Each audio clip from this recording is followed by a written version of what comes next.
Okay, good morning, everyone. Thank you for joining us for the Medical Board of California quarterly board meeting. Pursuant to SB 189, this meeting is being conducted via WebEx. Public comments will be heard for individuals wishing to do so. In order to be ready for public comment, we ask please ensure that your comments can be heard clearly by being connected to the audio of this meeting through the proper method. If you're having difficulty hearing the audio of this meeting, it could be because the device you're connecting with has bandwidth limitations. If you do have difficulty hearing the audio of this meeting using your device, please click the ellipsis button at the bottom of the WebEx application or the audio and video menu item at the top of the WebEx application, and then select Switch Audio. You should see an option to call in and will be provided with a telephone number, access code, and attendee ID that can be used to connect to the meeting audio via phone. Using the information provided, it will automatically disconnect your device's audio and connect your phone to the name you joined the meeting with. By using this method, if you're having audio problems with your device, this will still allow you to participate and hear the audio of the board meeting. Please see the instructions on how to connect link on the last page of the meeting agenda for step-by-step WebEx instructions, including screenshots. Thank you, President Lawson. You can now start the meeting. Sean, thank you very much, and welcome to the February 9th and 10th, 2023 meeting of the Medical Board of California. Just a few logistical announcements since this meeting is being conducted via WebEx. I will ask all board members and all presenters to please announce themselves by name before speaking for clarity of the official record. All board members and presenters will be able to unmute themselves to speak during the meeting, but please do place yourself back on mute when you're not speaking to reduce background noise for all participants. Following this online meeting etiquette will ensure the best audio quality for everyone. During each call for public comments from board members and speakers, we will ensure that all comments that can be accommodated are heard before proceeding with the agenda. This is an official business meeting of the Medical Board of California, and as such, disruptions will not be tolerated. Government Code Section 11126.5 allows the board to remove people who willfully interrupt a meeting and to clear the room or virtual space if order cannot be restored by removing or muting the disruptive people. We do have a designated time on the agenda for public comment, and we will ask for public comment on each agenda item. The board's IT staff, as Sean mentioned, will assist me with receiving public comments via WebEx during this meeting. Again, the board welcomes public comments on any item on the agenda, and it is the board's intent to ask for public comments prior to the board taking action on any agenda item. During each agenda item, the host moderating this WebEx event will activate the hand raising and Q&A features of WebEx, and will ask anyone wishing to make a public comment to indicate so by raising their hand or entering yes in the Q&A window. The host will then call upon individuals who indicated they wish to make public comments by name. When called upon, the host will unmute the microphone of the individual and they will have 3 minutes to make their public comment. The host will audibly announce when 15 seconds remain to conclude the public comment. And after the 3 minutes have lapsed, the individual will be placed back on mute. Only one public comment per agenda item will be permitted per attendee. And again, please see page 3 of the agenda for WebEx instructions on how to connect from the link on the agenda and additional instructions. During agenda item 2, public comments on items not on the agenda, the board has limited the public comment period to 40 minutes. Therefore, after 40 minutes, no further comments will be accepted. During public comment on any other agenda item, 20 minutes will be allowed for the comment period. And again, after 20 minutes, no further comments will be accepted. Each person will be limited to 3 minutes per agenda item. Again, the board's IT staff will assist me with receiving the public comments via WebEx during this meeting. I would like to remind all speakers to please stay on topic and keep your comments to the allotted time or less. Today's meeting is going to be run in accordance with the Open Meeting Act as required by law, and we do plan to end today by 5 p.m. I did want, at the outset of the meeting, wanted to announce two agenda changes, which is that we are planning to take agenda items 14 and 15, which were originally scheduled for tomorrow morning. We're planning to take those items today. And that is agenda 14, discussion and possible action on recommendations from the Special Faculty Permit Review Committee, and update and possible action related to the Midwifery Advisory Council. That's agenda item 15.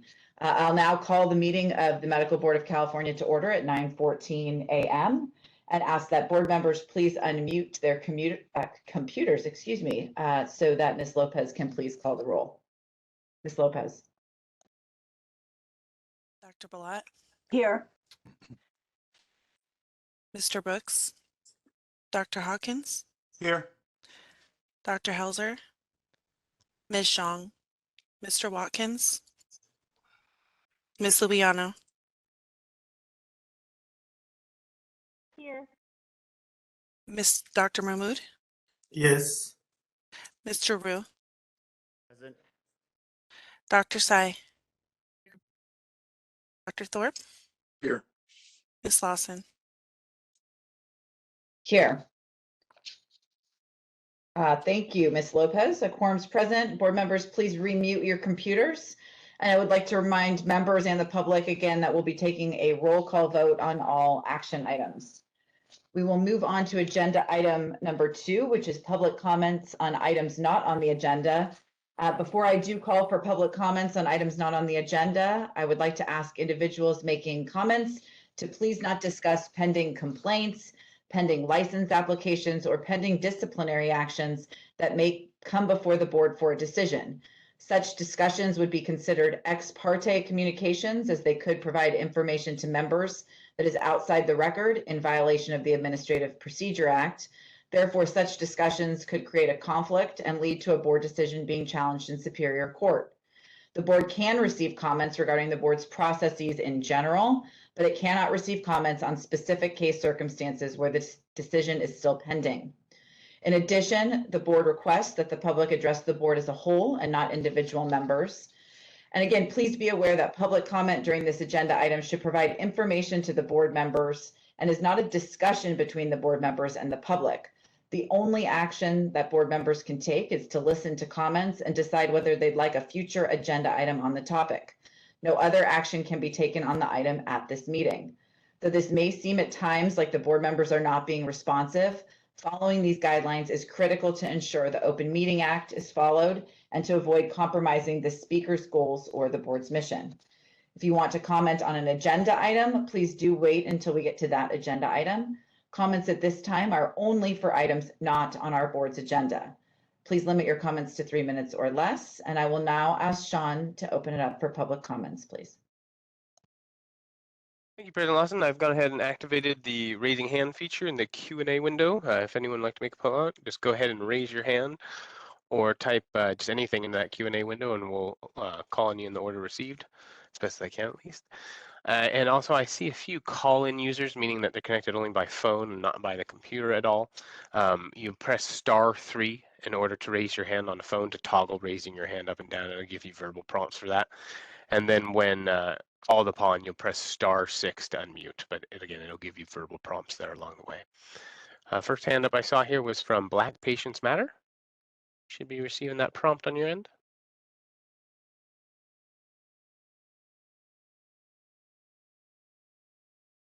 Good morning, your line's open. Yes, hello. Can you hear me? We can, please go ahead. Okay, great. Yes, so I just would like to, emphasize and request again that you provide us with an opportunity to present the option of mediation for complaints that come in. And certainly part of that would be some type of system whereby we can vet out the complaints that are appropriate for mediation and the cost savings associated with this option. Also, we at Black Patients Matter are very hurt and bothered that our requests to contact the board members have not gone through. So no board members, none of them, have ever responded to our request to meet with us. And so that says quite a bit. Considering we do have ideas. However, we thank your,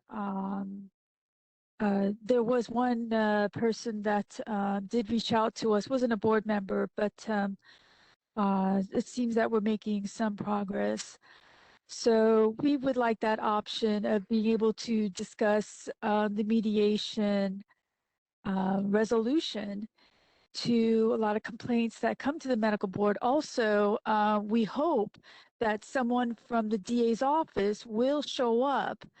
It's just very questionable how they're not coming to the meeting. In the last meeting, there was no one from the DA's office. And so I'm just wondering why they're able to excuse themselves. Perhaps they're being investigated for fraud based on our complaints of the inappropriate billing practices of the DA's office to the medical board. So we would like an answer as to why they are not here or coming to the meetings 30 seconds remaining. to, yes, thank you, to give us updates.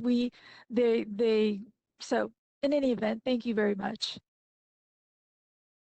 Thank you for your public comment. Up next here, we have Susan Lauren. Susan, I'm sending you that request now. Hello. We can hear you, Susan. Please go ahead. Okay. I'm Susan Lauren, a member of the Patient Safety Action Network. It's time to reassess what the goal of medicine is. Is it to heal or to harm? Because we know that well-done studies show that liposuction increases disease-producing visceral fat in 100% of participants. It causes an increase in insulin resistance and so much more. Yet California licenses dishonest, dangerous doctors who follow the money trail and ignore science. Right there, it says it all. Right there, it says it all. The so-called information officers who write Consumer Corner encourage people to go to cosmetic surgeons. Recall, these doctors offer menus of harmful, unneeded procedures. Consumer Corner misleads the public into trusting medical board licensees. Recall, you licensed Saul Berger, who assaulted me, disabled me, covered up the crime. Terry Dubrow, who lied in my civil case, and countless doctors who do assaults, scams, and cover-ups. Consumer Corner tells people to do their own research and trust their gut while misleading them about the safety and efficacy of your doctors and procedures. Does anyone here besides me see what a hypocritical problem this is? We're not making any progress. The false narrative by the medical industry that presents doctors across the board as heroes and blames those who were harmed has got to stop.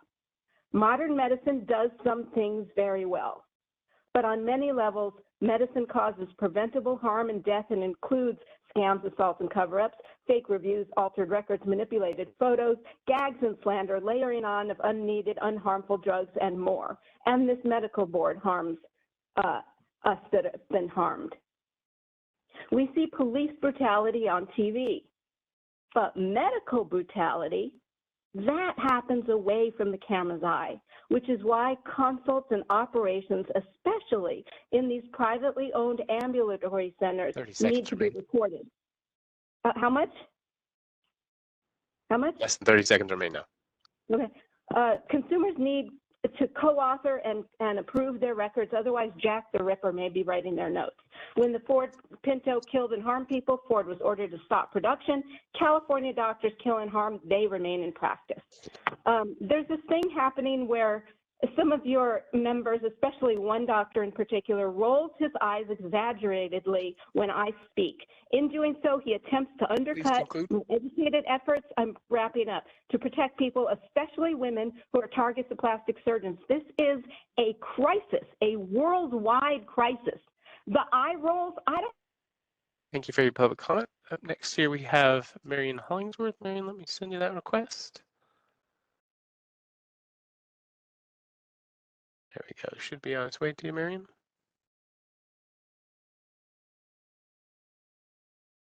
Marion, you there? Yes, I am. Can you hear me? We can. Please go ahead. Okay, thank you.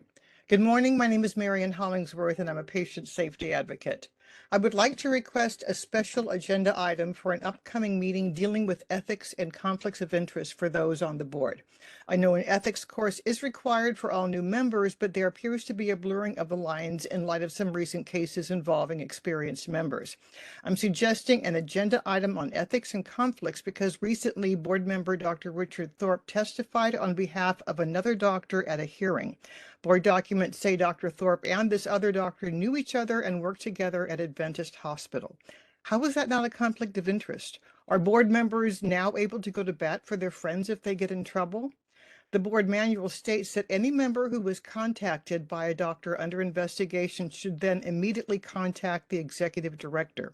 It doesn't say this is allowed if they're friends or colleagues. I would hope that even if a board member is subpoenaed, there would be a protocol to prevent a conflict of interest and ensure the integrity of the board.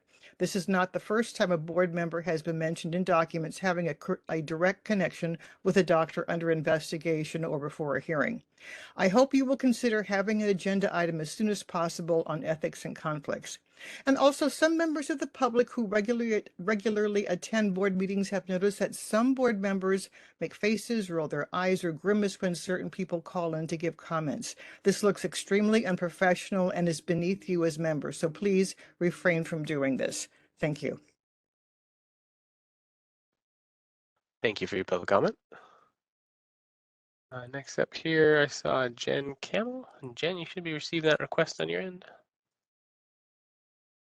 Good morning. I'm Jen Camel, founder and CEO of VBAC Facts. Today, I represent thousands of birthing families throughout California when I call on you to bring the medical board meeting to the Central Valley. What happens to the bodies of pregnant people matter. There are too many tragedies there, and they need to be addressed. The Central Valley has the highest maternal mortality rate in California. We need you to come to Bakersfield so you can hear from those on the front lines who work tirelessly to reduce these maternal deaths. Thank you. Thank you for your public comment. Next up here, we have David Gorsey. David, you should be receiving that prompt on your end. Thank you so much. Hi, everyone. I'm David, and I am here today because my sister died in what was supposed to be a routine surgery. And it took 3 years, but the surgeon in question was finally charged. However, the medical board website does not specifically indicate that the physician was charged with involuntary manslaughter. And therefore, the public is really not being appropriately notified about what happened. And in order to make that disclosure, legislation needs to be passed. And we need the medical board to support legislation to require disclosure both online and in person. And you know, it's a bit outrageous that coffee shops have to disclose cancer risks of coffee, but doctors don't have to disclose this type of information when it has happened. So my comment is to, again, you know, encourage the medical board to support legislation that would require that disclosure both online and in person. And that's all I had to say to you all today. Thank you for allowing for my comment. Thank you for your public comment. Up here next, we have Tracy. Tracy, you should be receiving that prompt.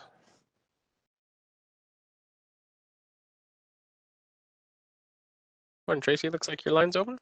Okay. Good morning, everyone. I am Tracy Dominguez, and I am from Bakersfield, and I am a volunteer with Consumer Watchdog. I have participated in every quarterly meeting on WebEx, but I finally had the opportunity to go to a meeting in person in Los Angeles in December. I can tell you it is a completely different experience to testify before a board in person.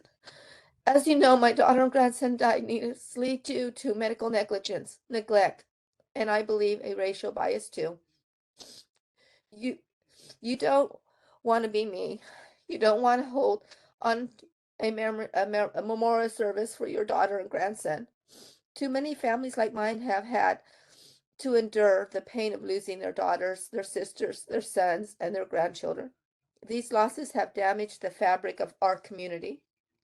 Young women are afraid to go through prenatal care and deliver babies in Bakersfield. They don't want to die giving birth.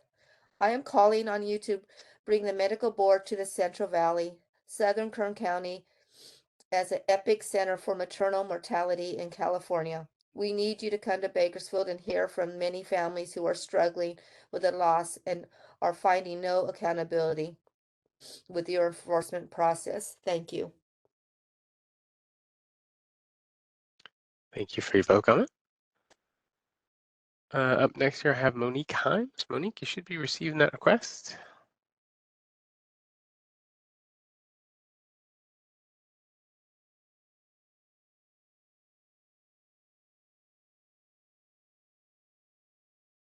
Monique, it looks like your line open. Are you there?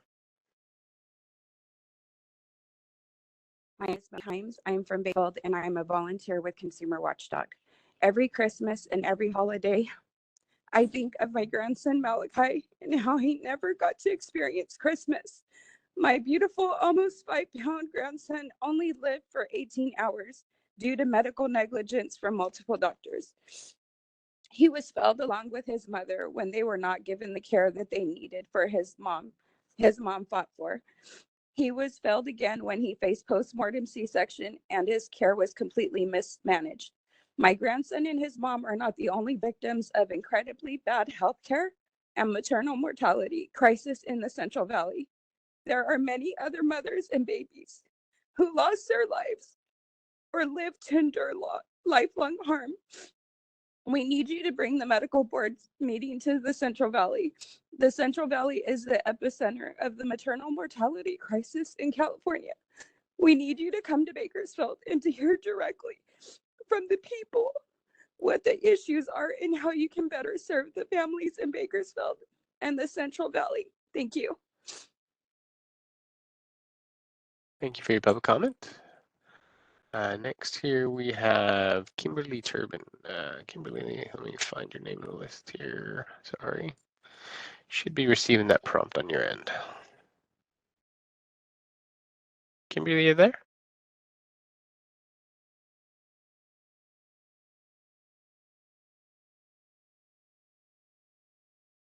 Kimberly, looks like your line's open. Are you there?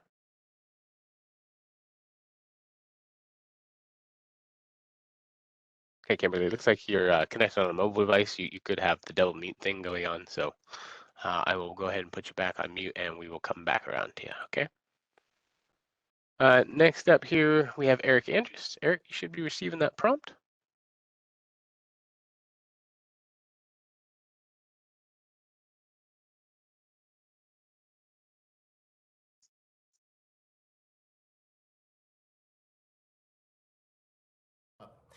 Wishing Reggie a good luck on his Sorry. first meeting as leader. Can you hear me? Sorry, it opened up a second late there. You go ahead and start over.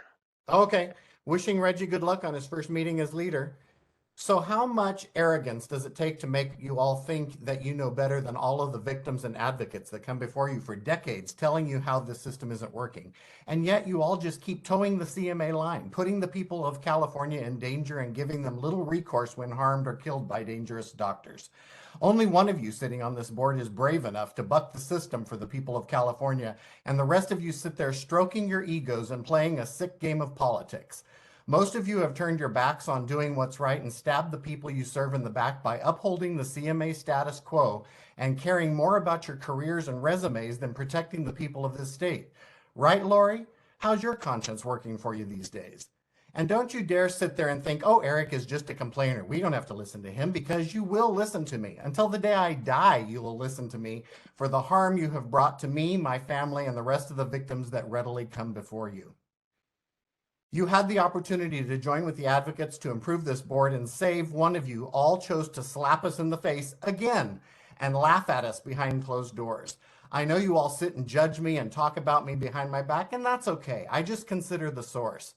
I sleep well at night knowing that I'm fighting not only for my mother and sister who died at the hands of negligent doctors that this board ignored, but for all the victims of this board, past, present, and future.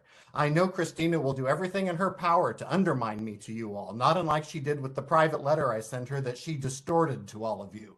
She clearly can't be trusted with any kind of confidence. So go for it, Christina, if that's what you require to make yourself feel comfortable and powerful. You have no power, and don't think I won't be there with your future political endeavors to let people know exactly how low you'll stoop. You all sit on your thrones admiring your own arrogances, talking yourselves into thinking you're doing the right thing, and we all sit out here looking at you as monkeys in a cage, playing with yourselves while CMA throws bananas at you for your efforts. I don't want to hear any of you talking about listening to the victims and the advocates, or striving for patient safety, or about feeling our pain, because it's all bullshit. It's just lip service, and don't think for a minute anyone believes a word out of any of your mouths. You all are going down in history of this board as the last of the seeds that were sown by the CMA that finally brought the Medical Board of California down for protecting dangerous doctors. You all are the demise of the board, and your chosen efforts to play political games with the lives of the people of this state are duly 30 noted. seconds remain. Especially you, Carrie Webb. You're the worst of the lot. You're a blight on the reputation of attorneys. You made your choices, you made your beds, now it's time for you to lie in them. And to be clear, since Christina will try and distort everything I say into a drama queen threat, I'm not threatening anyone. I'm merely pointing out that you're all writing your own news stories. We're just here to make sure they're told accurately to the world. Thank you for your public comment. We're going to go back now to Kimberly Turbin. Give this another shot, Kimberly, just a sec.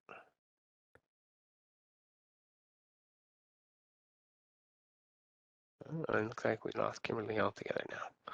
I'll keep an eye on her to see if she comes back. Next up here, we have Christina Hildebrand. Christina, let me go ahead and send you that request.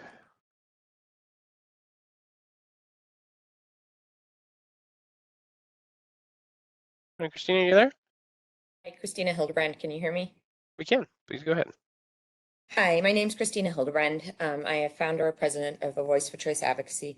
We educate and advocate for informed choice and transparency of what goes into your body.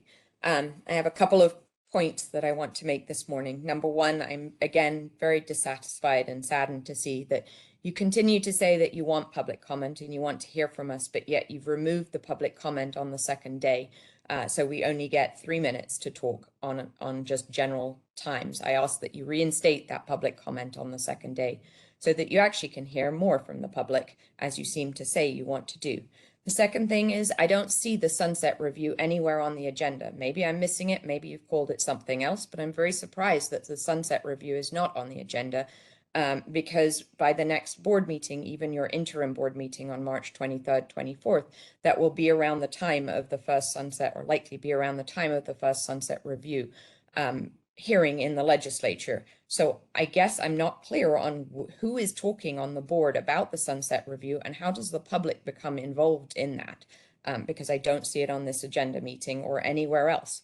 I have been a Voice for Choice Advocacy, spends hours and hours in the legislature on many different issues, and the medical board is one of those.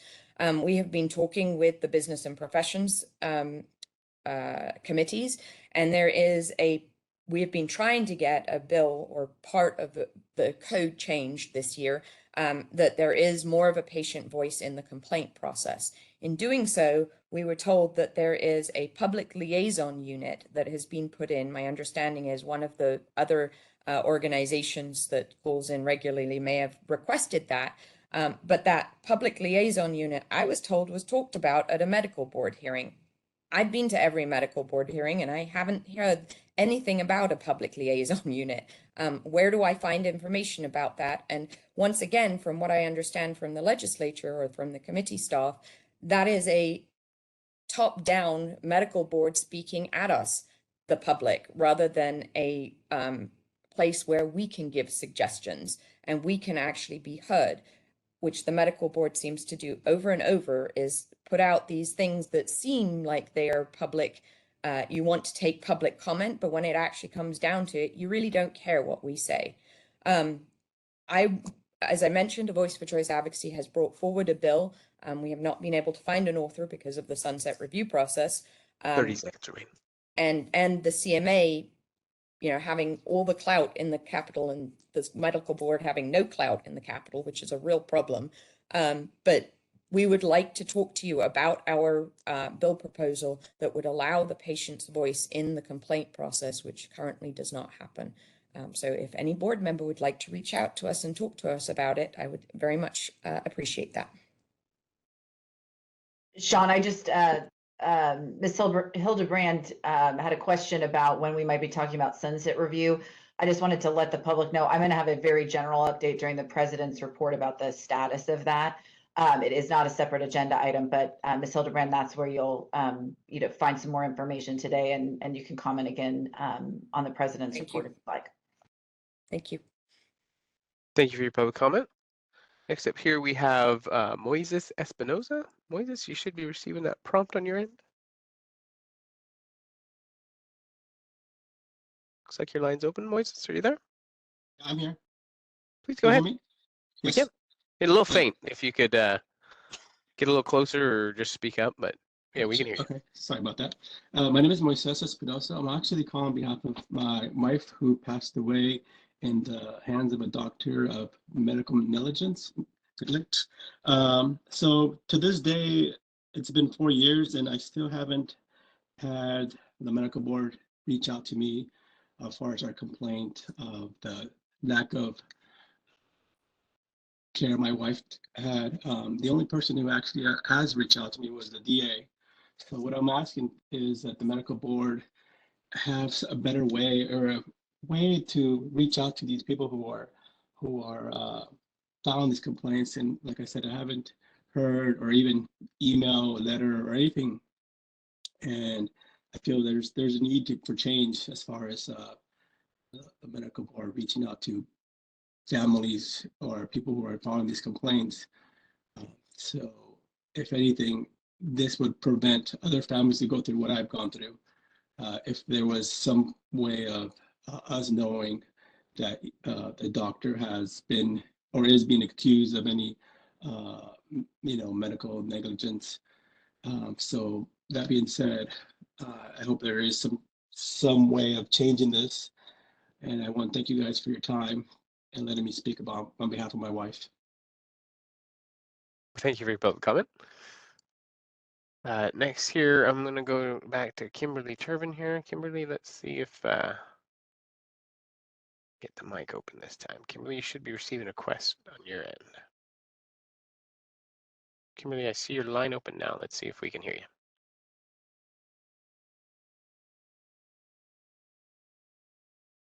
Okay, Kimberly, we're still not hearing you. I would, we have a few more callers in queue. I'd go ahead and switch to a call-in option. Now you should have from your invite, the call-in numbers are on your device. You can switch to call-in audio, as we mentioned at the top of the meeting. And that way we'll be able to hopefully clearly hear you because your audio is not coming through your device. Thank you. Next one we're going to go to here is call-in user from the 951 area code. Call-in user, I know it is verbally prompting you, but you should be able to hit *6. There we go. Please go ahead. Good morning. Excuse me. Good morning. My name is Monty Goddard. I advocate for my wife who suffers loss of life function due to undertreated severe chronic pain. Thank you for this opportunity to provide public comment. My comment is brief. I have spoken to the board on several occasions and always on the same topic, the board's update of their opioid prescribing guidelines. To my disappointment, I do not see that topic on this meeting's agenda. Why is that? And when can we expect an update on when these updated guidelines will be released? Thank you again for the opportunity to speak.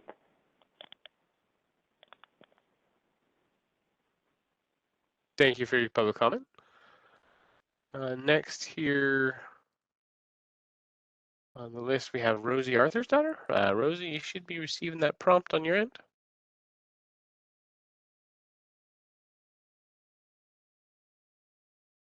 There you go, Rosie. I see your line opened up. Are you there? Okay, I'm having some technology problems today, so I need to move to another location. I was not able to attend the meeting in December, so I can't comment on that. But in the research I've been doing in related to ongoing issues with chronic pain, I've come across some very startling findings. One of which is the sad state of the electronic health records, and we've heard lots of problems about this. Many of them are fictitious. Some of them are even generated by artificial intelligence and or people in the tech departments. You may think your doctor is writing it and they're not, or the doctors may think that they are getting accurate information from another provider and they are not. And it, in the long run, ends up causing many problems. And this is something I think you need to have an agenda item on in the future to look into this problem. I have, for myself, had to go and have test results from the lab.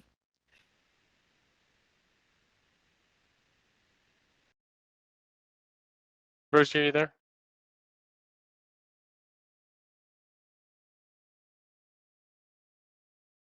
Okay, unfortunately, it looks like we lost Rosie. I still see her. It's connected here, but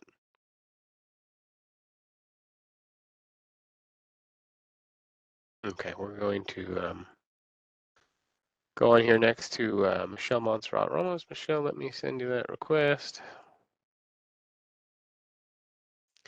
Okay, Michelle, you should be prompted on your end there.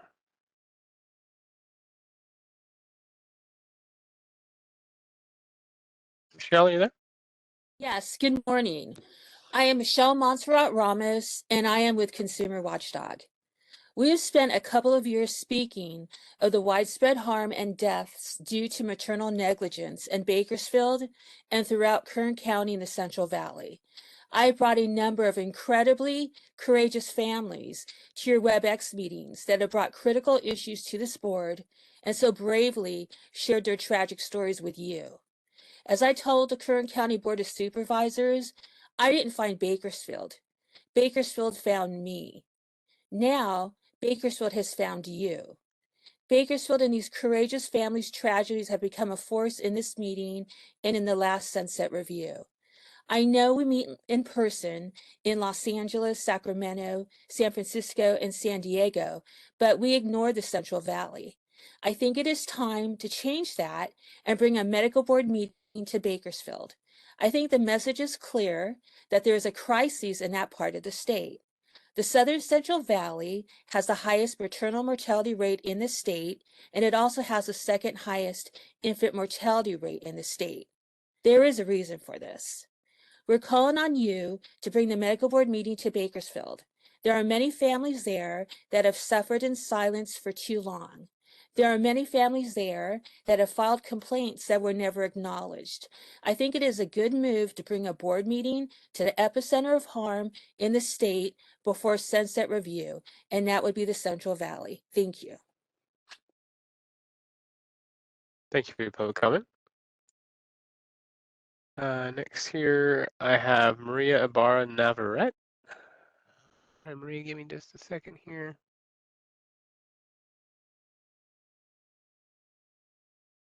There you are. You should be receiving a prompt on your end to unmute. Looks like your line's open. Maria, are you there?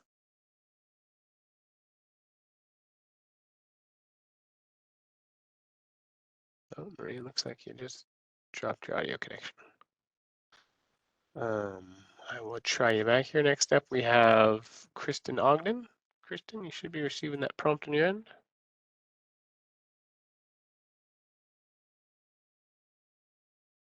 Come on, Kristen, are you there?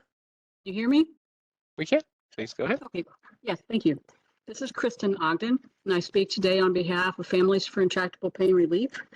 Like Mr. Goddard, I have spoken at quite a few of these meetings, always expressing great concern about the need for access to better pain care for individuals with long-term severe intractable pain. I spoke at the last meeting and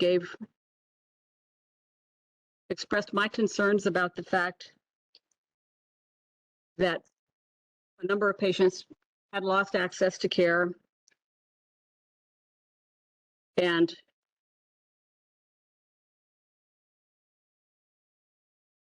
pardon me, I had another phone ringing. A number of patients have lost access to care, and we're finding the difficulties that I've talked about in the past to be absolutely real and true and present. It's now been 3 months since this group of patients, 240 some, lost access to the kind of care they need. Many of these patients require high doses of opioids to get adequate relief of their pain. And when they get that relief of their pain, they also find they are better able to function and have a better quality of life. At the end, after the various public comments about the pending update of the guidelines at the last meeting, a call was made to board members to speak again if they had anything else to say. And Dr. Thorpe raised his hand and spoke to at least two of the commenters. I had expressed concern that if your new guidelines do not somehow acknowledge the existence of people like my husband and the other people that I advocate for, they will continue to have great difficulty finding care and will likely continue to be assumed to be addicts or criminals. Dr. Thorpe spoke to that pretty specifically in his comment, and I appreciated that. But I just speak today to remind all of you that this is just a crisis in progress for many patients, and finding another doctor is almost impossible. Those who have found medical care have found a doctor who said, okay, I'll take care of you for the short term. This is not a permanent arrangement, and I am not going to prescribe you the dose of medications that you've been accustomed to. People are not doing well. We've lost another to death, maybe two more since the last meeting, and there's at least one more who is deteriorating very rapidly due to undertreated pain. So, Dr. Thorpe, I appreciated your comment, and I hope that members of that task force really are giving great consideration to how to help us be protected from abandonment. Please conclude. Because the time is now. We need your help now. Thank you for the opportunity to comment. Thank you for your public comment. Try Kimberly Turbin here again. Kimberly, you should be receiving that prompt on your end.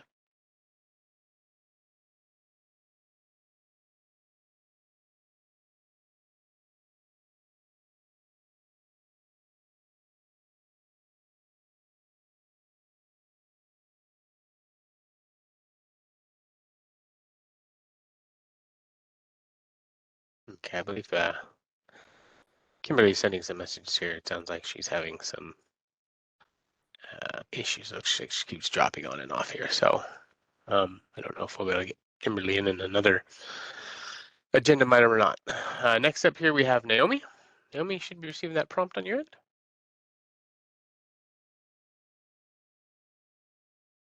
Hello? Can Yes, you hear Naomi. me? Yeah, we can. Okay. Please go ahead. Okay. So my name is Naomi Sweat. I'm from San Diego. My hometown is Bakersfield, and I volunteer with Consumer Watchdogs. My little sister Sabrina died needlessly in Bakersfield Hospital just before giving birth to my nephew. She saw her doctor twice that week, once for an office visit and a second time for an ultrasound, just days before having to go to the ER in agonizing pain. She went to the hospital not just once, but twice that day, seeking help for her and her baby. My sister did not get the care she needed and deserved. She died at 28 years old, leaving behind her newborn son and her 3 other children. My little sister is not the only young mom to die needlessly before or during childbirth in Bakersfield. I'm calling on you to bring the medical board meeting to the Central Valley. The Central Valley is in the center of a maternal mortality in California. We need to come to Bakersfield and hear from the families who are struggling through your process. Thank you.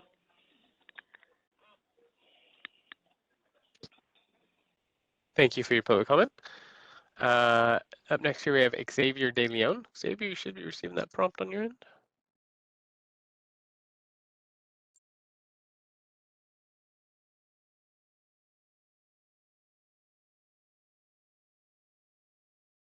Morning, Xavier, are you there? Can you guys hear me? We can, yeah. Please go ahead. Okay, perfect. My name's Xavier, and I'm from Xavier De Leon, and I'm from Bakersfield. I'm a volunteer with Consumer Watchdog. I am a father, and my reality is that I only got to hold my son for 18 hours. I sometimes even have a hard time trying to remember his face in those brief hours. because my son died due to medical negligence at the hands of multiple doctors. And my son is not the only person to have died this way. His mother died the same day, and countless mothers have died or suffered long life harm tragically and needlessly before or during childbirth in Bakersfield. I am calling on you to bring the medical board meeting to the Central Valley. I want the opportunity to speak in person, and also the other families that have been crushed by maternal negligence want the same opportunity. The Central Valley is the epicenter of the maternal mortality in California, and we also have the second highest infant mortality rate in California, and there is absolutely no reason for it. We need you to come to Bakersfield and hear from the families who are struggling for accountability. Thank you. Thank you for your public comment. Saw Rosie Arthur's her hand go back up here. Rosie, I'm going to try again. Yes, you had about a minute and a half left, so.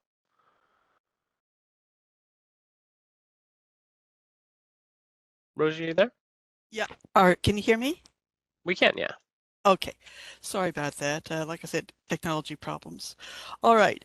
So you can have lab results go in and have to be input into their system that integrates it into your chart 6 or 7 times, and they still don't end up there, resulting in being given contraindicated medical advice in writing. It doesn't benefit the patient to tell a person with a bleeding disorder that they should be taking aspirin and blood thinners when they shouldn't be, or to say that they are chewing tobacco when they've never smoked or chewed tobacco because somebody enters the wrong information. You cannot get your records. They're harder to get now than they were before. The other problem is people aren't being given the proper referrals. My son was at the emergency room. They stabilized him. He had a QTC over 700. And all they did was tell him to see his primary care. Nothing ever went into the record about that. And so these communications that are supposed to be done in these electronic medical records are not happening.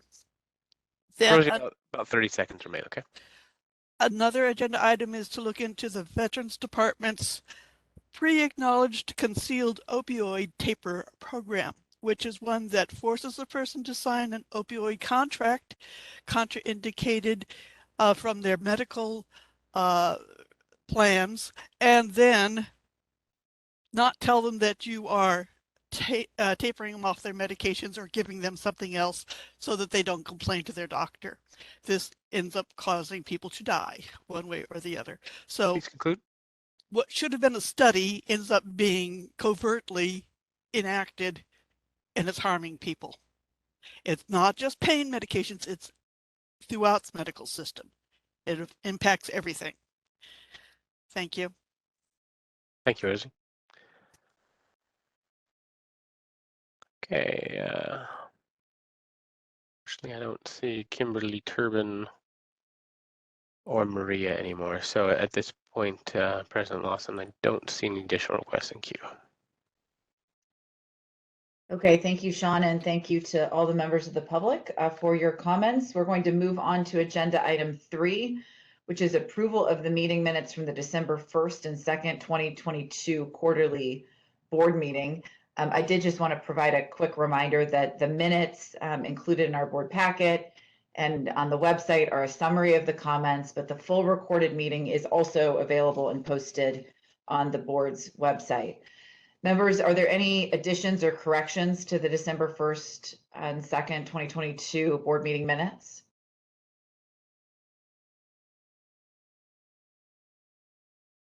May I have a motion? Madam Chair, I move that we accept the minutes from the last meeting as outlined.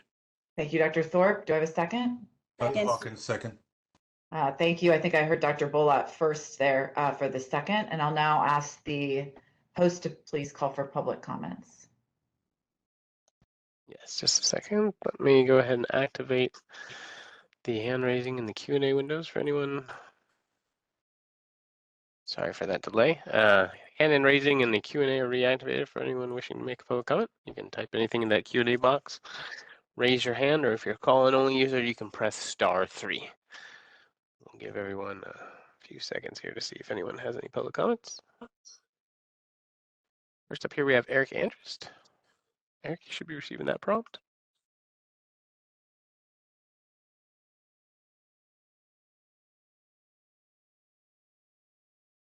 Can you hear me? We can, Eric. Yeah, please go ahead. Okay, maybe it's just my computer, but the minutes are not on the board website, on my website. In fact, under materials, the first item listed is 6A. So since it hasn't been made available to the public, I don't think you can vote on this today. Thank you.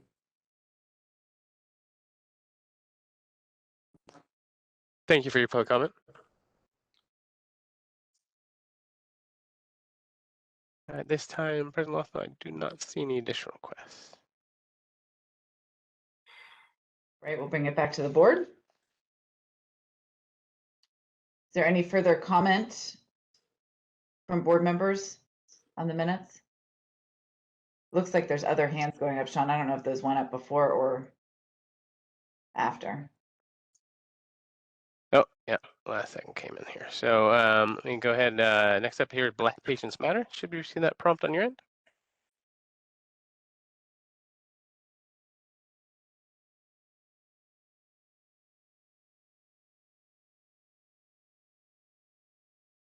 Black Patients Matter, you should be, there we go, lines open.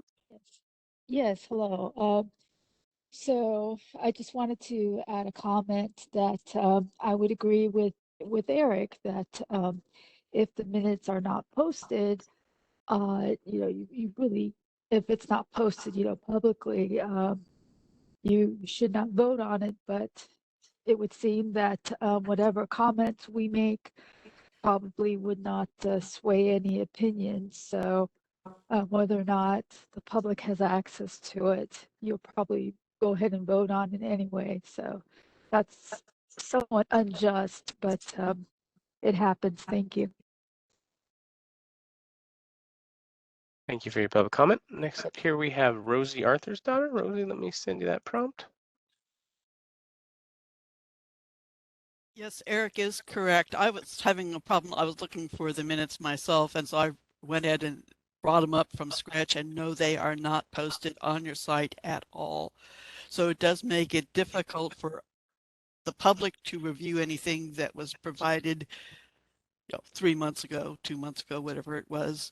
And, you're putting up minutes and they don't exist. So, I mean, how can you approve something like that? It would be nice if you put those up so that, we can access them, maybe comment on them tomorrow. You should, if you have those minutes ready, you should be able to put them on your site so that they can be commented on tomorrow. So I would say, why don't you hold over your approval of the minutes until tomorrow? And in the meantime, post the minutes so that the public and the board has an opportunity to review what's in the minutes. Thank you. Thank you for your public comment. Take one more look here. Q&A window 2. Okay, Ms. Lawson, at least at this time, I don't see any more hands up that we haven't called. Thank you. I see Ms. Lubiano's hand up. I'll get to Ms. Lubiano in just 1 minute. It looks like there is a glitch. It looks like the minutes are not on the board's website, but they're in the hard copy packets that some of us have. So we're going to postpone this item and take it back up once the minutes can be posted. Ms. Lubiano, do you have a separate comment? Yes, thank you.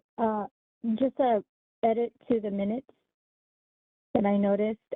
It's on page 13 under agenda item number 17. And that's where I wanted to add that when I had asked for a comparison of Mr. Watkins' document to what our board materials had, or where our stance was, I believe Dr. Tsai was also in support of that. Or I remember him making a comment that something like that would be helpful. Excellent, thank you. So if staff could just capture that comment, and we'll make sure that these get posted, and we'll consider them at a later time, perhaps our next board meeting. Thank you. All right, thanks, Lori. We will move along since we're not going to be approving those minutes. We've done public comments. Sorry, let me get my reoriented now that I'm off my script a little bit. All right, we are going to move on to agenda item 4, which is the president's report. And I have just a couple of brief reports to share with you. First of all, I wanted to wish you all a happy new year.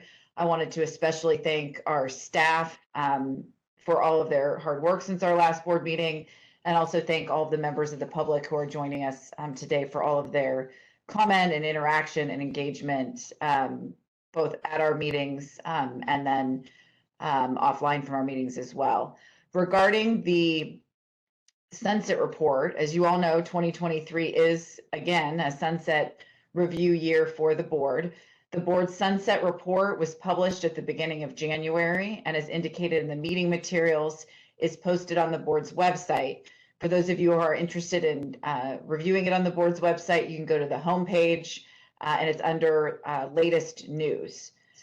The board's sunset hearing, or first sunset hearing, is currently scheduled for Thursday, March 16th. Few details have been released regarding the hearing. We don't have much information about how the hearing will be conducted or what topics the legislature intends to address at that hearing, but interested individuals can visit the Senate and Assembly websites to review what has been published so far. The board staff have already been in contact with the legislature and other stakeholders related to the board's proposals in our sunset report, and staff is going to increase those communications as we approach the March 16th hearing. As designated at the previous meeting, Dr. Hawkins and I are the board's points of contact for sunset review matters, and we are actively working on those with our staff as well. There was a question regarding the board's proposal related to a complainant liaison unit. I wanted to just refer the public to page 187 of the sunset review, the sunset report that was published in January. That's where details about the complainant liaison unit are included. And the complaint liaison unit also was the subject of agenda items at I think 2 of our board meetings last year and our sunset review as well. But that's where those details can be found. A special thank you to Aaron and to all staff who worked on this report and are working on our sunset review process. I also wanted to thank our acting executive director, Reggie Varghese. With Mr. Persifka's departure at the end of 2022, Mr. Varghese has really stepped up, and I just thank you for your engagement and all of your hard work to keep all of the medical board's programs up and running. It's been a very busy time. A couple housekeeping items just about the agenda. You may have noticed that the item which we normally have on our agenda, future agenda items, has dropped off of the agenda. Unfortunately, that was just an error on my part, something I didn't catch when we were scheduling a series of meetings for tomorrow, including DCA representatives and others related to our executive director. So if you do have, that item will appear on future agendas. And if you do have any recommendations for future agenda items for us, you can either make those in public comment on this report, or you can please send those to us via email or contact board staff so we can get that input from you. And just a scheduling item, I unfortunately will not be able to attend the May board meeting due to just a professional schedule conflict. And so Dr. Hawkins will be leading that meeting in my absence. And with that, that concludes my president's report, and I'll ask the host to please call for public comments. Okay, the Q&A window and the hand raising features are available. Anyone wishing to make a public comment? A few seconds here to queue up.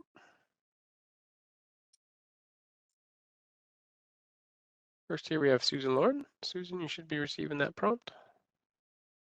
Hi, you're moving forward to the sunset review without any mention of the scam procedures that plastic and cosmetic surgeons are doing. How does that make sense? How does that make sense in any universe? So you're going to let people be harmed by these doctors and then go through your terrible system where they're going to experience what I'm experiencing, which is disdain, eye rolling, slander, having, I had to have an investigator, so-called investigator, come to my house. I asked to have a friend, someone that I know, be present with me. I am an assault survivor, and I was told no. I was forced, if I wanted to go through this process, to show my butchered naked body to some woman that I don't know after having experienced all these doctors fake their notes, fake their photos, and you're not going to deal at all with plastic surgery harm. It's not, what they're doing is not medicine, it's harm. So when are we going to deal with it? It's not an afterthought, it's a now thought. It's a 30 years ago thought. When are we going to deal with this? When? I'm trying to prevent harm that is preventable. These doctors are making cash money, and they're making cash to go and lie in court, like Terry Dubrow, who right now on his website lauds himself as being a guy that is responsible for the integrity of doctors in California. That is the ultimate lie and hypocrisy. He goes with his medical board credentials into courtrooms like mine and leaves victims who are disabled and mutilated alive, severely mutilated alive, with nothing to live on. So California, liberal used to mean something. The liberals have co-opted what the word liberal means. But California is in no way liberal. It is a torture state for me and for many people. And I ask over and over again, and when you do, ignore me? To what end? To the end of more people, men and women, mostly women, dying and having their lives ruined. It's going to affect their entire family, their communities. 30 seconds for me. This is a crisis, a right now crisis. What are you doing about it? I want an answer. I want an answer. Thank you. Thank you for your public comment. Next here, excuse me. Next here we had Christina Hildebrand. Christina, let me send you that request. Christina, you should be receiving that. Oops, sorry, I think I closed you out real quick. Sorry about that. Let's try it one more time, Christina.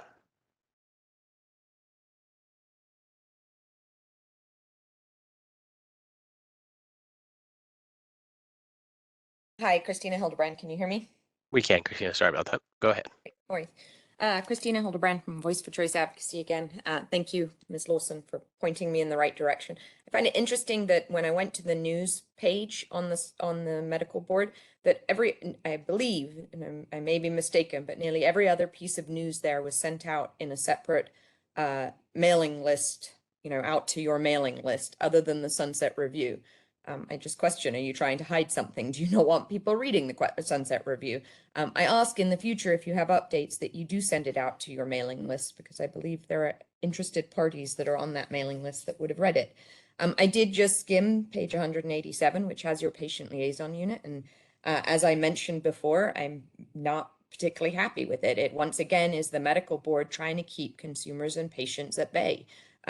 It certainly is not giving the patient a voice. It's you telling the patient what's happening with the process, and there are a lot of ifs in there. If the OAG wants to talk to you, if this happens, if that happens, we may reach out to you. We may do things. You are there for the patient. You represent the patient. The lawyers for the medical board, the experts for the medical board represent the patient. The patient should have a voice. They should be treated like they are the medical board's client. And they should be interacting. They should be allowed to give their own testimony. They should be allowed to give additional information to the medical board. I get the medical board doesn't want to do it that way, and they don't want to hear that, but that is what is needed. You hear every single medical board meeting, the patients are complaining about the process. They're complaining about the outcomes, yet you completely ignore every single one of them, and you can ignore our recommendations. We're the ones in the trenches. You're not in the trenches. You don't do this. You don't have these injuries. You don't have people with injuries day in and day out living with them. You don't do that. I just ask you to really look at who you represent and how you can represent these patients. And the complainant liaison is not good enough. It doesn't do enough. You need to have patient communication where the patient can be the one giving the information, not the medical board, and not when the medical board, or if the medical board, or if the AOG, or if they want to hear it. The patient has to be able to give their voice some point in this process. They have to be allowed to be a witness if they want to be a witness, or bring in their own witnesses if they want to bring in their 30 own seconds for me. witnesses. Thank you. I appreciate it. Thank you for your public comment. Next up here, we have Susan Lauren. Susan, let me send you that request. I'm sorry. No, I'm sorry about that, Susan. Your hand didn't go down there. Rosie Arthur's daughter was the next one. Rosie, you should be receiving that request. Hello. Well, I would like to stand up and say bravo for the last commenter. I agree with what she said, and it's what the patients and their advocates have been saying for a long time. When I was having my media problems here, I wrote down, the medical board is not patient-focused. Patients are a means to an end, and I've often said they are the cash cow. This whole snafu with the agenda, not having it available, not having them have it be accurate, not having the minutes on it, trying to make decisions without the public access and the required notice. So even if you publish those things tomorrow, you still really haven't given the public the opportunity to respond. You left off, as we've been told, the sunset aspects, the future agenda items, and you need to publish this so that it's in black and white. So not only when you issue the minutes or add an agenda, future agenda, you need to give people time to respond to it. And that's just not happening. So there's at least 3 of those items: sunset, future agenda items, providing the minutes, and then we need to have time to have those future agenda items appropriately considered. And as I was saying, with AI, it's invading everything. So our whole system, no matter what type of medicine is practiced, no matter what kind of medication you get, everything is being controlled by algorithms. And the patients aren't the focus. The doctors can't even focus on their patients because what they write in the record gets changed and information is hidden. And for your deniability in lawsuits, that may be great, but unfortunately it's killing patients. So while this might be a administrative matter, we need to have these issues with the agenda, and it needs to be published so that people know that it's available. And we shouldn't be having to waste time in the meeting talking about where's the agenda item. Somebody should have caught that and had that available. And I know I've caught it in advance when I had an opportunity to do 30 that. seconds for me. Said, hey, where are the minutes? I've said this before. Or where's the agenda? So you have to connect these things, and you have to use the technology that you have available and get this back to being patient focused so doctors can do what doctors decided to be doctors for, to help the patients, not to help the insurance companies or the lawyers. Thank you. Thank you for your public comment. Next up here, we have Black Patients Matter. You should be receiving that prompt on your end.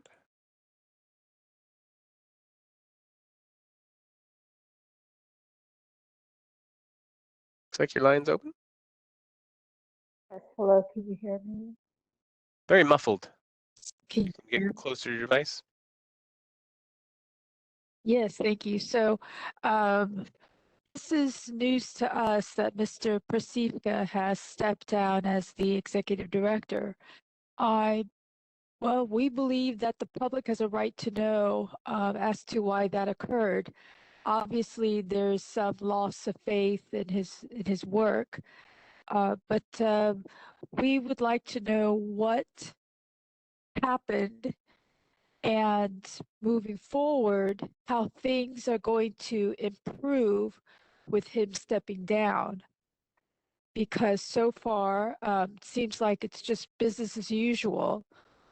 So I'd be very curious to know what happened, what occurred, and what changes or improvements we should be expecting. Because if in fact things are not improving as far as quality patient care, then perhaps it was not such a great move to let him go. Thank you. Thank you for your public comment. This time, President Lawson, I don't see any other additional requests or hands up. Thank you, Sean. Regarding Mr. Persifka's departure, you can find more information on our website. There was an update on board staff leadership that was issued on December 14th of 2022. We will move on unless there are any comments from board members about the president's report. All right, seeing none, we will move on to agenda item 5, which is board member communications with interested parties. Do any members have anything to report? And members, just please unmute your computers if you wish to speak. Dr. Hawkins, may I speak? Please. Just 2 items. I participated as a consumer representative in a Food and Drug Administration Vaccine Advisory Committee meeting early this month regarding new constituents and combination updates of COVID-19 vaccine. Also, I participated in multiple medical society meetings involving medical students and physicians in training, emphasizing the role of the medical board, public protection, and the special role that physicians provide in society in taking care of patients. Thank you, Dr. Hawkins. Any other board member communications with interested parties? Yes, Lori here. Ms. Lubiano, please. Thank you. I took a short call with Ms. Kathy Lee. She had general questions about the enforcement process. That's all. Terrific, thank you. Dr. Bolad, I saw your hand go up. Yes, Michelle Bolad. I had a request from a California program director to learn more about how to better communicate with the medical board in general. And it was a general conversation, and I just wanted to report that I provided information as to steps to be taken. Thank you, Dr. Bolad. Any other board member communications with interested parties?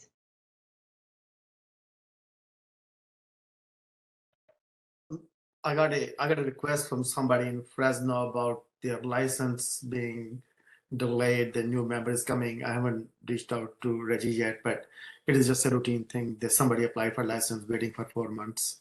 Yeah, thank you, Dr. Mahmood. Any other board member reports? All right, just a couple for me. I routinely meet with interested parties, stakeholders of all types, organizations that request meetings with the board, and so I've done that since the last meeting as well. And most often, I receive communications like the one Dr. Mahmood just talked about, inquiring about how to a license application that's in process, or how do we get more information about enforcement, all of which I pass along to our terrific staff. I will now turn it back to Sean to call for public comments. Hey, the Q&A window and hand raising feature enabled. Anyone wish to make a public comment? Go ahead and do one of those. First up here, we have Eric Andrus. I'm sorry, it moved on me there. Let me try again here, Eric. Can you hear me? We can, Eric. Please go ahead. It appears that the only time anyone can hear for the record about board member communications is if the board member actually attends the meetings. We don't hear from the board members who are missing. David, Ryu, Nicole Jong, and Asif Mahmood have missed a lot of meetings of late, so we don't get to hear the communications that they have when they miss a meeting. Shouldn't these communications be submitted to the staff and then presented at each meeting, even if the board members that aren't there aren't in attendance? I think that you all should also have to report on communications between each other as well, like when Christina contacted you all disparaging me about the personal confidential letter that I had written to her, and she wanted to badmouth me to all of you. I think that should be reported, that it was a communication between all the board members. So it seems like you're keeping a lot of this information from the public. We're not ever hearing about the board members who aren't in attendance and what communications that they have. And we're not hearing about communications between the board members, like Christina's disparaging comments to you all about me. And why has Nicole Zhang missed so many meetings? Is she even still on the board? Thank you. Thank you for your public comment. Next up here, we have Black Patients Matter. Should be receiving that prompt on your end.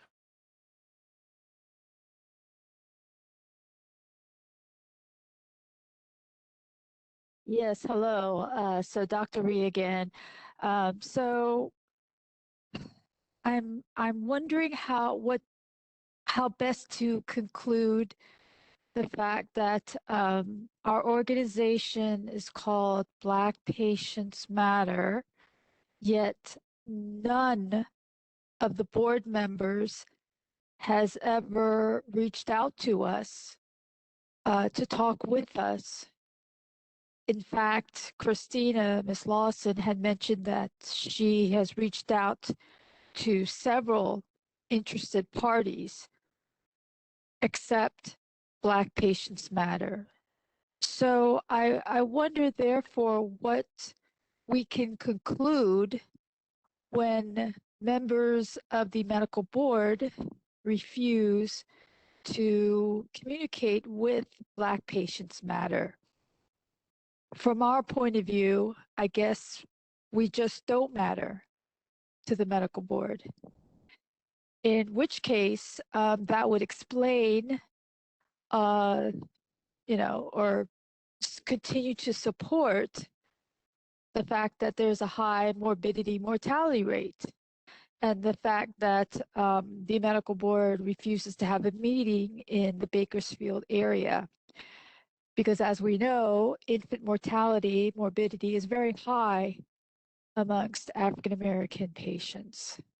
So really, I don't have any questions except to point out the fact that the California Medical Board doesn't care about Black patients, obviously. Thank you. Thank you for your public comment. Up next here, we have Rosie Arthur's daughter. Rosie should be receiving that prompt. Hi. Okay. I was not able to attend the December meeting due to scheduling conflicts.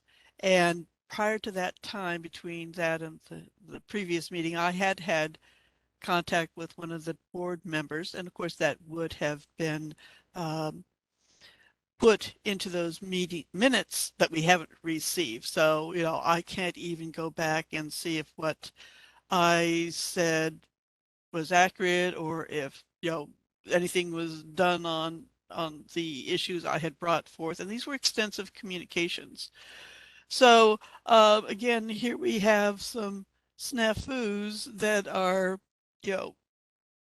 compounding the difficulty with communicating and focusing on the patients. I mean, it's very possible that something was done with the items I brought forth, but maybe not. And there's no way of knowing because the minutes haven't been produced from the last time. You have them, but the public doesn't have them. These are things that should not be happening. These are very basic administrative details that should be happening, whether you have an executive director or not. Somebody in the organization is in charge of issuing minutes and getting them out to you, obviously. So it's very, very important to make sure that the public has notice. All these boards, there's public notice requirements for them. And here we are several months later, and we can't go back and check anything. So it's very important to do that, and you really do need to listen to the patients, and what we say about one area applies across the board. It is just getting so difficult to get patient records, or you just cannot get anything corrected. And they are fiction out for the most part. Out of 10,000 pages of records, there might be 20 pages of medical records that actually have any relevance to the patient, and the rest of it is just generated to fulfill compliance items and has nothing to do with the patient's well-being. Thank you. Thank you for your public comment. At this time, President Lawson, I do not see any additional requests. Thank you, Sean. We'll bring it back to the board. Are there any additional comments? All right. I did want to just let the public know the minutes are now on the board's website, but we're not going to be retaking that item up until our next board meeting. So you'll have plenty of time to review, and it'll be part of our next board meeting packet as well. All right, we will move on to the next item. Madam Chair, Yes. just a clarification. When you say the next board meeting, you're speaking of the next session of this board meeting. No, we're taking them up in May at the next quarterly board meeting. Nice. Okay. Yes. All right. Thank you. Yeah, not at the special meeting that we're holding in March regarding legislation. All right, we will move on to the next item, which is item 6, executive management reports. Mr. Varghese, turn it over to you. Thank you very much, Madam President. Board packet 6A1 under administrative update lists several meetings the staff had with our key stakeholders. I will move on to the next item, which is staffing updates. As of the report date, we were at 19% vacancy rate, which equals about 34 vacant positions. This is an area of great concern for us, and we want to assure you that we have put in place various approaches in maximizing hiring and increased staff retention rate. Some of these activities include attending job fairs, recruitment of right talent, training and allocating tasks that align with the skill set, team building activities, offer telework and flexible work schedules wherever applicable, and contacting and also before the employee leaves their post, we are conducting exit interviews, etc. Moving on to the budget update, minimal revenue growth and revenue projections and significant expenditure increases continue to drain MBC funds.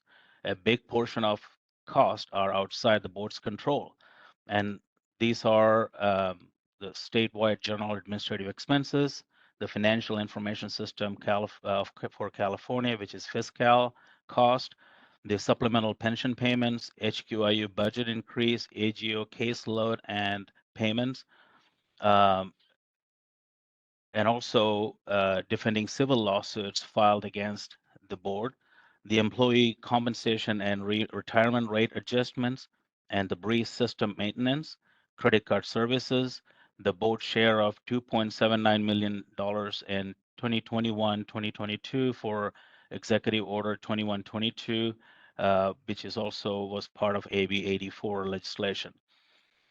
And that required revenue transfer to pay back the general funds, etc. We are operating with a $10 million loan from another DCA fund, and if the trend continues, might need another loan before this fiscal year is over to maintain positive fund balance.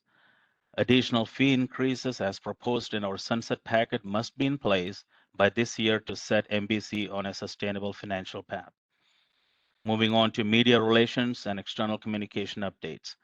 Public Information Department was very active during December 2022 and January 2023, informing licensees on behalf of CDPH on treatment options for monkeypox and COVID-19, joined DCA MBC WebEx webinar for Consumer Protection Week, and publishing fourth quarter 2022 editions of MBC newsletter are some of the highlights. Physician Workforce Data Survey. Newly redesigned survey went into effect July 1 of 2022, and to date, over 37,000 licensees have completed the survey.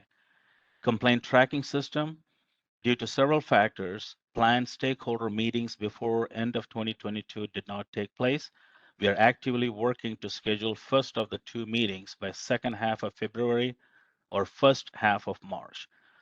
More details will be shared with the board on this as we finalize the plans.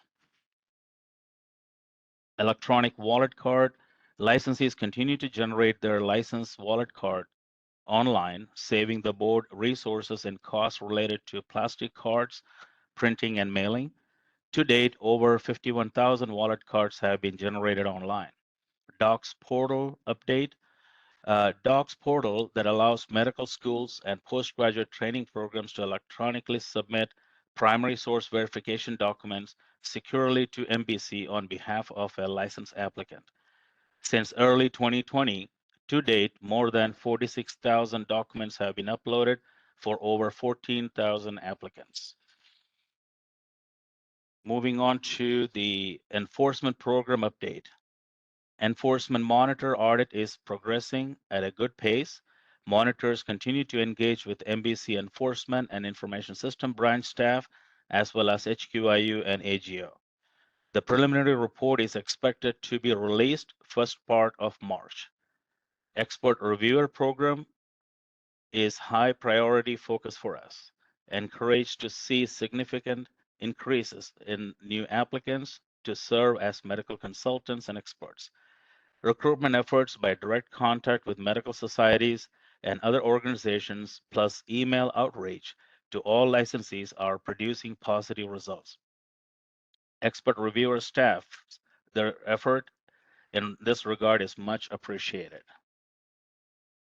Central Complaint Unit, CCU, no change in the average days to initiate a complaint in CCU. From the previous report, it actually remains at 5 days. Discipline Coordination Unit, DCU, and Probation Unit, both units have several staff vacancies. Last round of interview to fill these positions yield no eligible candidates. We anticipate re-advertising these positions and continue our effort in finding suitable candidates. Central Investigation Office, CIO, non-sworn special investigators, they are adequately staffed at this point with a manageable caseload per investigator. Attorney General's report is included in this enforcement summary update, and I just want to draw attention to page 6B14 for their one-page report included in this section. Moving on to licensing updates. As reported in the report, during this transition period, licensing is experiencing high application volume. Last month, primary focus was to process and license PTL applicants who needed a license by January 31st, 2023. This resulted in increased processing time for physician and surgeon license applicants. Licensing staff deserve kudos in their effort in processing all completed PTL to physician and surgeon applications on time. As of this week's statistics, there are only around 20 applications still pending completion of their files to be licensed. Starting this month, the board will no longer accept and process paper applications for PTL and PTL transition to physician and surgeon. Soon, we hope to stop accepting paper physician and surgeon applications in the near future too. This actually concludes my report, and myself and our team can answer any questions members may have. Thank you. Mr. Varghese, thank you for that report. And I do just want to extend my thanks as well to Marina and to the entire licensing team and all of your staff that worked on those issues. That was a huge, there was a huge volume. It was a huge time crunch. As you know, it was something that board members were hearing about, and we know we were bothering you with our requests and passing those along. So just thank all of you for your hard work and great work at a really busy time of the year for a lot of other things as well. We really appreciate it. Dr. Thorpe, I saw your hand go up.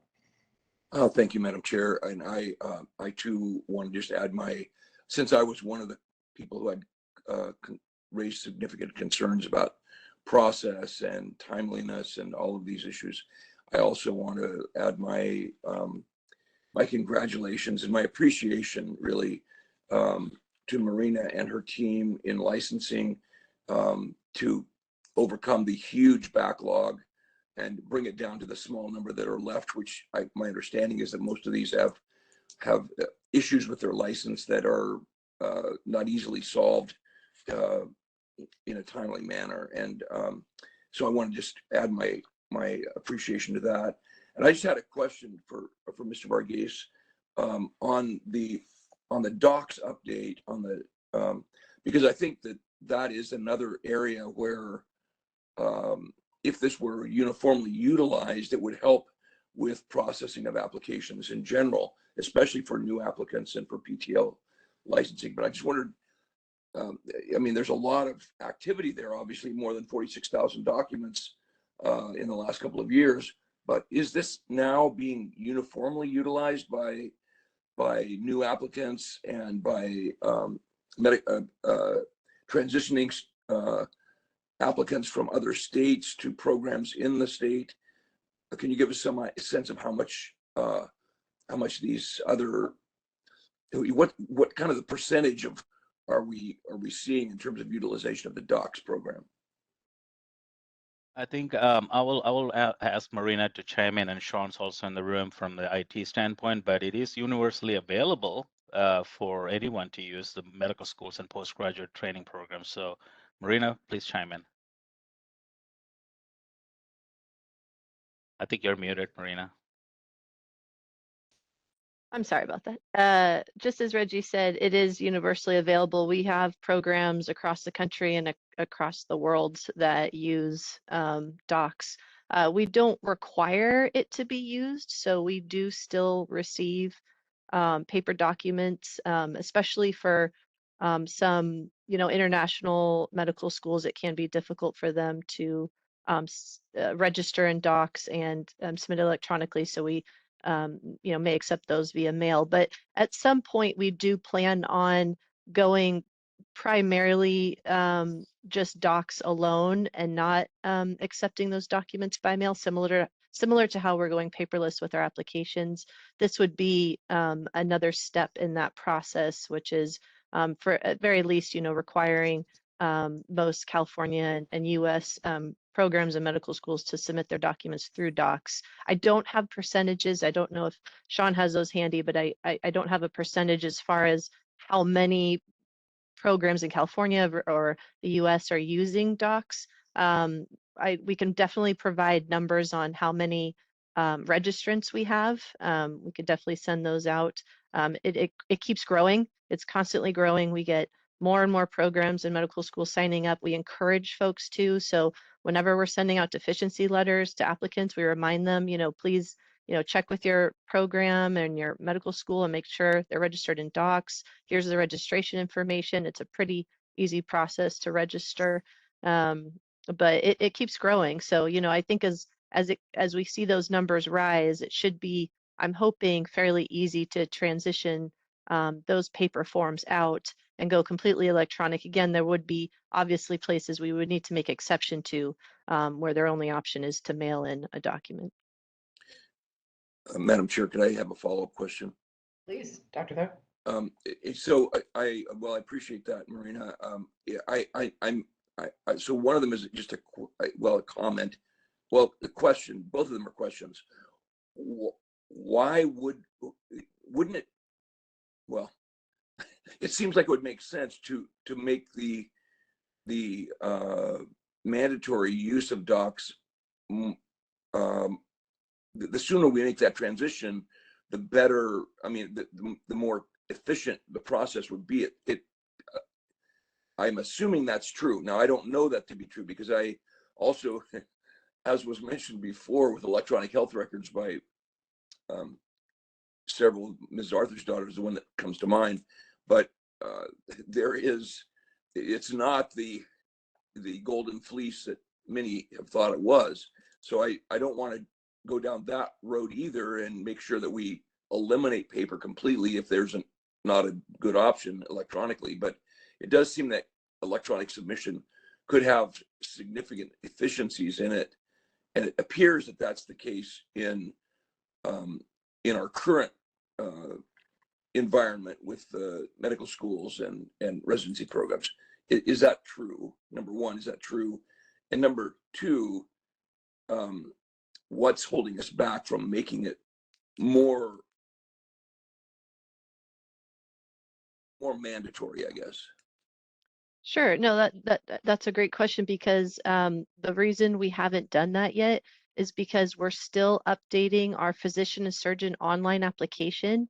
And once we update that online application, we'll start phasing out the physician surgeon paper app, and then that'll be the last step. Once we've got all our online applications updated, no more paper coming in, the next step is to go paperless with the medical schools and postgraduate training programs. But the idea is to do it all at once. My concern would be, okay, only programs, medical schools for these type of applicants have to do it electronic and not these other applicants. It'll be much smoother if we do it all at once. So once we get that online application updated and remove the paper there, it'll be one fell swoop of going paperless. But again, as I said, of course, an option for paper for those who, aren't able to register in docs for whatever reason it is. We currently have, that option for them to reach out to us, and we can work with them on whatever works best for them.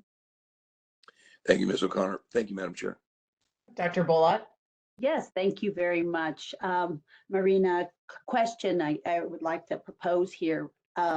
One, when you do give the report out for the percentages, if we could break that down to our national or versus our international, just to see that stream, and then determine what additional costs there would be associated for IT infrastructure, and does the current application fee cover those additional costs? So those would be my comments. Thank you very much. Okay. And kudos to the great work. Amazing on that PTL work. Thank you. Thanks, Dr. Bolott. Additional questions or comments from board members? Dr. Hawkins? Yeah, for some reason, I can't find my hand raise function, but I did have a conversation with Mr. O'Connor a week or so ago about the licensing procedure and process. And part of it was triggered by my desire to better understand, because talking to residents in training and program directors, it appeared that most of the problems with this licensings and delays triggered around some variation of person who had a PTL and there was a complication. They had to go to a physician and surgeon. They weren't really aware of that. They didn't understand the process. Or there's some specific issue with that particular applicant. So I would also note that specific with staff deficiencies, that licensing is doing a very good job. But it appears that it's really, really important to get those program directors in the room so they can understand as early as possible about what they need to do to help us, meet the needs of the folks who need to get a specific type of license in the state of California. Thank you.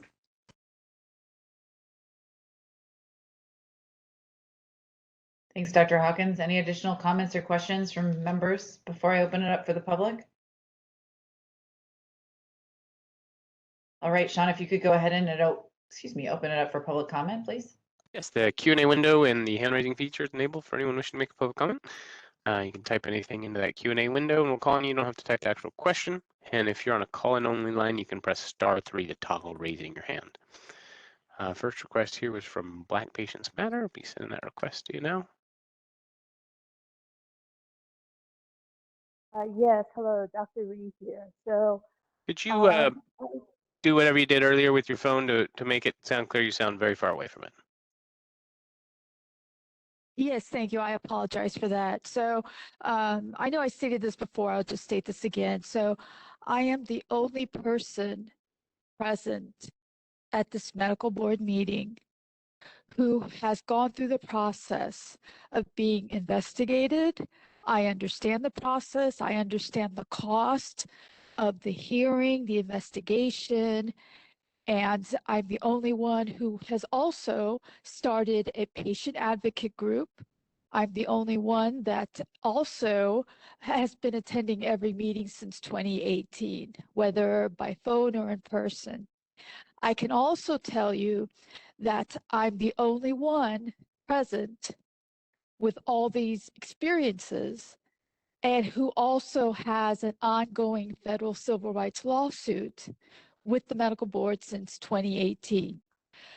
So needless to say, I have a great deal of experience, unfortunately. But going through that, I can say with confidence that the solution to the increased costs of the HQIU, to problems filling positions, to backlogs, to cost of defending yourselves against civil rights lawsuits, the solution really is mediation. Unfortunately, it is not yet widely supported. So for all of you patients, loved ones, speaking on behalf of the consumer watchdog, please listen. I am so sorry for everything that you have gone through, what your loved ones have gone through, and I understand that you want justice. Justice will be given at mediation, where you will have the opportunity to confront the doctor, get answers, really a chance to talk about what happened and be able to, resolve it in a way that cannot be resolved by legislation. The only way that the public can have any kind of say, really, with the medical board is through taxes. If there is some type of tax or money from taxes moved to pay for medical board 30 seconds, expenses, right? then you will have leverage. But I can tell you that the solution is mediation, and we are continuing to push forward. Thank you.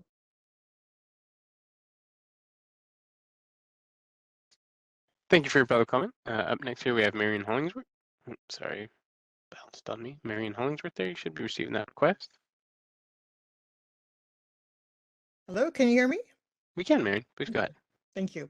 Good morning. My name is Marion Hollingsworth, patient safety advocate. Regarding your enforcement statistics, while the board posts that the number of complaints has decreased, the time to process these investigations keeps increasing. According to your statistics, it's now a median time of 3.5 years. During this time, dangerous doctors often remain in practice with no notice to consumers. How does this follow your mission statement of patient safety? If the board is going to continue to take close to 4 years to investigate a case and discipline the doctor, there should be some indication on the doctor's profiles that they are under investigation. Also, I noticed again that there is no agenda item for the Attorney General's office. Mr. Vergey said it was in a report, but that info wasn't given in the agenda, and there was no indication of where to find it, no repeat of where that is. You remember that there wasn't an AG report at the last meeting in December. At that time, it was announced that the AG's report would be made in writing and that the board members could submit questions and comments to the AG's office in writing. This leaves the public out of this being able to access the info. Is the correspondence with the California Attorney General's office private now? This is not in the best interest of the public. Thank you. Thank you for your public comment. Next here, I have Rosie Arthur's Rosie should be receiving that prompt. Okay. Well, I'm calling in because my name was mentioned. More than 40 years ago, I was involved in technology in the development of paperless record keeping. So long before many of the doctors were even in practice or maybe even in high school, who knows how long it is. But so I have survived many decades. One of the primary problems, and I wrote about this at that point in time when I was perfecting these technologies, is the security aspects of it. and also the potential for artificial intelligence to create significant incursions and inadvertently or advertently manipulate the data. And so it seems as a security measure, making available a paper option for your licensing procedures is a good thing, because we're always talking about privacy issues and security issues, and yet at the same time we all depend on systems that are not secure. So I have seen cases where people have hacked into systems very easily, and the Defense Department was hacked by a teenager in the 80s, so, or earlier than that actually. But you need to provide that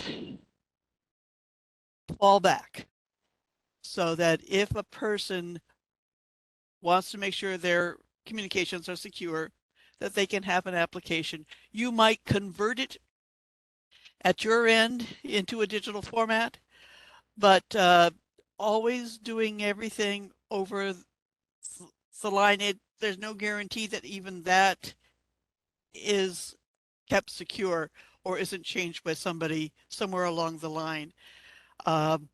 And it may be in places you don't see it. You may have an entry that goes into more than one slot, and one place something gets transposed, and it can keep the entire application from processing correctly or propagating whatever you have downline. So as far as 30 seconds remain.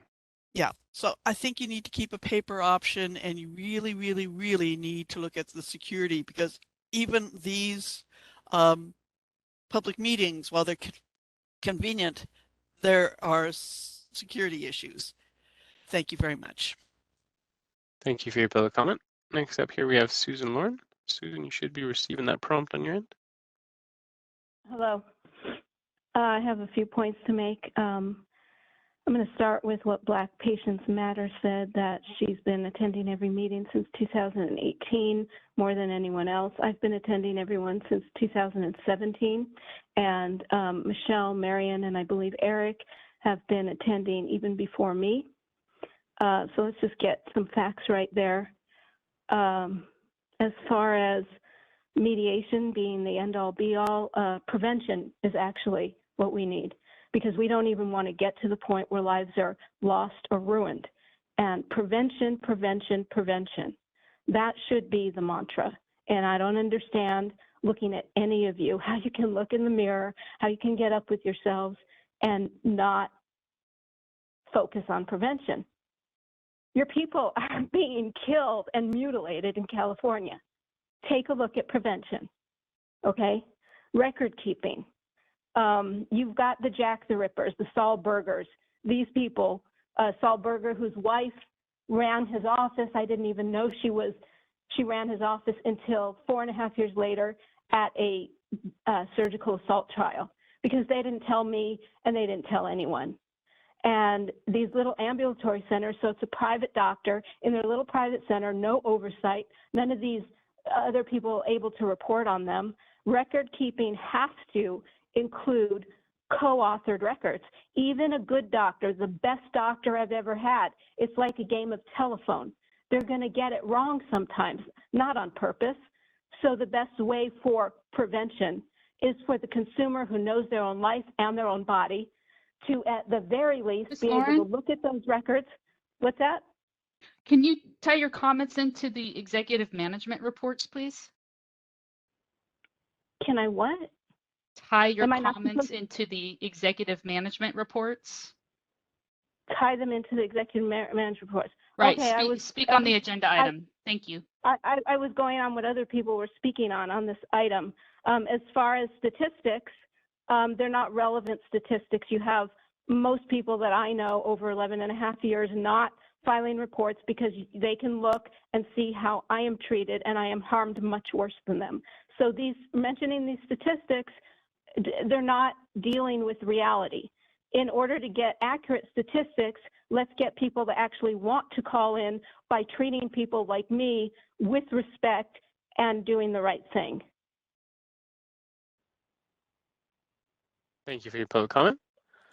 Next up here we have Kristen Ogden. Kristen, you should be receiving that prompt. Kristen, Okay, can you hear me? We can. Please go ahead. Thank you.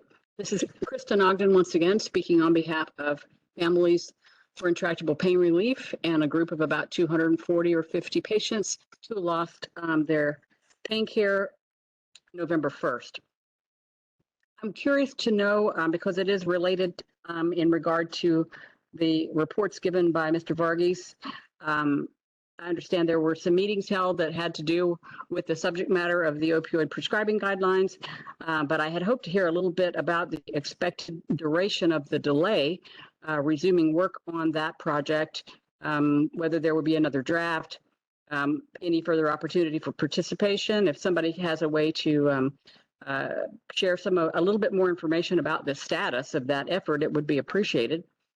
During the delay, I will say also that our legal action by the patients as a group continues in an effort to get a voice so that we can make ourselves heard.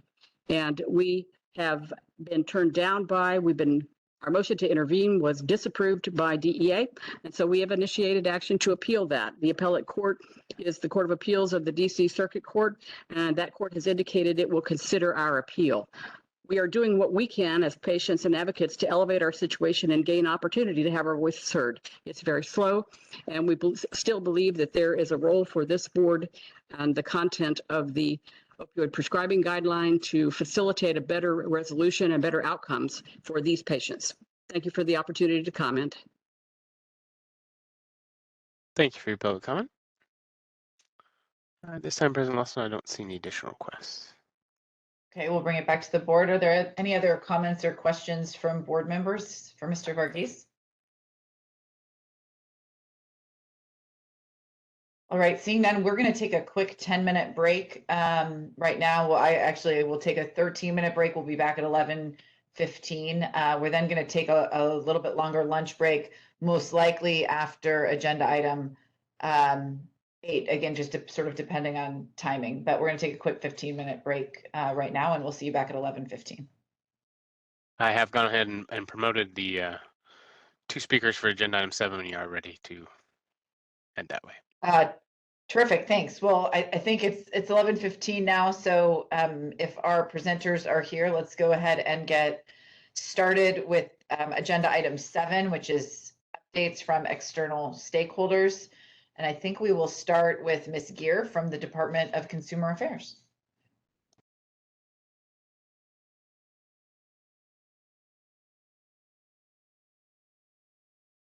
So I think you're on mute. We can't hear you.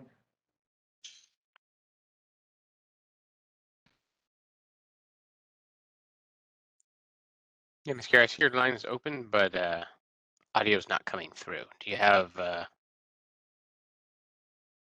tested it earlier, but your video is coming through crystal clear.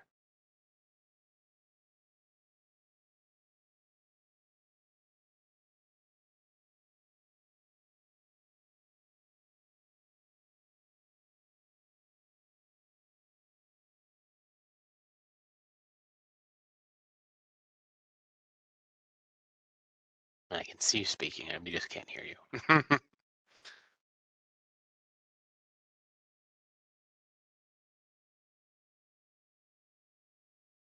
Yeah, you could try going to the audio and video and switching to the call in, or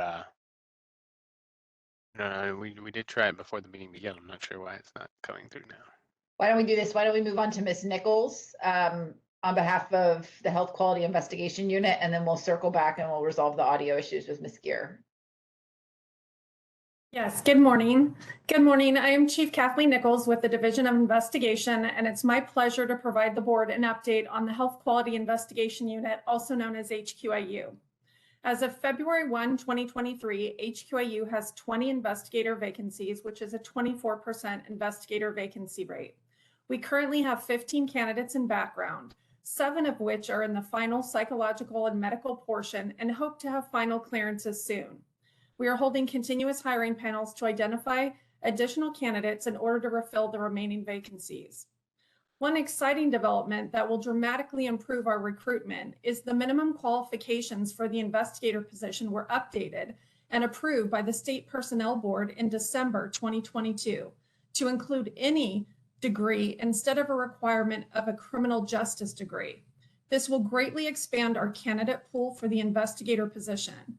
We are in the process of updating all our posted ads to include the new requirements and screening criteria, and we'll be able to consider a lot more diverse applicant pool for the next round of interviews.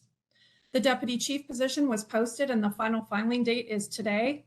We will be conducting interviews as soon as we receive the released applications. In the meantime, I continue to handle all the same HQIU matters as I did before as deputy chief. There have been no interruption in service to the board. The third week of our 4-week mini academy for newly hired investigators took place last week. The specialized training for investigator included detailed modules for all the different case types they will be investigating. 14 new investigators are attending this mini academy cycle. We have continued to make progress on our pending workload in cases over a year old, as evidenced in our updated graph in board item 7B. We continue to work with the board's enforcement monitor. We've had several meetings and consistently provide requested information and discussion on enforcement matters. We continue to hold regular meetings with board staff, in addition to sending an automated monthly report with case status updates. We look forward to our continued meetings with board staff, and this concludes my update. Thank you, Ms. Nichols. And we'll go to Ms. Gear, and then we'll take all questions at the end and comments. Ms. Gear, do we have your audio now? We do not. Ms. Gear, please use the mute button on your computer. Even I see you connected by phone now. That mute button on your computer will still control your audio. There, I see you unmuted. Yeah, we can hear me now. Thank you so much. Perfect. Thank you. So hello and good morning, President Lawson, Vice President Hawkins, Acting Executive Director Varghese, and members of the board. I'm Melissa Gear, a Deputy Director for Board and Bureau Relations. I appreciate the opportunity to provide the Department of Consumer Affairs update this morning. I have several updates that I will be sharing this morning, starting with the DCA Diversity, Equity, and Inclusion Steering Committee, which is comprised of DCA Board and Bureau leadership. The DEI Committee held its second meeting on January 27th and established the committee's charter, discussed changes to the strategic planning process, and development of a DEI fact sheet. Additional resources will be forthcoming that the boards will be able to use and incorporate into their strategic plans and communications. Next is an update regarding strategic planning. The department's DEI Steering Committee is working to implement the governor's executive order issued in September of last year, which directs state departments to embed diversity, equity, and inclusion into their strategic plans. DCA's Solid team is working with the DEI Steering Committee to develop DEI-related questions for inclusion in environmental scan surveys and SWOT analyses to help guide the boards and bureaus in developing DEI-related goals and objectives as part of their strategic plans. Sample DEI objectives will also be provided to further assist the boards and bureaus. Additionally, DCA is developing video messages from leaders to explain their perspective on DEI and how it relates to the board's roles as regulators and policymakers. Once these new DEI components have been finalized and approved, Solid will begin working with DCA's boards and bureaus on the development of new strategic plans or updating of existing strategic plans. We will keep your executive officer updated as more information becomes available. In addition, I will provide an update on the Medical Board of California's Enforcement Monitor. The initial review of the board's enforcement program has been completed by the Enforcement Monitor.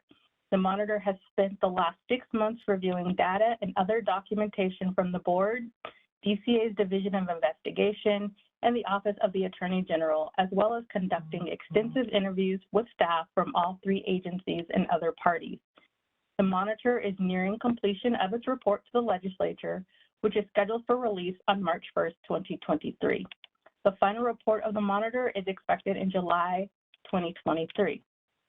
For background, in the fall of 2021, the department began implementing the enforcement monitor requirements of SB 806, the Medical Board Sunset Bill, which went into effect in January 2022. After receiving no proposals for its first two requests for proposals, or RFPs, the department issued a third RFP on March 30th, 2022, seeking a contractor. On May 16, 2022, the RFP was closed and the department received two proposals.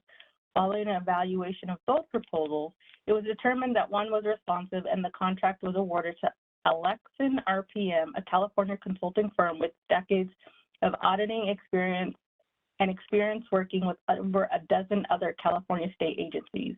In early July 2022, kickoff meetings with DCA, NBC, and the AGO began.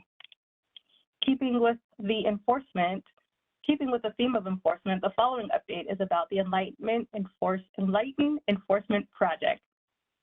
The Dental Board of California has been chosen to pilot the Enlightened Enforcement Project.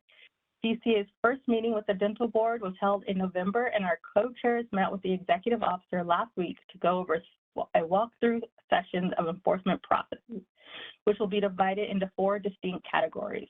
The first session will be a walkthrough of the complaint intake process, followed by the investigation process, disciplinary process, and probation process. As staff walk through these processes, subject matter experts from all boards will be reviewing the process and providing input and asking questions in order to learn best practices between boards and to improve efficiency and standardized procedures for all boards and bureaus. We are thrilled that the Dental Board has agreed to serve as the project's first board, and we look forward to sharing the findings from this project once the project is completed. Equally important is the board's sunset review. As the board prepares to meet and discuss the board's 2022 Sunset Review Report before the California State Legislature, DCA is here to assist and is available to conduct a mock hearing prior to your Senate hearing. The mock hearing is with the DCA executive team and allows time to ask questions and practice before the board's scheduled legislative hearing on March 16th. Please let me know if this is of interest and I will gladly assist you in scheduling this mock hearing. Furthermore, due to the timeframes in a law that require postgraduate license and initial licensure by a certain date to those in postgraduate training, DCA would like to offer to collaborate with the board and stakeholders to organize a meeting to discuss lessons learned over the last year. We understand how difficult it can be to bring all stakeholders together to discuss the importance of not waiting until the deadline to submit applications and the required documents, and would like to help to get the message out about early intervention with postgraduate trainees. As Acting Deputy Director Varghese stated with the board's current Executive Director Varghese stated with the board's current vacancy rate, the department is here to help wherever possible to hire positions as quickly as possible. In order to assist with the licensing deadlines, DCA provided 2 additional staff to assist until later this month and will continue to assist with filling the vacant positions. We look forward to working with the board staff on this endeavor. Required board training reminder. With the new year underway, now is an excellent time to review all the necessary board member trainings and submit your certificates of completion to your executive officer and DCA at memberrelations@dca.ca.gov. There are 2 DCA-wide mandatory trainings for 2023. This includes sexual harassment prevention training and information security awareness. All DCA employees and appointees, including board members, will need to complete the sexual harassment prevention training this year. This training is required every odd number year and is approximately 2 hours. In addition, if you are assigned a DCA email, dca.ca.gov, you are required to complete the Information Security Awareness Fundamentals 2023 training. Information Security Awareness training addresses everyone's role in protecting DCA data and information. The training is online and required every year. Both the Sexual Harassment Prevention Training and Information Security Awareness Training are available in the department's Learning Management System, which we commonly refer to as LMS. both trainings can be accessed online at any time. In the next few weeks, information will be sent out via email on how to access these trainings. Board members must complete board member orientation training or BMOT within the first year of appointment or reappointment, ethics training within 6 months of appointment and every 2 years thereafter, and defensive driver training within the first year and every 4 years. For your convenience, these trainings are offered multiple times a year in a variety of formats. For more information, a mandatory trainings page has been created to help members identify, access, and track specified trainings. This page includes direct links to mandatory trainings as well as pertinent information and policies specific to these training courses. The page is available via the DCA Board Member Resource Center page. And you may also contact or reach myself or Yvonne Durantes. Almost done. As we look ahead, we've got the President's Training, which will be on February 22nd, 2023. DCA invites President Lawson and Vice President Dr. Hawkins to join President's Training on February 22nd from 10 a.m. to 12 p.m. This virtual 2-hour training will outline the role of a board president, including understanding the scope of the role, managing board members, and performing administrative duties. Please sign up now using LMS. We also have the end of COVID-19 state of emergency waivers, which will be ending on February 28th, 2023. The COVID-19 state of emergency and associated executive orders will end on February 28th. Upon the state of emergency ending, the remaining active waivers that DCA issued under the authority of the state of emergency and executive orders will also expire. Don't forget, file your annual Form 700 by March 15th, 2023. Board and committee members are required to file a statement of economic interest or Form 700 within 30 days of their appointment annually and within 30 days of leaving office. This year's annual filing period covers a prior calendar year, January 1st through December 31st, 2022. The official deadline for filing is April 1st, 2023. To ensure compliance, DCA suggests that Form 700 filers complete the e-filing by Friday, March 15th, 2023. You should have recently received an email from NetFile with instructions on how to file your annual Form 700. If you have any questions or would like more information, please contact me. Lastly, as I come to a close, DCA and the BBR team look forward to working with you and assisting you throughout this new year.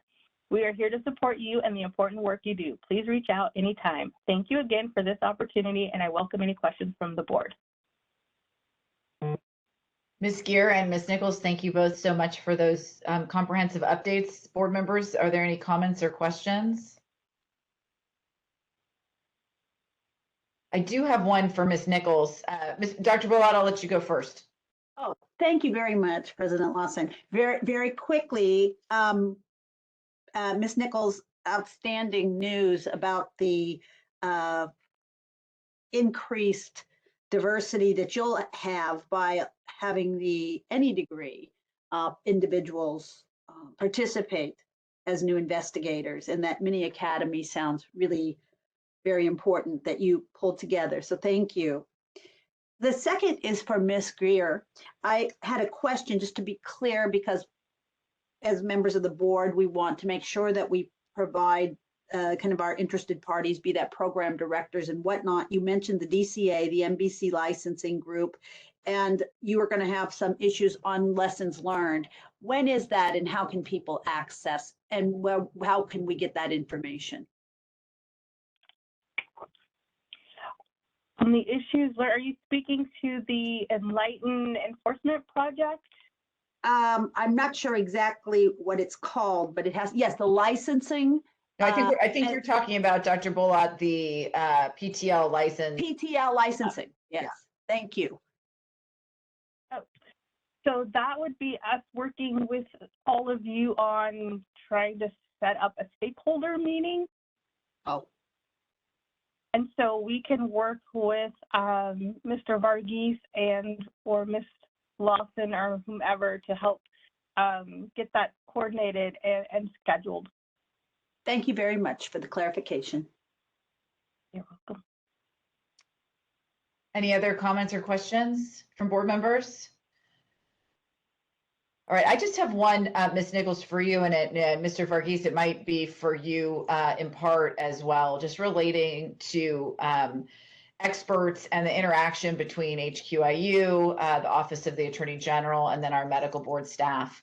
As part of our last two board or panel meetings, and I serve on panel B, we have had reports from the Attorney General's office that in some cases, additional experts have been denied by DOI, HQIU as part of investigations. And I'm curious about what that process looks like, why that would happen in a particular instance, and what we can do to make sure that everybody across all of these various agencies has what they need to make sure our enforcement program is strong. And again, if there's a problem with an expert, that we get an additional expert if needed. So maybe you could just talk to us a little bit about what that process looks like. Yes, President Loss, I'd be happy to speak to that. After last board meeting, I did ask the board for some specific information with regard to that case. And there was no request that I had on my side for a second expert in that particular case that was discussed at the last board meeting. I reached out to board staff. They were unable to provide the request. So that's where that matter is. But as far as the process, if there ever was a concern about asking for a second expert, we would discuss that at our weekly meetings. But I would like to say in general, part of the practice of constantly asking for second experts is concerning to me, because the expert opinions don't always match up. And then you get in a situation where the case can't be filed. So I strongly believe that those requests should only be in situations where it's absolutely necessary. So I welcome our continued discussions with board staff as those requests come in. Thank you. I just want to make a note. There was a specific case that came up in December we talked to you about. There's been a subsequent case that had the same notation that came up at our most recent panel meeting yesterday. And so that's where it concerned me enough to ask again about the coordination process here. I would love to hear from board staff the specifics of that case that came up yesterday, and I'd be happy to research that and get back to the board.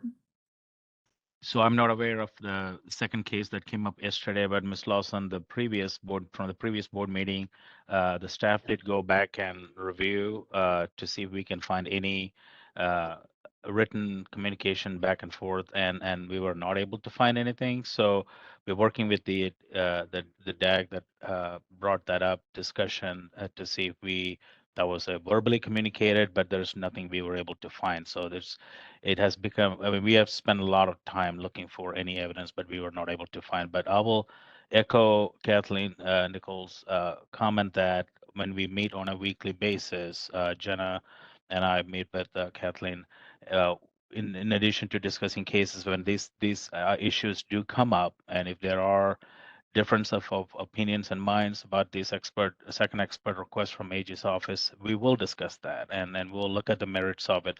And I'm not aware of anything recently brought to my attention in this regard, but we'll definitely bring that up and we'll deal with it on a case-by-case basis.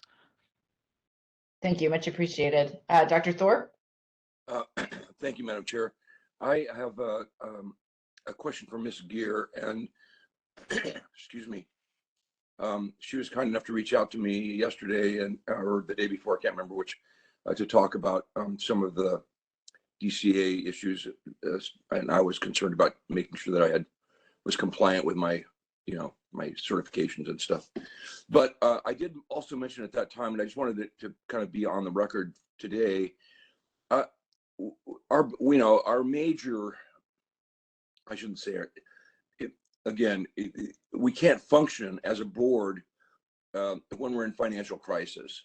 And it's very concerning to me that we are consistently facing financial crisis. And one thing that I think would be of help in helping us understand our crisis is to see what happens in other similar boards that are not in this same crisis that we are. Specifically, the Board of Osteopathy, the Board of Podiatry, possibly even the Board of Nursing. I don't know that it's specifically consistent with these other areas, but my understanding is that those boards are not facing the same financial crisis that we are. And I think it would be instructive if DCA could give us information about those other boards, what they perceive the difference is in their, why we're having the financial challenges that we're having and why they don't seem to have that same challenge. Because it appears to me, even though they are not the same number of licensees, that the percentage of discipline, the investigation percentages, those things should be generally, I would think they'd be fairly consistent, fairly close anyway. And so it's just, anyway, so that's something that I would ask of Ms. Gear, if it's appropriate. I don't know all the interactions within DCA or under DCA, but if that's not somehow conflicting or in some manner it's inappropriate, I don't want to do it in that way. But I think it would be helpful to understand that. So that's my request. Thank you. Thank you, and thank you, Mr. Thorpe, for that. Yes, and following up on our conversation, I did have some additional conversations with staff at DCA, and so we are looking into, through of course working with board staff, potentially looking at maybe having a budget presentation, if that would be helpful to the board, maybe an upcoming board meeting where DCA budget office could come and kind of walk through the board's budget in a little more thorough manner. That's one thing we discussed. And then something else would be having conversations probably with Mr. Varghese about maybe having some conversations with some of those other boards about their budgets and some of those changes offline, and seeing what we can do as for presentation of board and board staff. Thank you. Dr. Hawkins, may I speak? Dr. Hawkins? So I'm not sure if this is true, but it's a question. Is it true that DCA plans on, representing, that may be too strong of a word, being involved with the legislature and having discussions regarding the financial status of various boards and commissions as they come up for some type of review? That is DCA injecting itself into this process to help? I don't know what the goals would be. Perhaps you can ask the question with what answer the question what I've already asked so far. DCA involvement with the legislator to help with boards in a way different from what they've done in the past. If I'm understanding your question correctly, I'd have to get back to you, but no, I don't think we're doing anything that we have not done in the past. I know that we have had some conversations just regarding boards that are interested or in need of a fee increase, but that's a practice that we've been doing in the past. There's, as far as I am aware, there's not been any additional changes or anything that has not been done in the past in this space, but I can double check and get back to you on that. Thank you very much. It was an offline conversation I had with someone, and I don't know if that was something that actually was scheduled to occur or not, but it was involving DCA and the legislature. And I don't know what the legislatures meant. Thank you. Additional comments or questions from Ms. Nichols or Ms. Gear? Mr. Rue? Yes, this is for Ms. Nichols. I'm looking at a different chart from actually a different agenda item about complaints received, and I think she could answer this question as well. I see a huge drop off in the fiscal year 22-23 for complaints received. Is that just because this fiscal year is not yet over? And are we on track with the other years on our number of complaints we're expected to receive? Well, as far as the complaints coming to HQIU, that number has decreased over the past fiscal years, but we accept the cases that the board gives us. So perhaps that's a better question answered by board staff as to why that number has decreased. Mr. Ryu, we don't know why the numbers decreased, but you're accurately pointed out. Yes, it is on a volume level compared to previous fiscal years. We start to see less complaints be received. Now, of course, we're only halfway mark to finish up the fiscal year, so we don't know how the rest of the 6 months gonna play out. But if the trend continues, we will probably end up the fiscal year with less complaints as compared to the previous years. Is there any does the staff know of any have any thoughts on why that's the case? No, we don't know.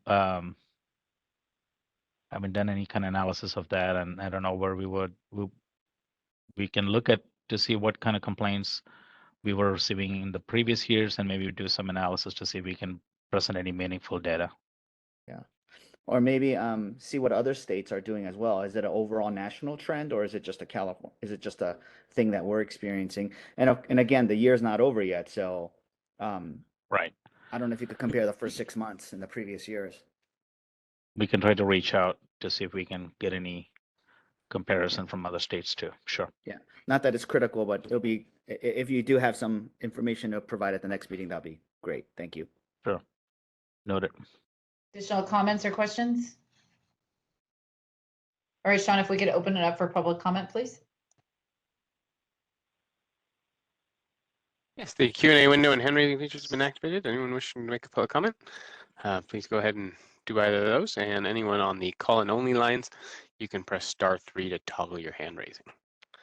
Give me just a second here to get to the bottom of the list. First up here we have Black Patients Matter. Should be receiving that prompt on your end.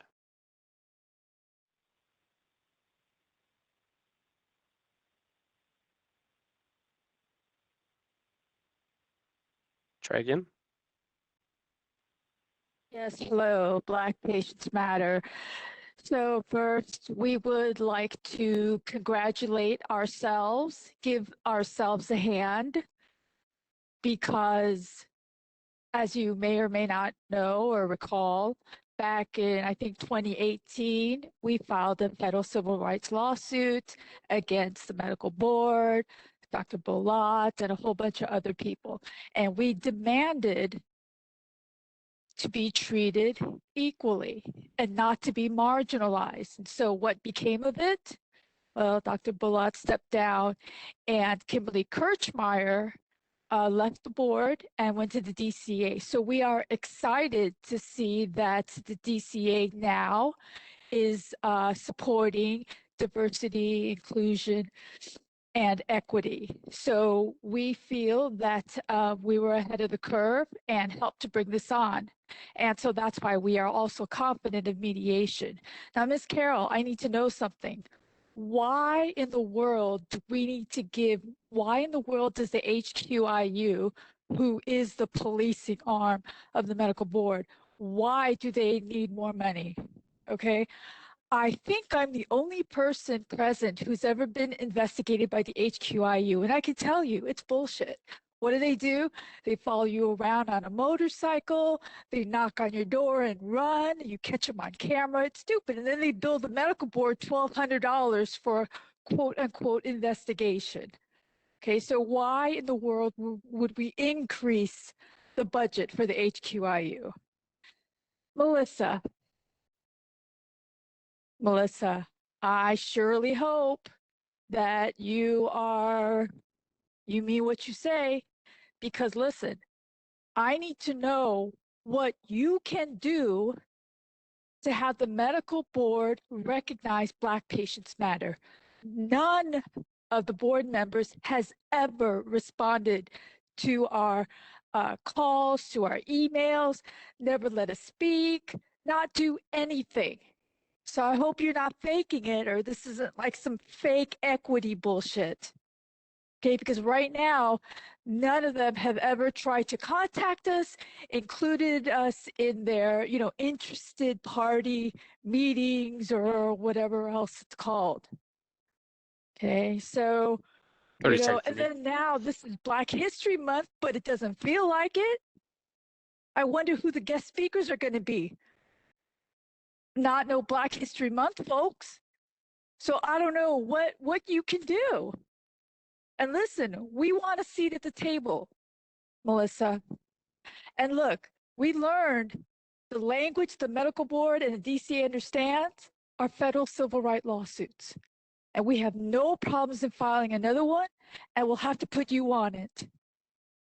And believe me, when we file it, it's not going to be in California. And so what does that mean? It ain't going to be cheap. All we want is a seat at the table.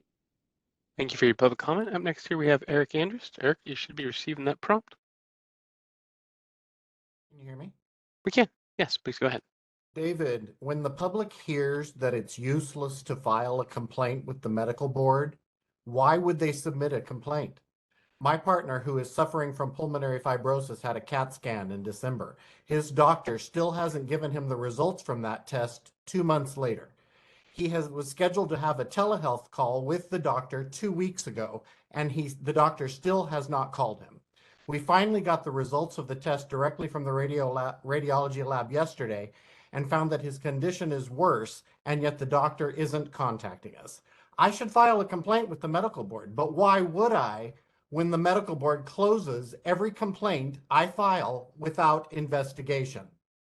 I should be able to file a complaint on my partner's behalf and get that doctor in trouble because he has basically abandoned him while he has pulmonary fibrosis. But every time I file a complaint with the medical board, it's closed without investigation. And I was told when I was filing complaints regularly from doctors we were finding to be bad as part of the Patient Safety League, I was written a letter by the medical board saying that I was abusing the system. So you guys don't even want people to file complaints. So don't be surprised that you're not receiving complaints. Since Richard brought up looking at other boards, you should look at the Contractor State License Board and how they inform consumers about bad contractors who have complaints filed against them. And you should look at the Nursing Board, who was caught not once but twice lying during their audits, which proves that the public can't trust any numbers coming out of any board if the Nursing Board is bold enough to lie to the state auditor. While looking at other boards, maybe we can find out why they're being audited, but the medical board is not. You should also look at the current board members who receive far more per diem than your own budget allows, and that's part of the reason why this board is suffering financially. Thank you. Thank you for your public comment. Next here we have Maria Navarrete, sorry. Opening that line now. Maria, looks like your line's open. Are you there? Can you hear me? We can.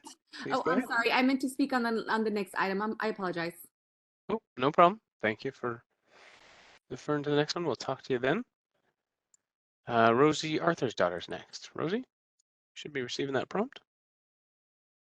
Okay. A whole part of the issue that really needs to be addressed is, you say you don't have enough money to do your jobs, and there's all these physical problems. There's physical responsibility with the funds that you have. And, the elephant in the room is the death certificate project that was very costly, not only in terms of financial, but in how it impacted patients adversely, which also collaterally affects how people, when they make a complaint, it doesn't get processed. Now you have a vast amount of data there, and you have data that was limited to exclude things like suicide and other causes of death. My proposal is to, you've already spent the money, you've got a wonderful source of data. This would be a good thing to do as far as your whole enforcement process, is to take this into consideration and look to see what the real causes are, because you have the information to ferret out those causes if you don't have to sit there and focus on an agenda. And then you can audit these the complaints that were not responded to. Now, that is something that can happen because there are reasons why people commit suicide that are because of how the medical care is being handled. I'm not just talking about controlled substances. I'm talking about every aspect of it, because how people metabolize their medication, we've talked about this before, affects all areas of medication.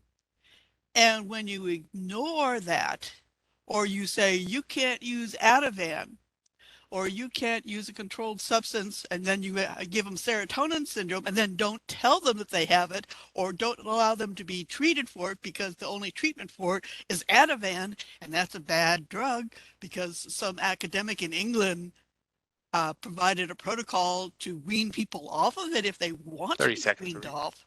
So you have data there that you can use to improve your enforcement process without adding any extra money. You have it there, you just have to have the will to use it and to reframe that information to access what is useful for everybody there. And it might right some wrongs. So thank you. Thank you for your public comment. Excuse me. Just double checking here, Ms. Lawson, but yes, that was the last request. Thank you, Sean. We'll bring it back to the board. Are there any additional comments or questions for Ms. Gear or Ms. Nichols? All right, seeing none, we are going to move on to the next item, agenda item 8, which is discussion and possible action to approve proposed regulations pursuant to SB 1259. Ms. Sodergren, who's the executive officer for the Board of Pharmacy, is here to join us on this item, and Mr. Bone, I think, is going to kick us off. Thank you, Madam President and members. Good morning. I am pleased to be joined by Ann Sodergren, who's the Executive Officer of the California State Board of Pharmacy, and she'll be available to answer questions or provide clarification on this item. The item before you today is here because a new law requires the Board of Pharmacy and this board to update a regulation to allow a pharmacist to independently furnish any FDA-approved opioid antagonist, which are used to reverse the effects of an opioid overdose. Yesterday, staff posted to the website and emailed to the members a slightly updated version of today's meeting materials. There were only two, again, very minor updates to the document. The first was to indicate that the regulation language was approved by the full Board of Pharmacy earlier this week. And the second was to update the presentation of the proposed language to show additions in underline and deletions to the current regulation in strikeout. We will require a motion to approve the required language, to approve the language at the time that the board is ready, Madam President. And with that, I will turn it over to Ms. Sodergren for any other brief remarks that she may have. Good morning, President Lawson, Vice President Hawkins, and members of the board. My name is Ann Sodergren. Thank you for the opportunity to present today draft regulations necessary to implement provisions of Senate Bill 1259 related to pharmacists furnishing opioid antagonists.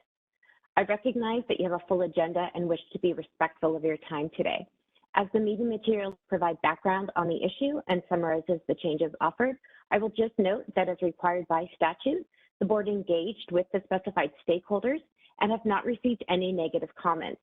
Further, earlier this week, the board approved the text to initiate the 45-day comment period.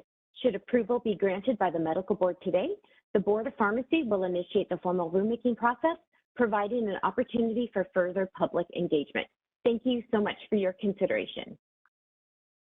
Thank you so much, Ms. Sodergren and Mr. Bone. Are there any questions or comments from members?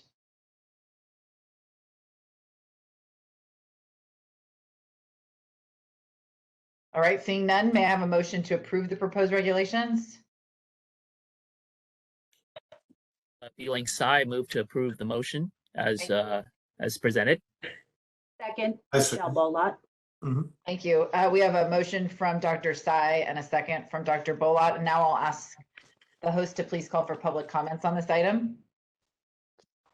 Lawson, the hand raising and Q&A features are enabled. Anyone wishing to make a public comment here? And if you're on the phone line only, you can press *3 in order to toggle raising your hand. Give everyone a few minutes here to queue up. First request I see is from Lucas Evanson. Lucas, you should be receiving that prompt on your end. Oh, Lucas, are you there? Can you hear me? We can. Okay. Please go ahead. Hello, my name is Lucas Evanson. I am Associate Director of Strategic Engagement for the California Medical Association. Opioid antagonists represent a critical tool in reducing overdose deaths. California has made significant commitments to access in recent years. For people with substance use disorder, access to physician-led care for medication-assisted treatment is also a critical component. Notably, the federal government has just eliminated the X waiver requirement, which we hope will expand access to this treatment by removing barriers to physician participation.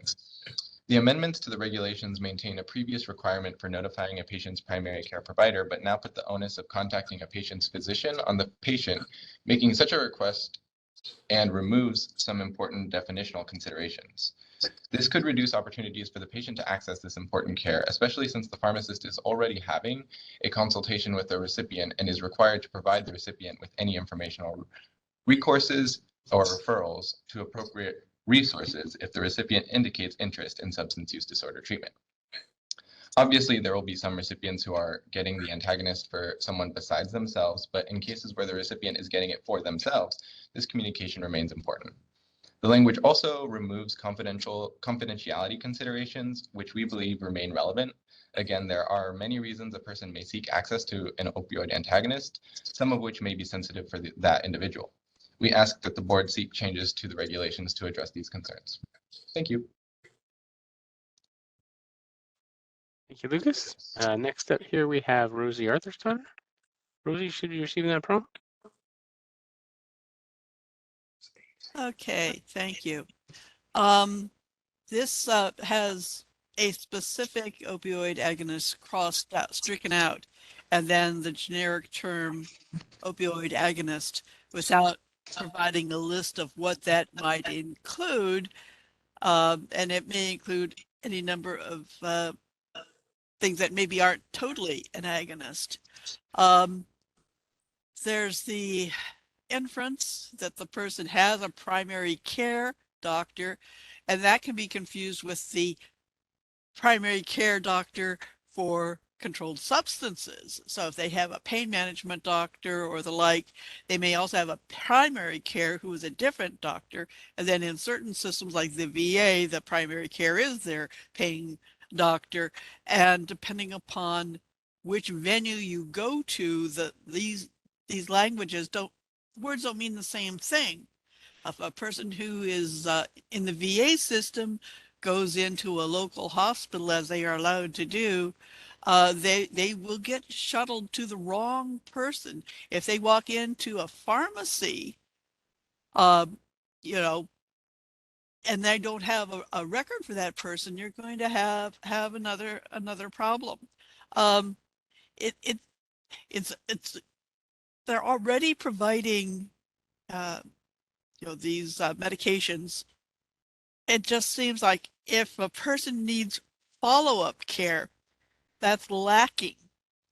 If you have a person who has QTC problems and they're on the upper limits and you're starting to give them medications that may adversely impact them, and they don't know it because nobody's bothered to tell them that they have a problem, or nobody's bothered to do the test in their primary care or pain treatment center or whatever. And of course, then there's the people who do it recreationally. It's still a very scary thing that something that should be a good thing it always seems that you're damned if you do and damned if you don't. That what seems to be a good thing oftentimes has had enough time in the sausage making process to usually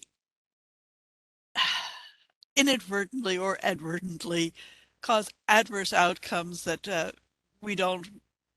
aren't patient focused.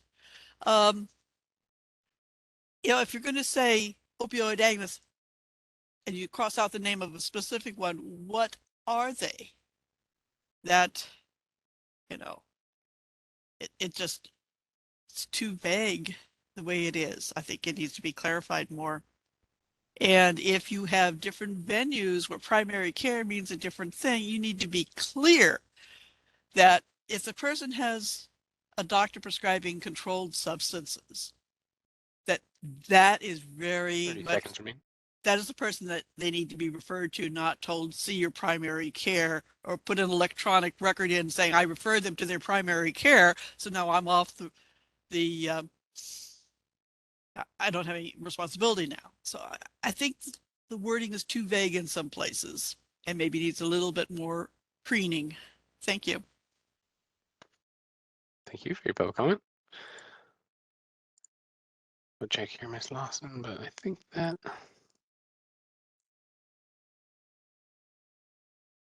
Yes, that's all the requests in queue currently.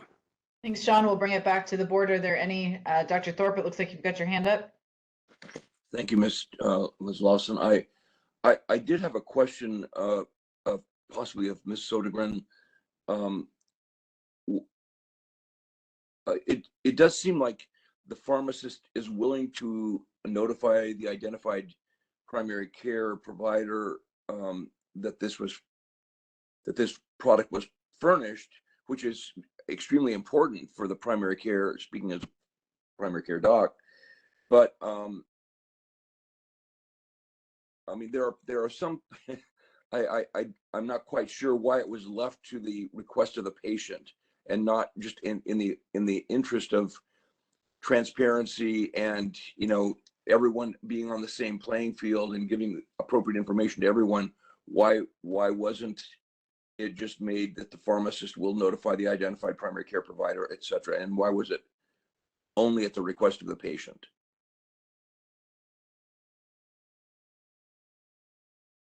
So it looks like you're on mute, Ms. Sodergren. I'm so sorry. It's only been like 3 years since we've been doing meetings virtually. I apologize for that. Thank you so much for the question. I think in large part, a lot of times this is when pharmacists are furnishing, whether it's to a patient or to a school or, you know, to other entities, a lot of times it's not actually for that individual. It's for that person to then be administering to someone else. So I think it calls into what is the intent of that notification, and is that providing meaning. So, you know, if this is something that the medical board feels is necessary, you know, happy to definitely, you know, work on that. The board, you know, has some flexibility in its motion if we believe that that's necessary from a consumer protection standpoint to require an automatic notification as required now, you know, in the language currently. But I believe that that's where the thinking behind doing it just at the request of the patient. I hope that was responsive. Madam Chair, could I just have a follow-up question? Please. So, Ms. Sodergren, I recognize the logistic problem here, but I think there is a much larger problem in today. It used to be that pharmacists and doctors were actually partners and felt very collegial in their relationships with each other. And that has really changed over the last 10 years. It's become very almost adversarial in especially in private practice.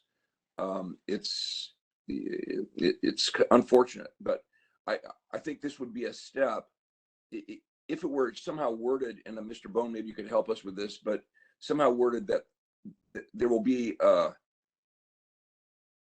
you know, an attempt to identify a primary care doctor, and if there is one available, they would then notify the doctor or something, so that there is a sort of an onus on the pharmacist, since they're being the ones who are accessing the product, that they would be the ones who would be on the hook, so to speak, to notify the primary care doc of the transaction that has occurred.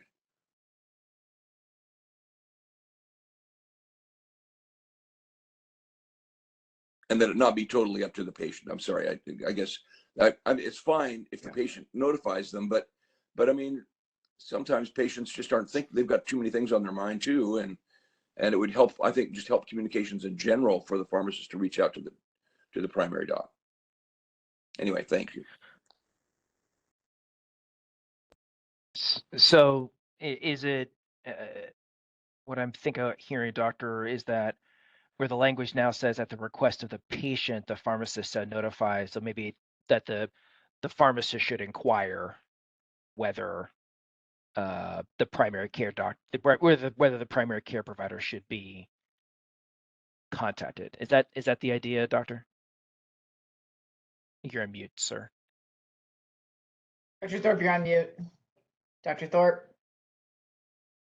You're muted, doctor. Thank you. Sorry about that. I would say that the pharmacist should identify a primary care clinician and notify them of the product furnished or whatever the appropriate information is.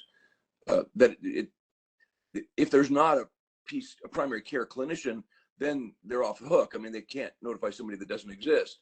But if there is someone who they at least have, that in the process of furnishing this, they identify who the primary care clinician is, and then notify that clinician that this has been, if it's, if there is someone to notify them.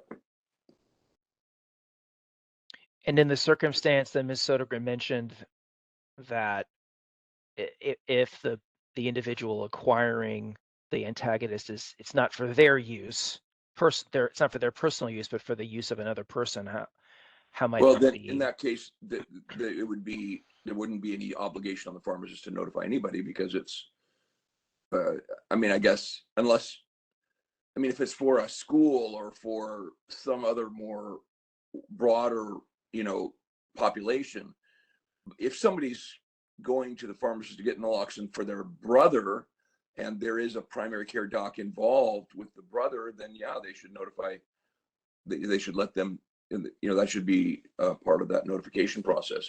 But when it's for a larger group or for a bigger population, so that there's a protection available for that school or for that organization, whatever it is, then of course that would not be appropriate. And I don't want to try and wordsmith the document on the fly here. I mean, I think maybe it needs to just have some work put into it to make sure that is included, and that it's not totally up to the patient to ask for that to happen, because that's currently not part of the workflow that normally would happen.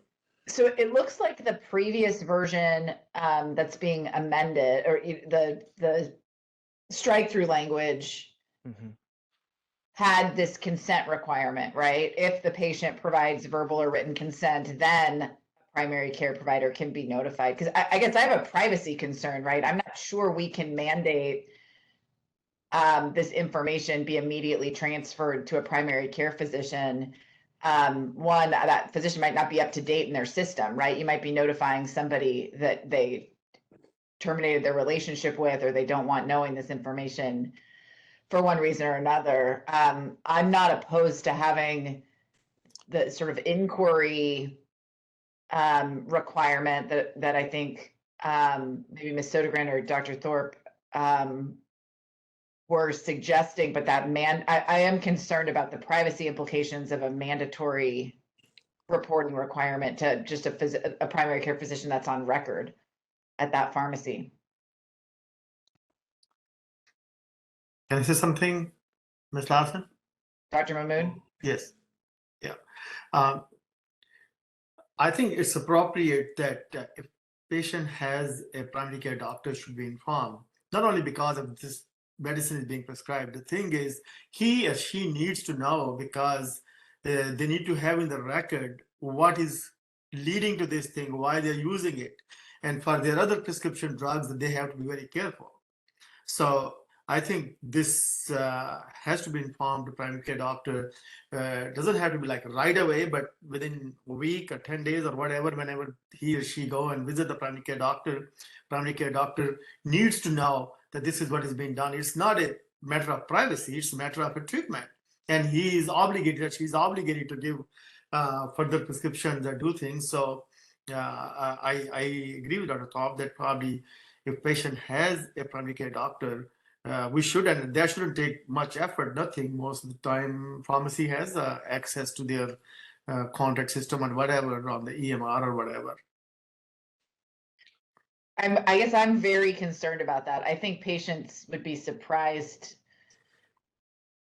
to learn of that requirement, that if they asked for something that was supposed to be made available to them, that it was going to be told to their primary care provider. But and that's contemplated in the language. The language right now just states that will happen upon the request of the patient, that the pharmacist will contact their provider. Dr. Balat? Yeah, I think that these, I would respectfully disagree with my colleagues on the board. I believe that this is a preventive measure. If we do it for populations, and I also believe patients have a right, and I understand Dr. Mahmood's comment. However, if I'm a really good primary care doctor, my obligation would have been to prescribe the naloxone in the first place, because that is what I'm supposed to do if I'm prescribing opioids. And patients can be a very high functioning heroin addict over doing great work as an executive, and they simply don't want to disclose that. So I think that it depends on what's the greater good here. And if that is having access to a medication that can prevent respiratory arrest, I would be in favor of the inquiry language. If I can comment on this thing, I agree. The thing is not that we are preventing somebody to prescribe that.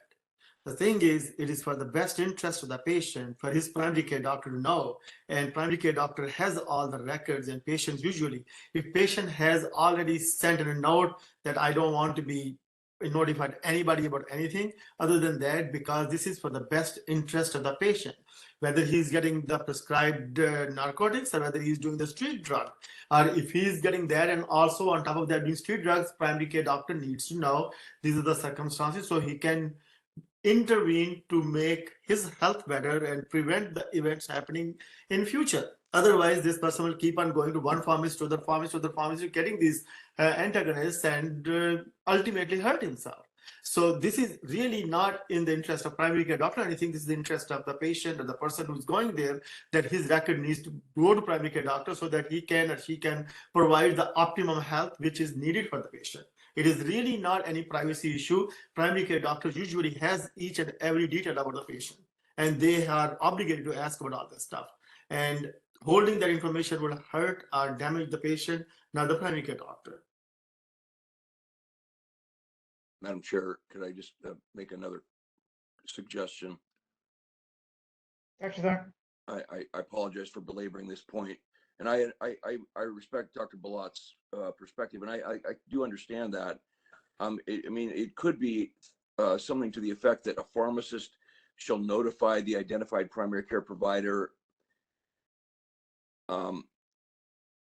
unless the patient requests that they do not. So there's an option for the patient to opt out of that, to say, hey, I don't want anybody to know about this. I mean, I can understand that, but the process, to me, it seems like the process should be that unless there's an objection, the primary care doc be notified, not that it's so that there's a kind of an opt-in language rather than an opt-out language. You understand what I'm saying? So that the default is, unless there's objection, that the pharmacist notify the primary care doc.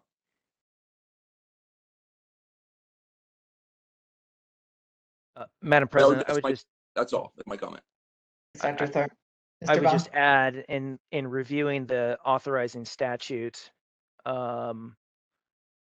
which is why we're here, is that the statute does state that patient consent is required for says among other things, says procedures. The procedures that we're talking about will include notification of the patient's primary care provider with patient consent of any drugs or devices furnished to the patient, or entry of appropriate information in a patient record system shared with the primary care provider as permitted by that provider and with patient consent.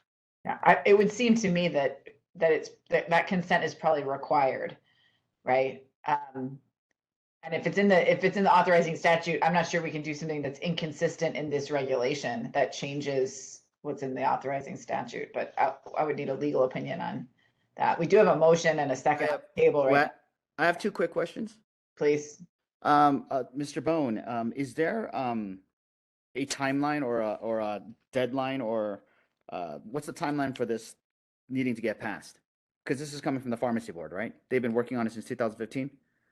I think in 2015 was when the current regulation was adopted, but there was just a bill last year that this board supported, which required the updating of that regulation, which is why we're here today. In terms of a further response to Mr. Rue, I'd have to turn over to Ms. Sodergren, who could speak to the pharmacy board's timelines that they have laid out for this.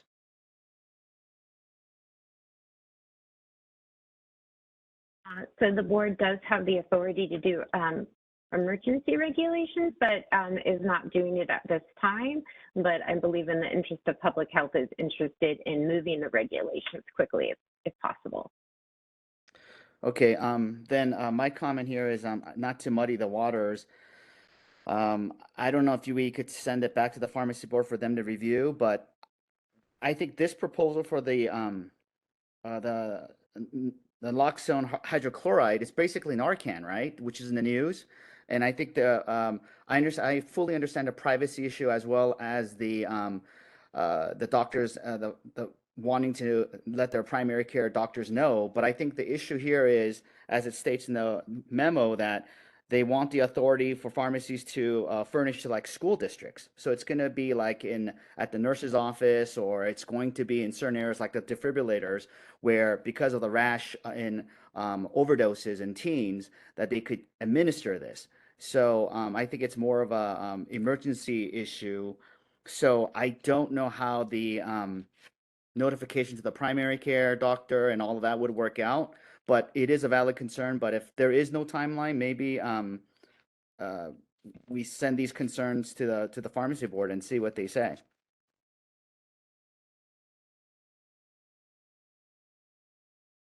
I would be in favor of that. Dr. Thorpe. Dr. Tsai. Yeah, and we're arguing for the same thing, and I think the two-pronged approach is the intent of this legislation is so that people who need it can have access to it. And I think Dr. Thorpe's concern and Dr. Mahmood's concern is that not only do we help these people emergently, we should help them in the long term, so that the primary care doctor and whatnot gets information of this so that they can be helped further along. And so I think we're arguing for the same thing as patient health and safety and public health. And so I think rather than delaying this, I would say that we would move forward, and then maybe we can query the pharmacy board as to or maybe in the future we can sort of put out our recommendation so that, like Dr. Thorpe says, it's an opt-in, automatic opt-in unless you opt out. Because if we sort of send it back and come back next time, I think this delays the whole public health emergency that is going on. I think we see it in the news all the time. People dying from fentanyl overdose, not because they actually ingested it themselves, but because they thought it was something else. These are not drug abusers. In LA, there's middle school, high school kids who were thinking they were something else that they were taking. And so I think rather than holding this important issue up, we passed the motion, but with a recommendation that we would like to see some other protocols be in place so that, you know, patients not only get emergent help, they get long-term help if needed. Thanks, Dr. Stein. We do have a motion and a second on the table. So I think we'll call the question and then I guess we'll see where that motion lands us. Madam Chair, could you, is the motion to accept the proposed amendments as stated? Yes, it's to approve the proposed regulations. Correct. Yeah. Okay. Is it possible to amend that motion? The motion, the maker of the motion and the seconder would have to accept that amendment. And I believe the maker of the motion is Dr. Tsai, and I believe the seconder is Dr. Bolat or Dr. Mahmood. I can't remember. Bolat. Yeah. What's your proposed amendment? My proposed amendment is to accept the proposed amendments to the current protocol regulatory language as stated, with the recommendation to bring it back in collaboration with the Board of Pharmacy to address the issue of the notification of primary care and with concerns for privacy. I fully welcome that friendly amendment. Yeah, and I agree with that. That's true. This is, I seconded that. So let me ask something. If that happens, when will this go into effect? We would go in, if the board, I don't know what the board is going to vote, but practically what will happen? And I think what I'm hearing from Dr. Thorpe, at least, is that, you know, it's like anything new. We should always monitor process, a 90-day review. How is this working in the field? What are the concerns? That's where we start to ask those questions. I just want to be clear on what the friendly amendment, proposed friendly amendment is going to do and how it's going to function and how, if it's going to impede this being implemented with our pharmacy colleagues. Madam Chair, can I just respond by intent? Please. My intent is not to delay this process. My intent is to enact the proposed amendments, but to bring it back at time certain in 90 days or 180 days, whatever it is, that we reevaluate it, and with the intent of looking at this concern about physician notification and patient privacy. I can accept that. Okay, let's move along. Any further comments, questions? So just to clarify, the language would not be changed, but that we would invite the pharmacy board to come back to a future medical board meeting to discuss those two topics, physician notification and patient privacy. Correct. I think I'd ask for staff outside of the board meeting too, to have that conversation directly with their counterparts at the pharmacy board. All right, Ms. Lopez, could you please perform the roll call vote? Dr. Balat? Yes. Dr. Hawkins? Yes. Ms. Lubiano? Dr. Mahmood? Yes. Mr. Ru? Yes. Dr. Tsai? Yes. Dr. Thorpe? Yes. Madam President Lawson? Yes. All right, does that motion carry? Yes. Oh, sorry, I couldn't unmute my computer. That's a yes for Ms. Lubiano. Okay, so the motion carries unanimously. We're going to take one more item before we break for lunch. That's agenda item 9, discussion and possible action on the Medical Board of California strategic plan, which is a document we've looked at and developed over the course of a number of months. And I think we have Ms. Robinson here to assist us with this agenda item. Yes. Good afternoon, members. Thank you for the opportunity to provide an update on our strategic plan and ask for approval of the plan. Please turn to page BRD 9-1 to view the board's strategic plan. As you are aware, the Department of Consumer Affairs Solid Planning Unit met with the board members and staff to assist in the development of the board's strategic plan. Solid conducted an environmental scan that assisted the board in the discussions that led to the development of the new goals and objectives to strengthen consumer protection. The board also revised its mission and vision statements and added board values. This strategic plan will set the board's priorities for the next 5 years. I will now go over some of the highlights on what the board agreed upon in the 5 goal areas. In licensing, the board has set objectives that will reduce the timeframes to get a license, streamline the requirements verification process, allow applicants better tracking of application progress, and increase online application and renewal efficiency. The enforcement section contains several objectives geared toward increasing the efficiency of investigatory, disciplinary, and probationary activities, as well as decreasing timeframes for case processing and adjudication. The board plans to achieve this by increasing the number of medical expert reviewers and improving their effectiveness, assessing the effectiveness of medical consultants' referral for investigation, consider updates to the disciplinary guidelines, and reviewing the probation violation criteria to ensure its effectiveness. Legislation and regulation objectives include possible statutory changes to improve enforcement process transparency and opportunities for patient communication in the enforcement process, restoring sunset review to a 4-year interval, and evaluating licensing statutes for areas of improvement. Outreach is an important part of the board's mission to continually promote consumer protection through public awareness. Objectives include public stakeholder meetings that promote effective communication with interested parties, an online video on how to write a complaint, and easy access to outreach material. Lastly, board administration objectives include timely access to meeting materials, panel voting process improvement, effective and timely communication between executive staff and board members, implement diversity, equity, and inclusion programs, advocate for appropriate funding, and reduce the board attorney general costs and other agency costs.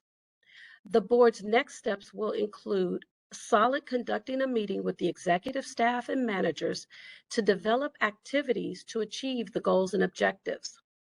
I am excited to help the board implement this new plan and provide you with annual updates on our progress. This concludes my update, and I will answer any questions the board may have. Ms. Robinson, thank you so much. And thank you to you, everyone at DCA, and also to our staff for all of their help in getting this document to this point. Are there any questions or comments from board members? Lori here, if I may. Please. Thank you. Just a general question in terms of keeping track on, once we approve it, and I was just wondering, as a board, how do we do checks to make sure we're meeting our goals along the way? Is it an annual thing that we put on the agenda, or is it something more staff manages? Just a general question. Yes, with the last strategic plan, I provided a yearly update, usually at the January board meeting. And actually, when I'm doing the status updates with staff on their actual activities, I do that quarterly to make sure that we stay on task. Got it. Great. Thank you. Thank you. Other questions or comments? May I have a motion to approve the plan?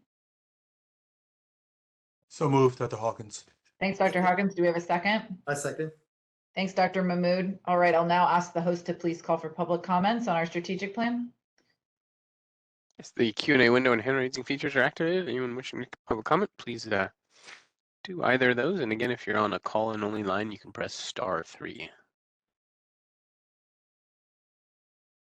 First request here is from Black Patients Matter. I should be receiving that request on your end.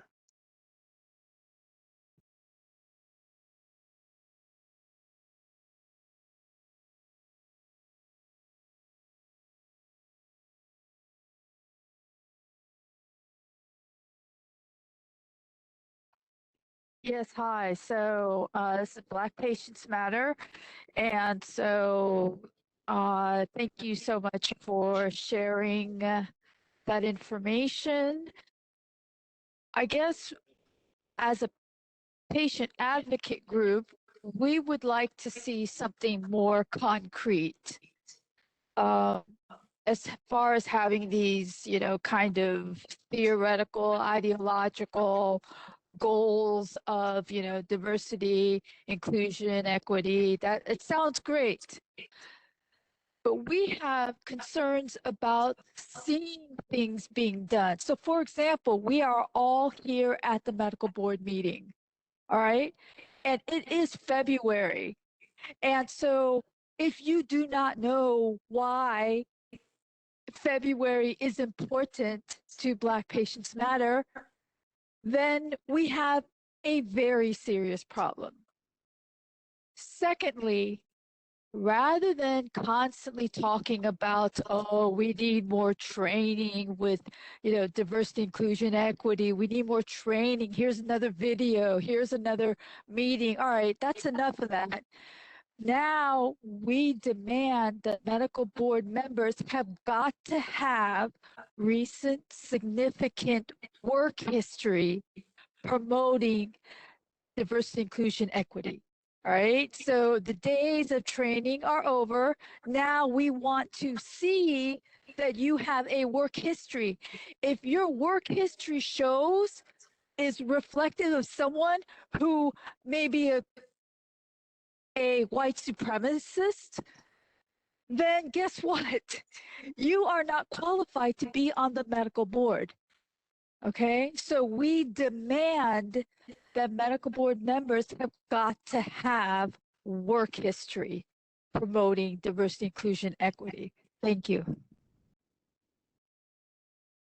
Thank you for your public comment. At this time, Ms. Lawson, I don't see any. Oh, last one, late one in here from Rosie Arthur Stutter. Just a sec. Rosie, you should be receiving that request now. I was kind of surprised about the survey and the number of responses, and I hadn't received a survey, and I thought that was sort of interesting. However, when I went back and as we're listening to all this, I went through and looked at my email. I did in fact receive a notice, but to me it looked like junk mail because it came from something, it says the medical board. It gave me a link to go to something called SurveyMonkey.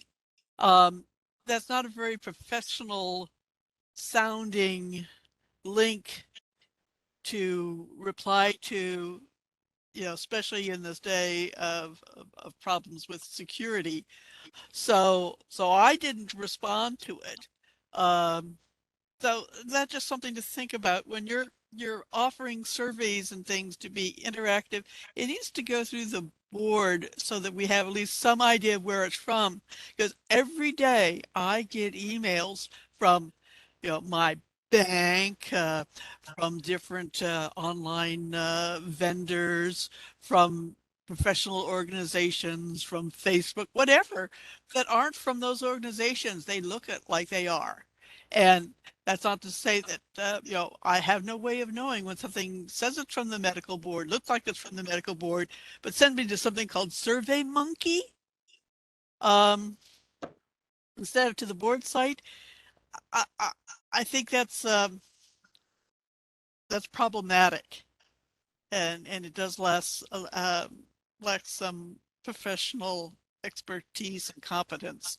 That's just my comment, because every day I probably have at least one of these phishing attempts happens every day from credible organizations, including Microsoft or whatever. I get them every day. So SurveyMonkey, that doesn't sound like the medical board to me. Sorry. Thank you. Thank you for your public comment. At this time, President Lawson, I don't see any additional requests. All right, thank you, Sean. We'll bring it back to the board. Are there any further comments on our strategic plan? Are we ready for a roll call vote? All right, Ms. Lopez, please call the roll. Dr. Balat, Aye. Dr. Hawkins, Yes. Ms. Lubiano, Yes. Dr. Mahmood, Yes. Mr. Rue, Yes. Dr. Sai, Yes. Dr. Thorpe, Yes. Madam President Lawson. Yes. All right, the strategic plan is approved. We are now going to take a break. We're going to take about 30 minutes. Let's return at 10 after 12, if that works for everybody. 12:10. I'm sorry, 1:10, excuse me. We'll keep it in the right time zone. We'll return at 1:10. We'll see you then. Thanks, everyone. I think we are ready to go. The next item on our agenda is agenda item 10, which is a discussion on Business and Professions Code 2220.05 regarding prioritization of allegations, and Business and Professions Code section 2220.08 requirements before referring complaints for further investigation. And I believe we're going to have a report from Ms. Webb on this one. Ms. Webb, I think you're still muted. Sorry, I have to do There we both go. the computer and the headset. Thank you. We included this memo on the agenda just because we've had some questions about the board aligning with DCA's prioritization categories. And so if you turn to the materials in item 10, you'll see that I've provided DCA's priorities and also the law applicable to the board, Business and Professions Code section 2220.05. And you'll see that DCA's category 1, described as urgent, includes but is not limited to acts of serious patient harm, great bodily injury or death, mental or physical impairment of the licensee with potential for public harm, practicing while under the influence, sexual misconduct, overprescribing, gross negligence, and incompetence resulting in serious harm or injury. The board's priorities are set forth in the Business and Professions Code, and you'll see that the top priority established by the legislature is for cases involving gross negligence, incompetence, or repeated negligent acts that involve death or serious bodily injury to one or more patients, such that the physician represents a danger to the public. The board's other priorities pursuant to this section include licensees practicing under the influence, excessive prescribing, and sexual misconduct. This is in line with DCA's priorities.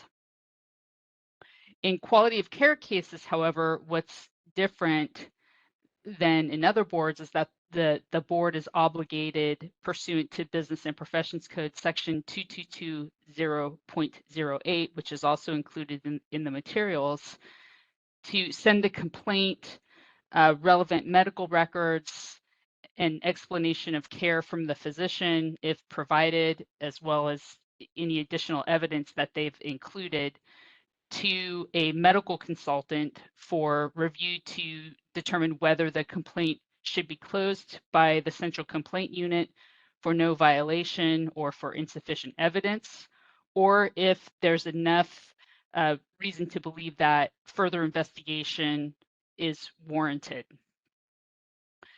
So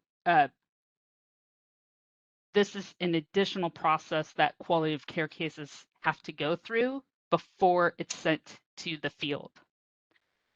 So this section ensures that reviews are conducted by medical consultants with the relevant education, training, and experience before referral to the field, which preserves and focuses resources on cases where further investigation is warranted to determine whether there is clear and convincing evidence that the physician departed from the standard of care.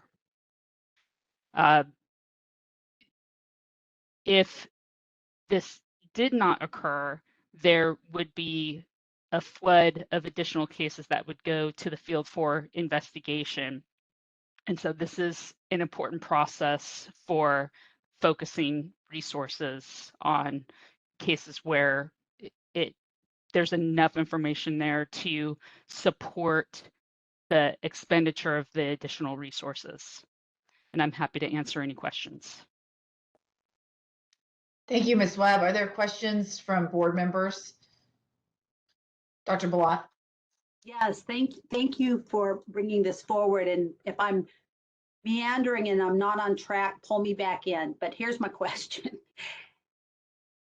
One thing that always strikes me is that a lot of time before even a person may get to the medical board, there are systems in place, and I'm talking about there's missing persons that don't have this, that don't have insurance, and they're self-insured, uninsured, so on. I'm talking about the group of Californians that have some type of an insurance plan and were treated in one of our hospitals or within one of our health systems or one of our federally qualified health centers. Something occurs that may be quality related. And the patients, everybody, as mandated by Medi-Cal, for example, we must disclose and must state that here's our process for you to complain. So the complaint then gets up to the quality of what we'll call Independent Physicians Association, or the IPA, and a whole group of people review that. And it is then asked of the physician or physicians or whomever is involved to respond to the allegation, whatever that may be. Maybe it was the way they were treated or not treated. Then, if something more egregious were to occur in one of our hospitals, CDPH is notified. So we've got these streams of notification of which the health plans or the state is overseeing what is happening. And I want to know if there is any coordinated effort and where in the process, I believe it is at the health plan level, the patient gets some type of a response. And I'm just trying to hold, because there's a lot of energy that goes out on complaint A, and what happens before it goes or doesn't go or are out into the field, so to speak. And I just would like if you could maybe shed some light on that. Well, I can speak about the board's processes where if someone files a complaint, they are to receive an acknowledgement of that complaint. And I understand there was a period of time where those acknowledgements were not being sent out timely, and the public brought that forward, or at all. The public brought that forward, the board reviewed it and made changes, and that should be corrected already. So that acknowledgements are being sent, and the public should be receiving acknowledgements when the cases are reach certain milestones. So including when records are needed, when the complaint is closed or it's sent to the field for further investigation, and then when it's sent to the Attorney General's office, and then what happens for the next steps thereafter. There should be letters sent at those critical timelines. Now, if you're talking about, for example, cases where CDPH goes into a hospital, does a review, sees maybe a situation where in 805, which we're going to be discussing at the next agenda item, should be filed, but it wasn't. Sometimes that's how the board discovers that we didn't get a report that we should have gotten. And then the board is able to investigate that and take action against the proper persons who did not file an 805 report, for example. So if you're talking about communication streams between other state entities, that's an ongoing process that we engage in, sometimes very well. For example, the Department of Insurance, we do data sharing with them on physicians where they may be investigating for fraud and they want to have access to what the medical board has. We have the ability to share that information and do so. CDPH does have some constraints. So because they have to follow very stringent privacy requirements imposed by CMS. So sometimes we do get a complaint that indicates a physician maybe violated the Medical Practice Act, but we don't have a patient name and they can't give it to us. So then we have to go through a process of trying to get permission from CMS to get that information. So it can be cumbersome. And I also, bringing it back to this agenda item more closely, the requirements before referring complaints for further investigation, that code section does have some exceptions so that if the complaint came in as an 805, for example, that's a quality of care case, but that does not go through this review process with the medical consultant. That goes straight to the field because it's already had some formal review that suggests it meets that first part of the threshold. So it makes sense to send that for investigation. I hope that's helpful. That was brilliantly presented. One last point, given that the majority of care is outpatient or ambulatory, is there any work between, well, you said DOI, Department of Insurance, or in our case, we may have with the Medi-Cal, very vulnerable populations, we all know this, Department of Managed Healthcare, are there any sharing or ability to discuss? Because this is right where the rubber meets the road, right? Where things can happen in an ambulatory care center, and I know there's reporting for that, but that's my question. If you have a look at the largest number of people that are being cared for, it's in ambulatory, not in our hospitals, right? Although, so that was my question, my last and final question, and thank you for such a comprehensive answer.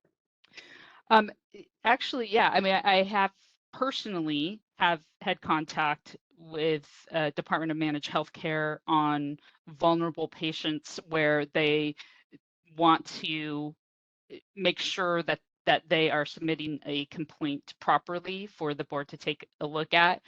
And they also have a similar situation where if they don't have permission from the patient to reveal their name, it's a difficult situation for them.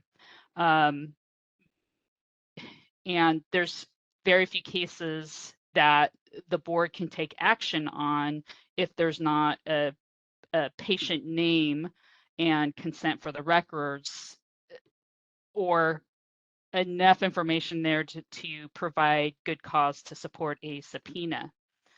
So there's tension, but certainly my experience with the state agencies is everyone is trying to do the best job they can to support each other in providing consumer protection. And sometimes it means trying to go to upper levels for permission to share the information. And that's part of our process. Thank you so much. Additional questions, comments from members? Dr. Mahmood? Yes. Thank you so much. It's really so helpful and so useful. My question is, especially in the hospitals, when patients have a serious reaction, especially in the case of death during the operation or surgery or any other unexpected death, I think that is reported to Department of Health. Is there a way that in those situations we can ask that medical board should be also informed, and we don't have to wait until that long? Case has to go through the Department of Health, then finally a death report will come and somebody from the medical board will look into that, because I have noticed that there have been intraoperative deaths and nobody reported to medical board, and medical board found out either from insurance or medical board found out from death was reported to the Department of Health.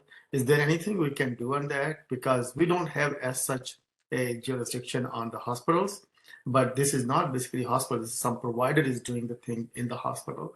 So there's been recently a case, and that's what prompted me to ask this question. Actually, our next agenda item, the members will be getting a presentation on mandatory reports. And so deaths that occur in outpatient surgery settings do have to be reported to the board. And as far as deaths in hospitals, if the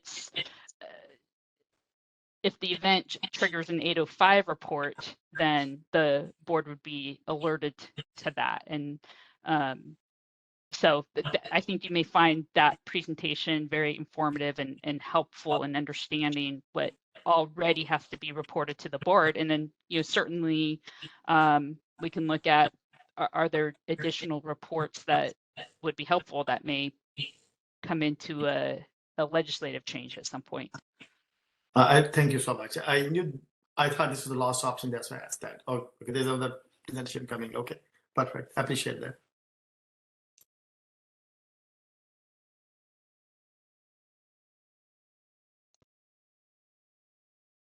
Additional comments or questions, or should we open it up for public comment? I know this is something the public was really interested in at our last board meeting. All right, Sean, if you could open it up. Yes, the hand raising feature and the question and answer box are open for anyone wishing to make a public comment. Go ahead and type anything in there, and call in users, you can press *3 in order to queue up. Okay, the first request here, excuse me, is from Denise Johnson. Denise?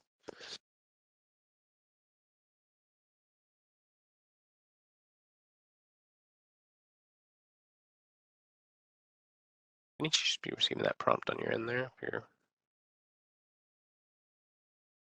There you go, Denise. It looks like your line's open. Ladies and gentlemen of the board, my name is Denise Johnson, and I'm from Tracy, and a volunteer with the Consumer Watchdog. There is nothing worse than having to bury your child. Believe me, I know. No mother should have to face this. My son fought and won his battle over brain cancer only to succumb to an infection. His death was preventable. His doctor made negligent decisions and withheld care from my son, which led to his death. Wouldn't that appear to be a complaint-worthy investigation to you?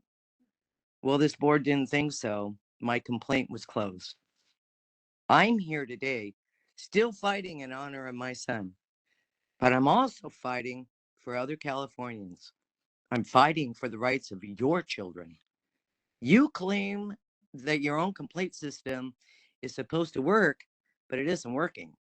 You claim to have the same guidelines that other health boards also use, but you don't use them. Having the medical consultant make the determination of whether my son's death and the lack of care that led to his death was worthy of investigation did not work. The system does not work. We're tired of the words and we need action. We need you to adopt the DCA complaint system that the other healthcare boards are using. Send these death and serious bodily injury complaints to investigation where they belong. Do whatever you have to do to make this change. Modify the business and professions codes during sunset review. The DCA system is what we need. Doctors should not have different rules than osteopathic doctors, nurses, and other healthcare professionals. This process is not equitable. We cannot continue to lead with the rule that the rehabilitation of the doctor is the lead motive in how to review these complaints over the backs of our children. Please do the right thing. Modify the business and professions code so all death complaints must be investigated. Thank you. Thank you for your public comment. Next here we have Black Patients Matter. Send that request. Yes, hello. So this is Dr. Reed from Black Patients Matter. As I recall, we had previously discussed this kind of algorithm or triaging system that involves a medical consultant. And did we ever follow up with that inquiry and find out who, how they base their decisions? To the previous caller, I am very, very sorry about your loss, but I'm here to tell you that your presumptions are correct, that it is a biased system, definitely biased and retaliatory. So why is it that we lower the standard and utilize a medical consultant and not a medical expert to triage the system of, who gets investigated and who doesn't?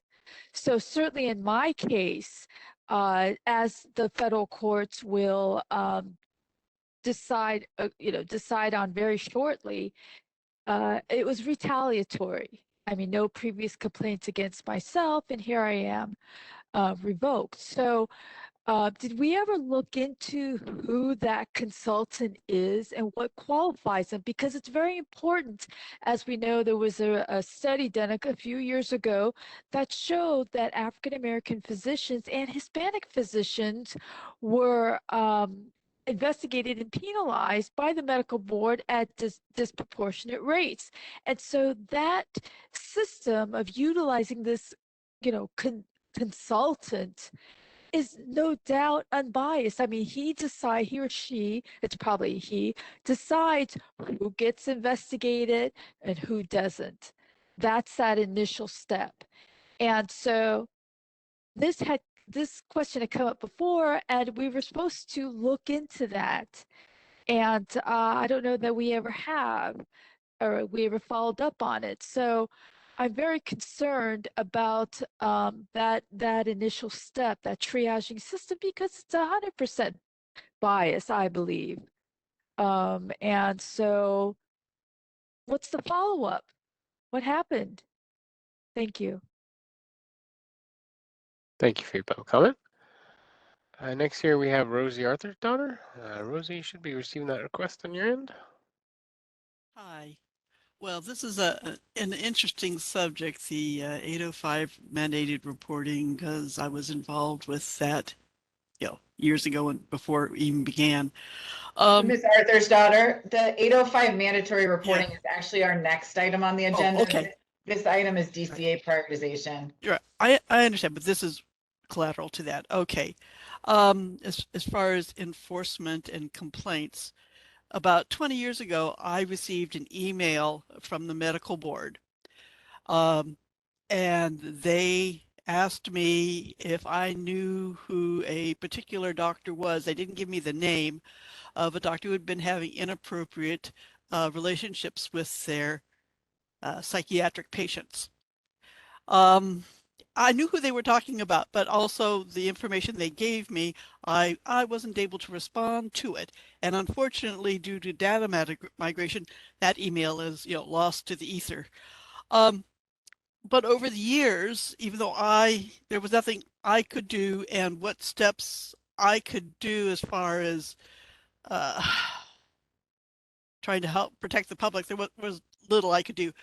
The organization this particular person worked for had their responsibility for due diligence, and they knew of the problem, how serious it was, and they did nothing.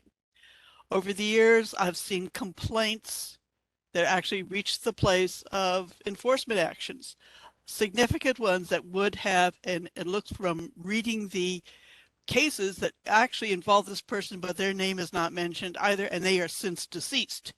So I don't know if that's why nothing happened or not, but the organization overall that has responsibility for doing their due diligence, making sure that their providers aren't out on the internet, at hookup sites, trying to connect up with patients and things like that.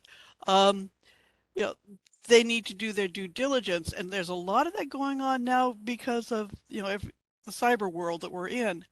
And if a doctor is dead, that any of those cases that they touched is compromised. So just because they're not being enforced, it doesn't mean that they didn't play a role in something happening or not happening. So it really makes it difficult when you see something that can be prevented, and it can't be prevented not because there isn't a reason for that. 30 seconds remain.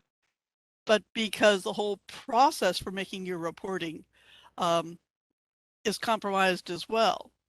And there is a case I know of where there was a death that resulted, and nothing was done at all to anybody at that facility.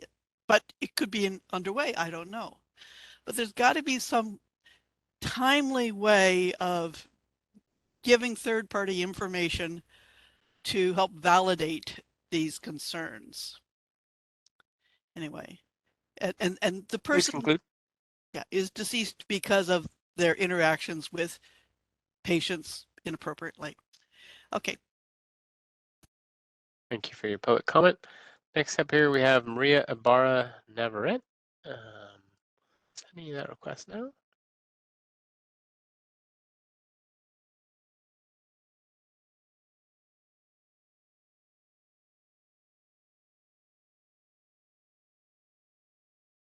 Yeah, you should be receiving a request on your end to unmute. Can you hear me? Yeah, we can. Please go ahead. I am Maria Ibarra Navarrete. I am from San Jose, and I am a volunteer with Consumers Watchdog. I filed a death complaint on behalf of my brother after he was diagnosed with sepsis. His treatment was not started immediately. He had cognitive disabilities, and he was left alone. Had they started his treatment immediately, he would not have been able to get up on his own. No one knew where he was or could find him. Eventually, he was found on the floor of the ER bathroom. Unconscious, no pulse, not breathing. He died. To make matters worse, the doctor committed a medication error. When he used a medication to try to revive him, that was a contraindication with the medication my brother had been placed on for years. My brother never had a chance. This board dismissed his medication error and other egregious negligence death complaint at the Central Complaint Unit. I know you're telling us how your complaint system is supposed to work, but it isn't working. In addition, a medical consultant is the individual that decides if a case has met the guidelines of negligence and can and I quote, the board meet the burden of proof required to pursue action against a doctor. How do we know that there are no implicit biases here? And that every negligence case and death case has been investigated with the utmost integrity, ethically, and no implicit biases. Amend the 2 Business Professional Code. Adopt comparable guidelines. The DCA currently is following. If you were using the DCA complaint prioritization guidelines, my brother's death would have been investigated. Thank you. Thank you for your public comment. Next up here, we have Xavier De Leon. Xavier, let me find you here. Should be receiving that request. Hear me? We can, Xavier. Please go ahead. Okay, perfect. My name is Xavier De Leon, and I'm a volunteer with Consumer Watchdog. And I'd just like to paint a picture of what maternal health care in Bakersfield looks like through my eyes. It is the loss of my family and having to start my entire life over again. As I have mentioned in previous meetings, my son never had a chance. He was harmed by a 25-year repeat offender doctor who did nothing for his mother when she reported to the hospital with severe complications. His mother's pleas were ignored by her OB and a number of times, including during her post-hospitalization visit. My son then had to face a postmortem C-section alone. Following his birth, he suffered a cascade of life-threatening errors. This is the maternal health care that we are talking about in Bakersfield. We then looked to this board for accountability and tried to file a complaint with you, but we were continuously told no. My son, who was referred to as a fetus, who lived 18 hours and died. Let me tell you, my son was much more than that. Please don't be a board that denies rights to babies. We cannot begin to address this issue without investigating the deaths of our mothers and babies. We are calling on you to make the changes to the Business and Professions Code and adopt the DCA complaint prioritization system. I think it's finally time. The Bakersfield doctors we are speaking of are repeat offenders. Repeat offenders. Please adopt the complaint prioritization system that the osteopathic board, nurses, and other healthcare providers must follow. You have the opportunity to do this. The current complaint system is not equitable. Too many mothers and babies are dying needlessly. Make the change and know that you will be responsible for saving lives and not denying babies' rights to an investigation. Thank you. Thank you for your public comment. Next here we have Naomi. Let me see here. Naomi, I see your hand up, but the system doesn't show you as connected to audio, so I cannot try to open your line because it's not connected. I don't know if you're dialed in on another line or whatnot, but if you're dialed in through a phone as well, too, try pressing *3 on that phone to toggle raising your hand that way. We'll try to circle back to you. Next up here we have Tracy. Tracy, sending you that request to open your line. Okay, good afternoon, everybody. I am Tracy Dominguez, and I am from Bakersfield, and I am a volunteer with Consumer Watchdog. I don't think there is anything that could hurt me more than losing my daughter and my grandson, tragically due to medical negligence. I thought my job was to survive losing them, but I had no idea that that was not only my job. My other job was almost as painful, is gaining justice for their deaths and bringing accountability to those physicians who were responsible for their deaths. I have to tell you, this board enforcement process does not make it easy. This process is flawed. A 3-minute discussion will not cover all of the obstacles that families like ours are forced to face. What I can say is that you need to make the enforcement process fair for families as well as the doctors. We need a simple process. The best way to do it is to adapt the CDA complaint prioritization system.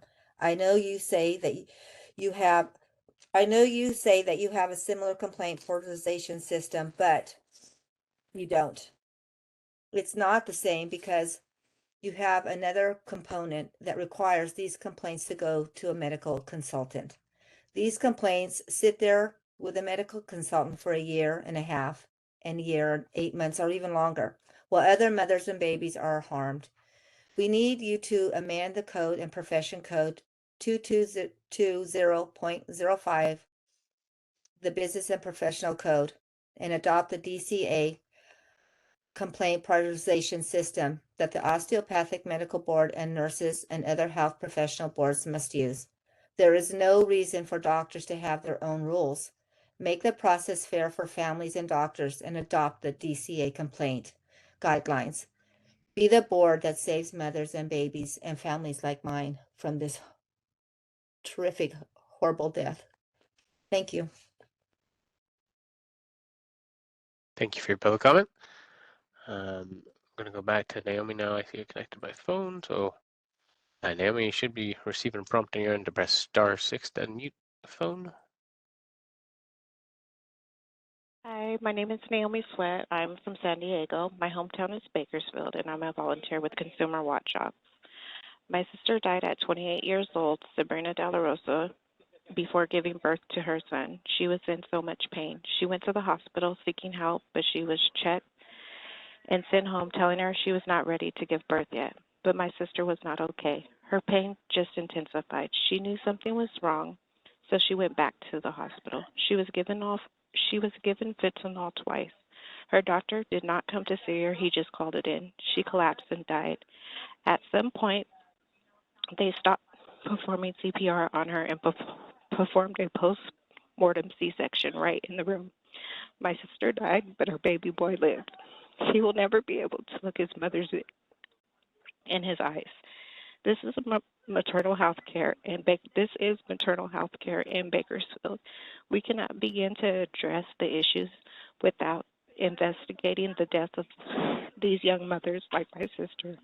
We are calling on you to make changes to the business and professions codes and adopt a DCA complaint prioritization system. It is time. The Bakersfield doctors, me and my fellow advocates, speak our repeat offenders, adopt a complaint prioritization system that nurses and other healthcare providers must follow. You have an opportunity to do this. The current complaint system you are using is not working. Too many young mothers are dying. Make the change and know that you are responsible for saving lives. Thank you. Thank you for your public comment. Next here we have Soleil O'Connor. Soleil, I think you should be receiving that request on your end. Sayla O'Connor. I am from San Diego and a volunteer with Consumer Watchdog. When did we lose our rights with doctors to have the type of birth that we want and to refuse procedures that are not medically necessary? When did we lose the right to our autonomy as decisionally capable patients?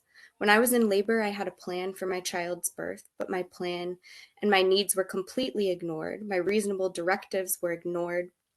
When my baby was coming out, my OB shouted out random pathologies and forced me into lithotomy without consulting me. He essentially told me to shut up. He shoved his hands into my vagina around my baby's emerging head against my wishes, and when they didn't fit, I began tearing at the violence with which he was pulling apart my vagina. He picked up the scissors to cut me. I told him, "No, you're not to cut me." I told him again, and he put them down. I thought he had finally honored my refusal, but no, he picked them again and cut me. He performed an episiotomy, and there was no medical emergency to warrant it. Just moments after pulling my baby out of me, the OB also yanked out my placenta without waiting for it to dispel. My doula and my partner witnessed it. I then told him I could feel it as he stitched up my episiotomy. He ignored me, so it was repeated by my doula. The OB laughed and said, "You don't want it to be loose down there, do you?" My birth experience was supposed to be an amazing experience with my daughter. Instead, it was a medical battery where my rights to consent and refusal were violated, and the procedures I clearly refused were conveniently left off my records.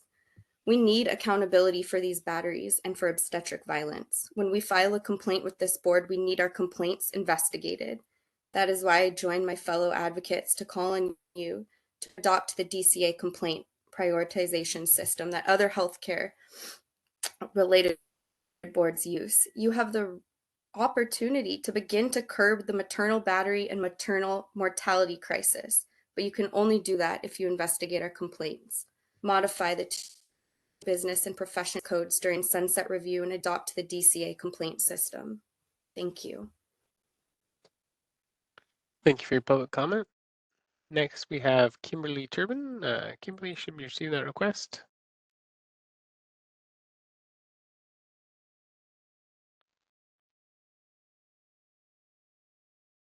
Try it one more time, Kimberly. Here you go.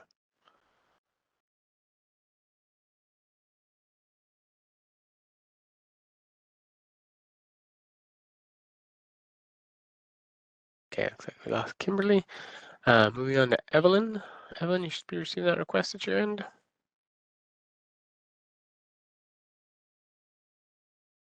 Um, Good afternoon, Evelyn. Are you there? yeah. Please go ahead. Okay. I'm Evelyn Martinez. I'm from Linwood. I'm a volunteer with Consumer Watchdog. I'm a mom who fought for my 5-year-old son's life and I lost. I lost my son when his doctors would not listen. They would not listen to the advice of a specialist. Instead, they called DCFS on me and threatened to take my child away. Taking away my parental rights, they proceeded with another MRI with contrast. My son coded during the MRI. My son's organs were fried and he lost all movement to his neck. He died 15 days later. I'm tired of being slapped in the face. I'm still fighting for my son, but I'm also fighting for other children. I'm fighting for the rights of your children and grandchildren. I know you are telling us how your own complaint system is supposed to work, but it isn't working. Your words don't match your actions. We're all tired of words and we need action. We need you to adapt the DCA complaint system that other healthcare boards are using. Do whatever you have to do to make this change. Modify the business and profession codes during sunset review. The DCA system is what we need. We need our children's deaths to be referred to investigation. It's that simple. Doctors should not have different rules than nurses and other healthcare professionals. The same doctors harmed another little boy 2 years before my son, causing his death. When is this going to stop? When are you going to value the lives of our children as much as you value doctors' careers? I spent countless sleepless nights worrying over my child, caring for my child, fighting for my child, and still providing for my family. Where is the value in my child and the rights of my child for his death to be investigated? Please do the right thing and modify the business and professional codes so all death complaints must be investigated. As life goes on for the doctors responsible for my son's death, I and my family are left to struggle and continue to fight to save other children's lives. Take the opportunity to give our children the clear-cut right to have their lives investigated. Thank you. Thank you for your public comment. Next up here we have Alka Ari. Alka should be receiving that prompt on your end. Alka, you there? Yes. Please go ahead.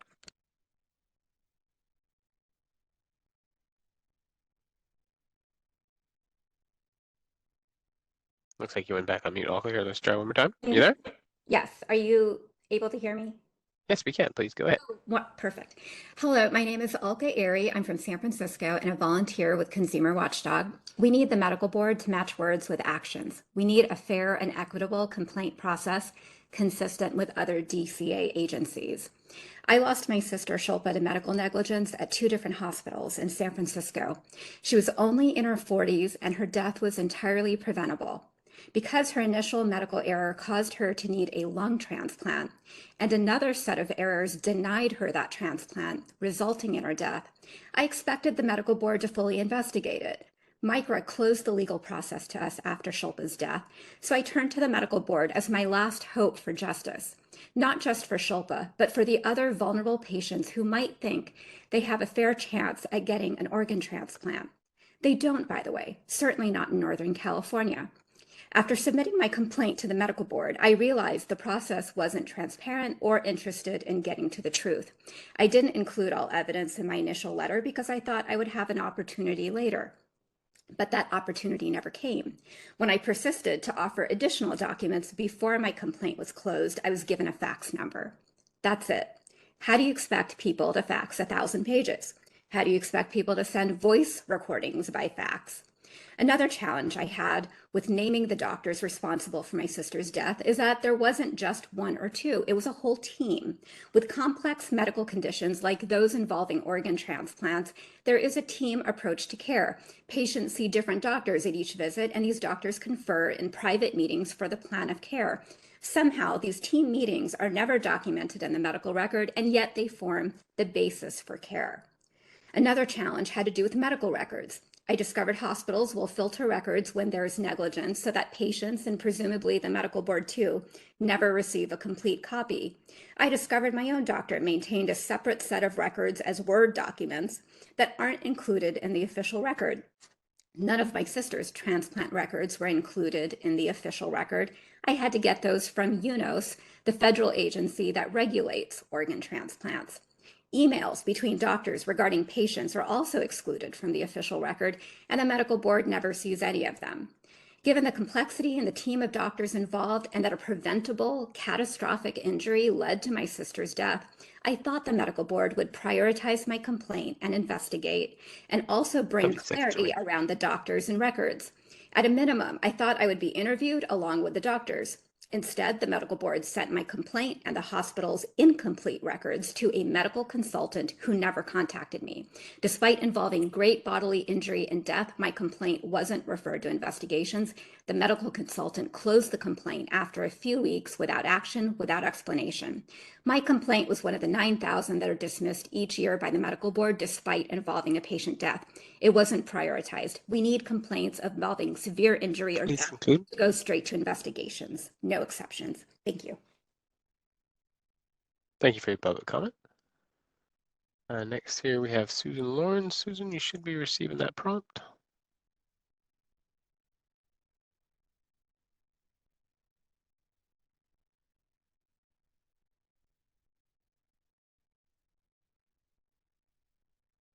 Okay, there it is. We can hear you, Hi, Susan. thank you. I have some notes on Post-it notes, so I'll try to make sense of it. The first thing I absolutely need to say is that my condolences to everyone that spoke. And if myself and the other activists were on this board, things would change immediately. None of this should have happened to anyone. I experienced catastrophic physical injury when I went for what I believe to be a conservative breast reduction for structural reasons. I was a fit, healthy, positive, successful in business individual. And I was highly referred to Saul Berger by Dr. Donna Cashton. I had questions about him. Dr. Donna Cashton told me again, he's the surgical expert you need to go to. As far as the investigation, my case did go to investigation. I really have trouble using that word investigation with your board. There was no real investigation. And like the caller before me said, there's complex situations that need to be unraveled. After I went for breast reduction, Saul Berger stabbed me 8 times into my butt when I was unconscious for no reason. Even in his altered, bizarre records, you can even look at that, look at what he did to my body, and it is clear and convincing evidence. It is horrific. And so your investigation process is completely, it's a joke. It's not a funny joke, but it's a joke. And when I say we need to look back at my case, I get it, you're not going to do anything about Berger, but you need to look back and see all the places and all the people that failed. I have no idea what went on at the Attorney General's office. I know that the plastic surgeons, you understand the definition of quack is a dishonest practitioner who does procedures that don't adhere to science. So the fact is that the plastic cosmetic surgeons, the dermatologists, the eye doctors that are doing quack procedures, they shouldn't be, quote, experts for each other. And that plastic surgeons piled up, whether they wanted to or not, to be witnesses in Berger's case. This is a medical mafia for real. So the investigator that 30 seconds here, remaining. I told you earlier, I had to meet with her alone, and I was an assault victim. You got to stop that. Now, this severe injury, Berger's out there harming other people. The investigator saw what he did to me, and she's the one that suggested I open a companion complaint against Terry Dubrow, which you dropped. So you've got layers and layers of doctors. You've got Dubrow going on TV telling people all over the world, women being killed and men, every life matters, and now teens and kids having these. Please conclude. There's no agency to our body. You got to change it. I have so much more to say, but what can I do? My time's up. Thank you. Thank you for your public comment. And next up here, we have a call-in user from the 858 area code. You should be receiving a message there to press *6 to unmute.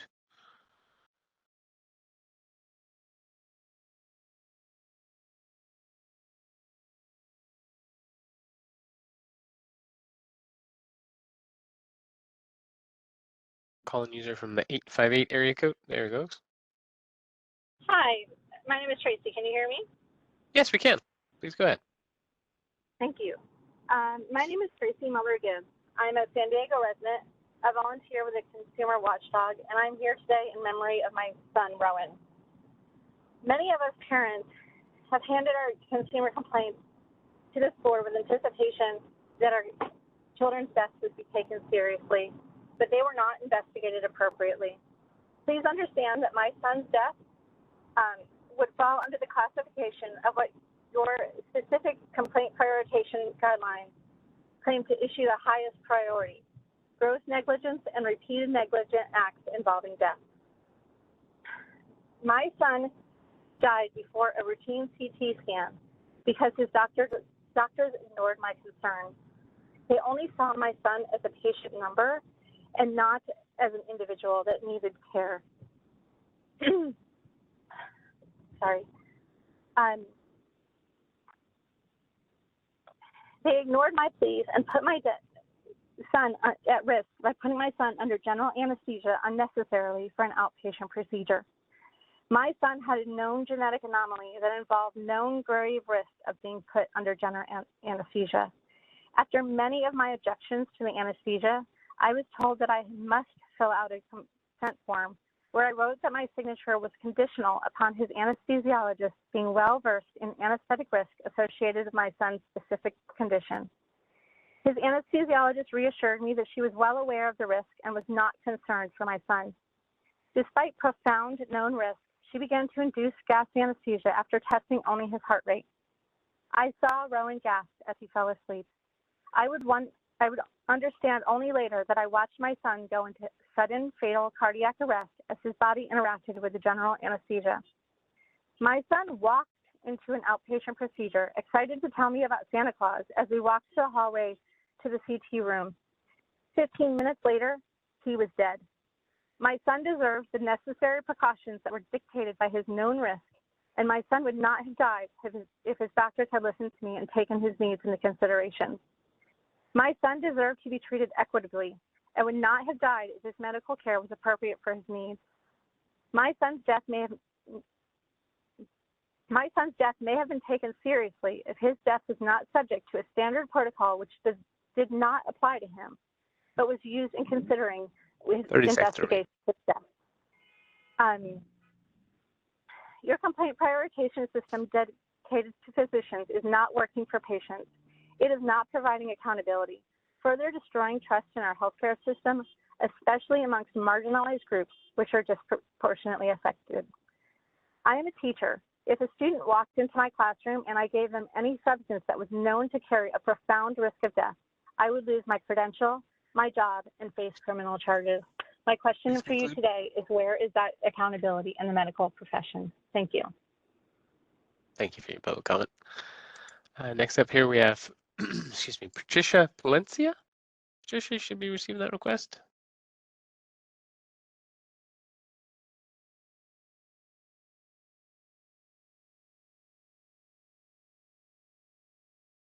Yeah, Patricia, looks like your line's open. Oh, let's try one more time here. Hi, can you hear me? We can now, Patricia, yes. Please go ahead. My name is Patricia Placencia. I am from San Diego. I'm a volunteer with Consumer Watchdogs. I'm a survivor of a dangerous doctor. This board knew that he was dangerous and allowed him to practice with little and no restrictions. But I had the right to know. He destroyed my life and my livelihood. Other women did not survive, but I am here to tell my story and call on you to make the changes necessary to save lives. I am serious bodily injury complaint. If you have adopted this DCA complaint, excuse me,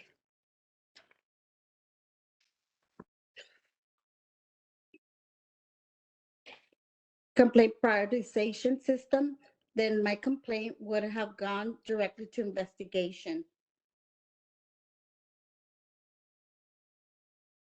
but you do not have to follow these guidelines that osteopathic doctors and nurses must follow. You have your own set of rules. Your claim is that your rules are comparable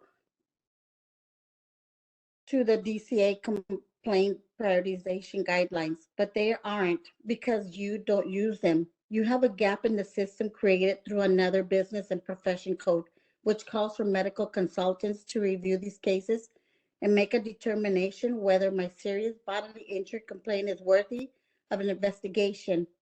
You have already failed me by not providing information I needed and alerted me and to the public that I am unknowingly going to a dangerous doctor to perform surgery on me. My life will never be the same. Now you need to make this change for all women in San Diego who have lost their lives or been harmed by this doctor, including me. The complaint system you have is not equitable. You need to modify business and profession codes and adapt the DCA complaint prioritization system. Please do the right thing and modify the business and profession code so that all death complaints and seriously bodily injury complaints must be investigated. Thank you. Thank you for your public comment. And next up here we have Marion Hollingsworth.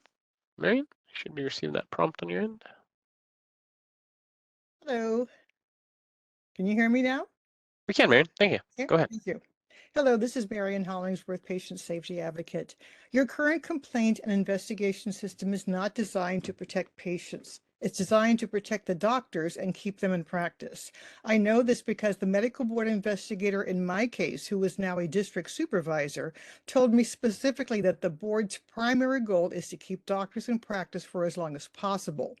I told her that I thought it was to protect patient, to which she replied, "Oh yeah, that too." She also promised me that the AG's office had the case and to expect an accusation.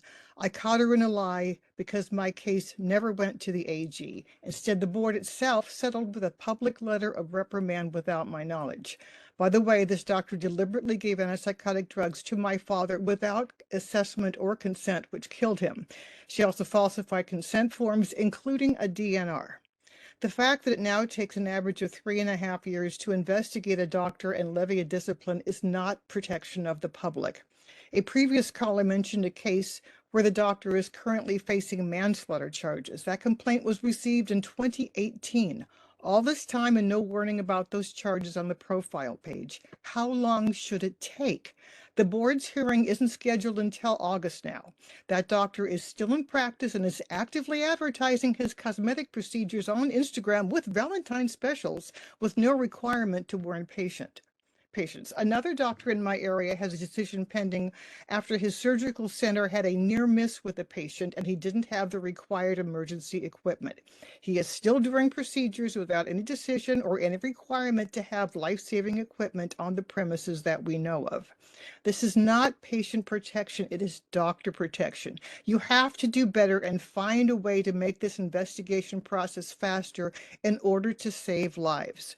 And in closing, by the way, Eric Andrus wanted me to tell you that he's now at the ER with his husband, Jeff, because the doctor abandoned him and they're trying to figure out what to do about his condition. So that's what's going on there. So thank you for the time. And I hope you make these changes to protect patients. Thank you. Thank you for your public comment. Next here we have Christina Hildebrand. Christina, let me send you that request.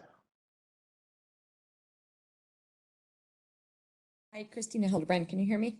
We can. Please go ahead. Great. I understand the board brought this forward because we all complained about it last meeting, and I appreciate that. But too many times things get brought before the board and you act like you're listening and then nothing moves forward and nothing happens. I really, really hope that this isn't the case with this.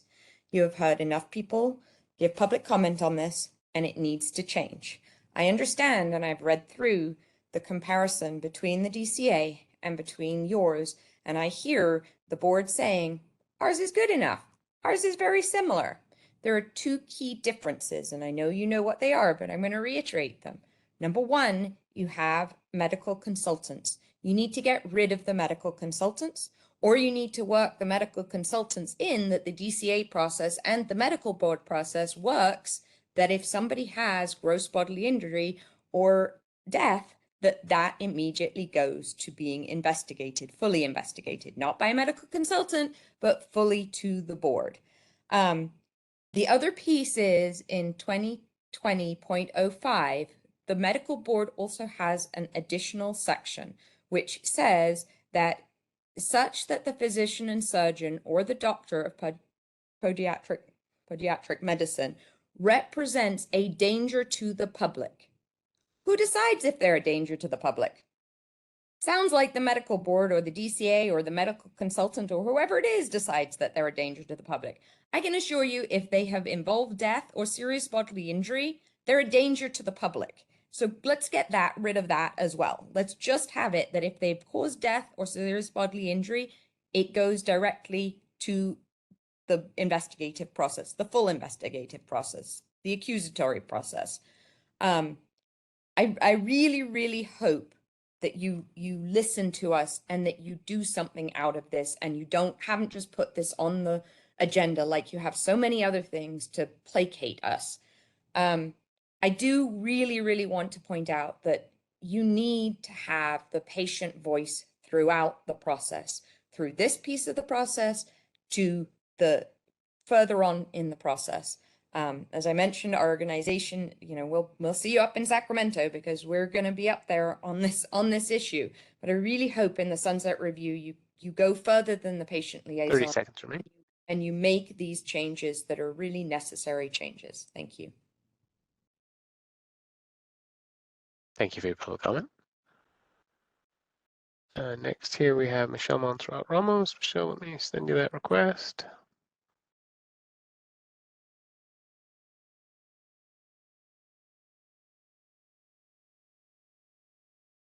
Michelle, looks like your line open. Are you there? Yes. Good afternoon. I am Michelle Montserrat Ramos, and I am with Consumer Watchdog.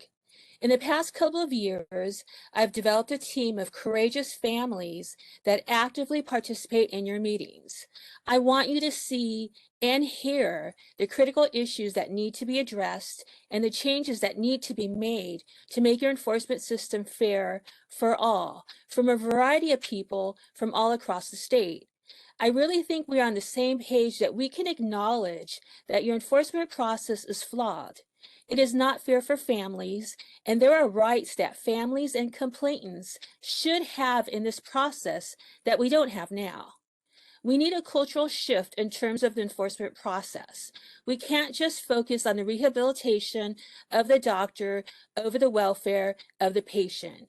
When you continue to do this, the outcome is a growing number of repeat offenders that continue to harm patients, and more Californians die because there is no accountability. I know this from personal experience. The substance abusing doctor that was responsible for Lloyd's death harmed someone before Lloyd and harmed a minor child 1 month after Lloyd died. There were many more victims. Just like many of my team members, Lloyd's death complaint was closed at the Central Complaint Unit. We aren't asking for a lot.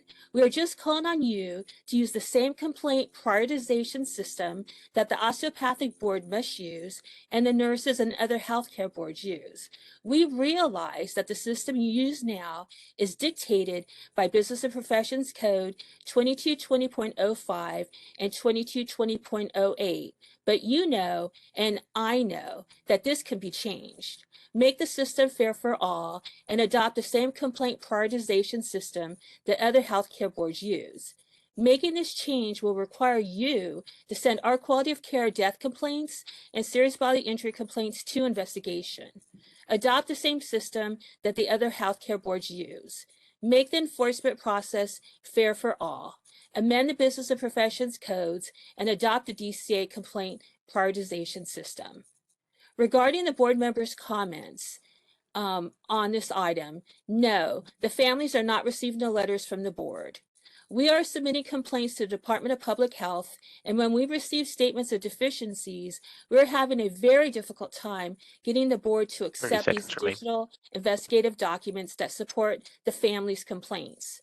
The reason why we're submitting complaints to local health departments is because families do not have input into the process. So we have to find other methods to support their complaints. Thank you.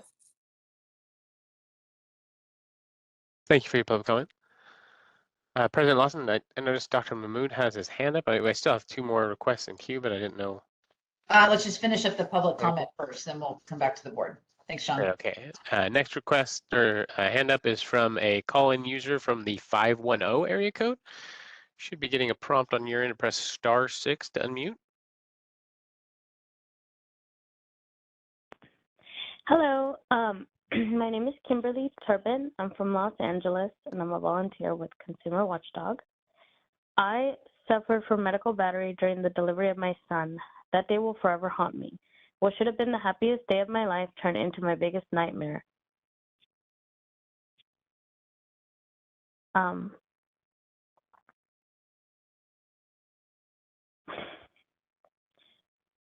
What should have been the happiest day of my life turned into my biggest nightmare, all caught on videotape. My doctor, without my consent, performed an episiotomy. When I saw the scissors, I pleaded with him not to cut me. I had just started pushing. I told him no, but no appears to mean nothing during childbirth. I have PTSD and lifelong harm to my vaginal area. This has to stop. Women are given the gift of giving birth, but our OBs do not consider it a gift. We are yelled at. Our pleas are ignored. We don't give consent, and they violate and damage us anyway. When did giving birth to a baby in California become so dangerous? You can change this. We have a maternal mortality crisis in the state. You have the ability to make a change by investigating our complaints. You claim to have a comparable system, but you just don't. You aren't using these guidelines. If you were, so many of these doctors harming mothers would not be allowed to be repeat offenders. The current system is not working. Please change the 2 business and profession codes and adopt the DCA complaint prioritization system, which would require you to send all deaths and serious bodily injury complaints to investigation. There is no accountability without investigation. Please do the right thing and modify the business and professional codes so all death complaints and serious bodily injury complaints must be investigated. Thank you. Thank you for your public comment. Next request here is from Judith Gorsey. I'm sorry. You should be receiving that prompt on your end, Judith. California. I'm speaking today. I'm sorry, Judith. You got cut off right at the beginning there. You go ahead and start over. Okay. I'm Judith Gorsey from Oxnard, California, and I'm speaking today on behalf of my daughter, who lost her life 1 month after her 36th birthday due to the callous action of a Southern Cal physician that she went to for a very common elective procedure in December of 2018.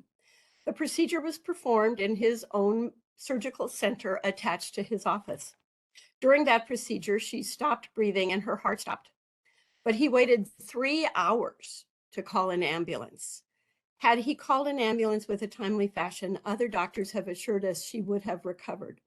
He waited until she was sufficiently brain dead and very near real death before he called the ambulance. Although the procedure was videotaped, he left the room to call other doctors, but chose not to pick up the phone to call an ambulance, which might have saved her life. When she did her research, she noted that his website said he was board certified in 2 areas. This also is inaccurate. He is not board certified in anything. I'm not nearly articulate enough to express to you the wound that her death has caused our family. This doctor issued a life sentence of pain to my husband, my son-in-law, her 2 boys who were only 6 and 2.5 at the time of her death, our son, and certainly myself. We are robbed of ever being truly happy, even of the joyous event. You as the medical board need to move faster to sanction dangerous doctors who seriously injure their patients. The complaint against this inferior practitioner was issued before the end of 2018, but the board did nothing to turn over the information to the DA in the county where she lived until 2021. During those years, he was able to harm and did harm other patients. You are accountable to police your own. You are accountable and charged with protecting the public health. Your website still makes it difficult to see that there are criminal charges pending against this doctor. And we ask that you will support the legislation being sponsored by the Consumer Watchdog Group, doctors who have pending criminal charges to disclose both online and in person that these criminal charges are pending. That concludes my public comment for today. Thank you very much for your public comment. Just double checking, but yeah, at this time, President Lawson, doesn't look like there's any more requests in queue. Thank you, Sean. We'll bring it back to the board, and thank you for all the public comment. Are there questions or comments from board members? It looks like Dr. Mahmood, you had your hand up. Sorry, let me go to you first.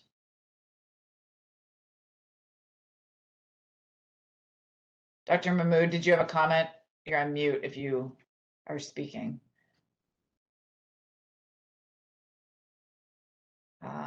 Okay. All right. Anybody else? Dr. Hawkins? Yes, thank you. And it's a comment, and the comment is really not just directed to the board, it really is directed to the public as well. I'm not sure exactly why. I don't think it's just the volume, but I think that I've heard a number of things repeated that it makes sense for us to investigate again to see if we can, as we try to make changes that we know are appropriate, to see if we can do them within the law. And I'm not going to repeat the things that have been mentioned, but I think we do have an obligation to dig deeper again and ask ourselves, can we get closer to what we're being asked to do than we are now, realizing we have limitations in certain areas. And that's my comment. Thanks, Dr. Hawkins. Additional comments? Because I have a couple along the same lines as you, Dr. Hawkins, as those. So one thing that the members of the public are saying that is correct is that we do have a different process, right? We have this Business and Professions Code 2220.08 that is different than some of the other boards that are under the umbrella of DCA. And I was looking at it as I was listening to the public comments, and I guess along the lines, Dr. Hawkins, of your comment, looking at things like relevant patient records, does that include a patient interview? Could it include a patient interview? Is there some reason that would be limited? What does that look like? And maybe I need some more information, Ms. Webb, going forward about what this process actually looks like as it's being implemented, because we are hearing enough about from the public requesting that it be changed. Of course, we can't change it, right? We need the legislature to change it. Because it's in the Business and Professions Code, but thinking about what exactly that change request should look like, could look like, I think is worth us thinking further about. So I don't, maybe the right time for us to have some more conversation about this is at our next meeting, which is in March, where we're going to be talking about legislation in particular. Because this agenda item is not agendized as an action item. There isn't a particular proposal on the table for us to consider or action for us to consider taking, but it might be worth us coming back on this. I do, one question for Ms. Webb, I guess, in all these comments I'm making. Is it accurate that the Osteopathic Medical Board does not follow this 2220.08 provision?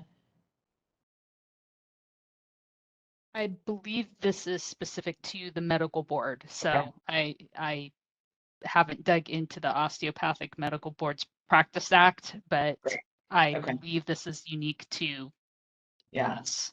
I find that, I mean, that is interesting to me too, right? I mean, that we would have something that's different. Perhaps it relates to the volume. I don't know. But I think it does relate to the volume and the complexity.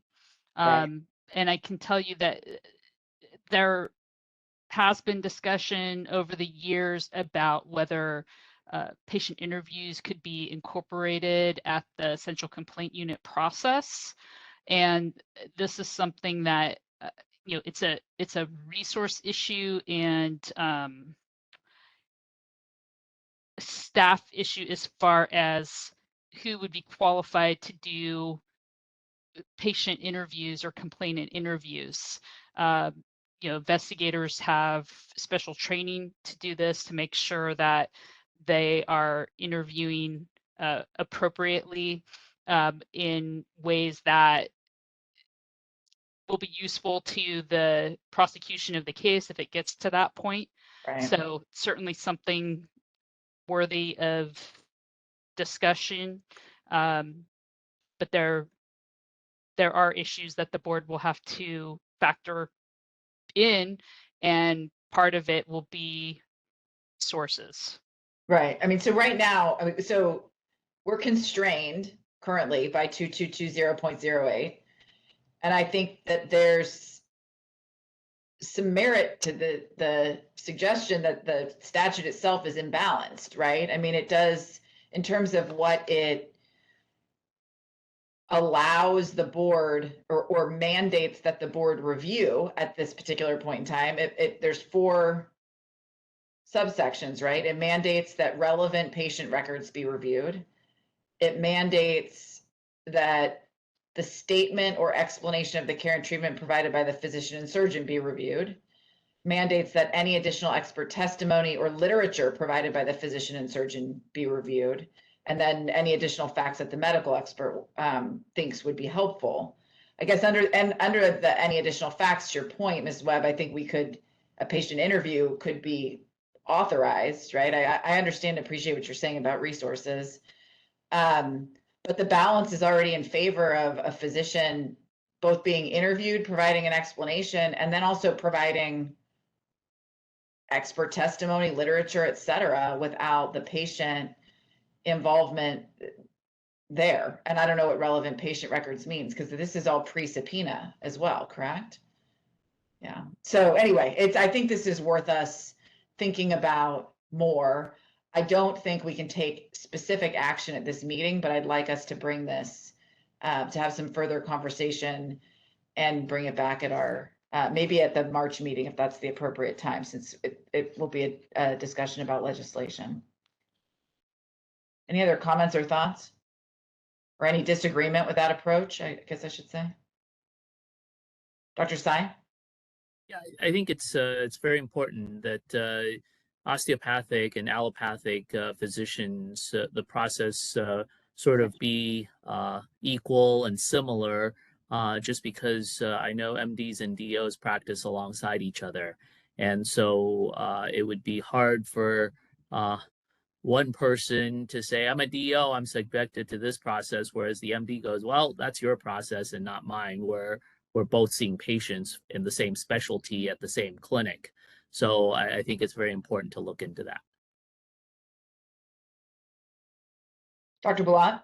Yeah, I concur with Dr. Tsai's comments and also yours, President Lawson. I think 2220.08 does would benefit from a agendized discussion at our upcoming meeting in March. And you know, sometimes you don't boil the ocean, and through that discussion, we talk about if DCA was adopted, the 1 and 2 category versus the 3 and 4. You don't want things bogged down with someone's bedside manner when we miss the top portion of what be serious bodily injury. So I'm in complete concurrence with agendizing this at the next meeting, if that's my comment. Thank you. Other comments?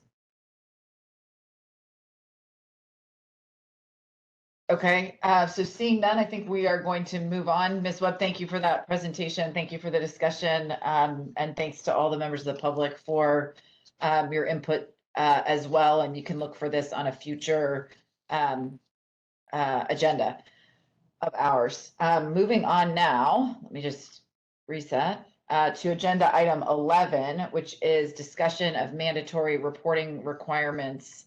And I think we have Ms. Jones for this one. Good afternoon, board members. My name is Jenna Jones. I'm the Chief of Enforcement.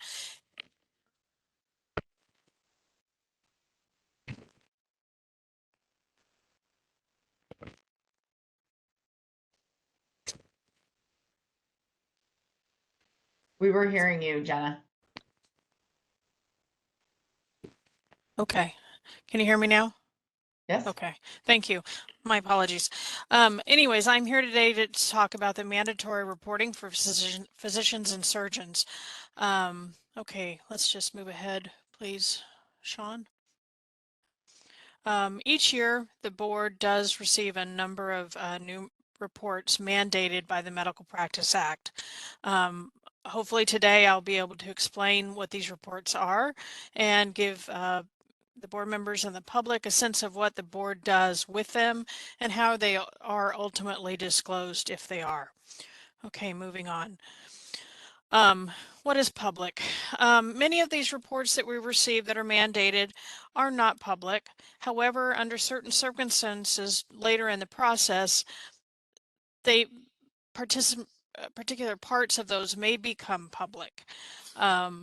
The board posts information that becomes public on the physician profiles in accordance with BNP Code 2027. Okay, moving on. Many mandated reports alert the board to matters that require additional investigation. And as a result, it's treated like a initial complaint notice, and they are kept confidential. After the investigation is completed, based on the information within the report, and the board may file an accusation, and then certain details of that report can become public as a result of that accusation. There are specific reporting requirements for physicians and surgeons.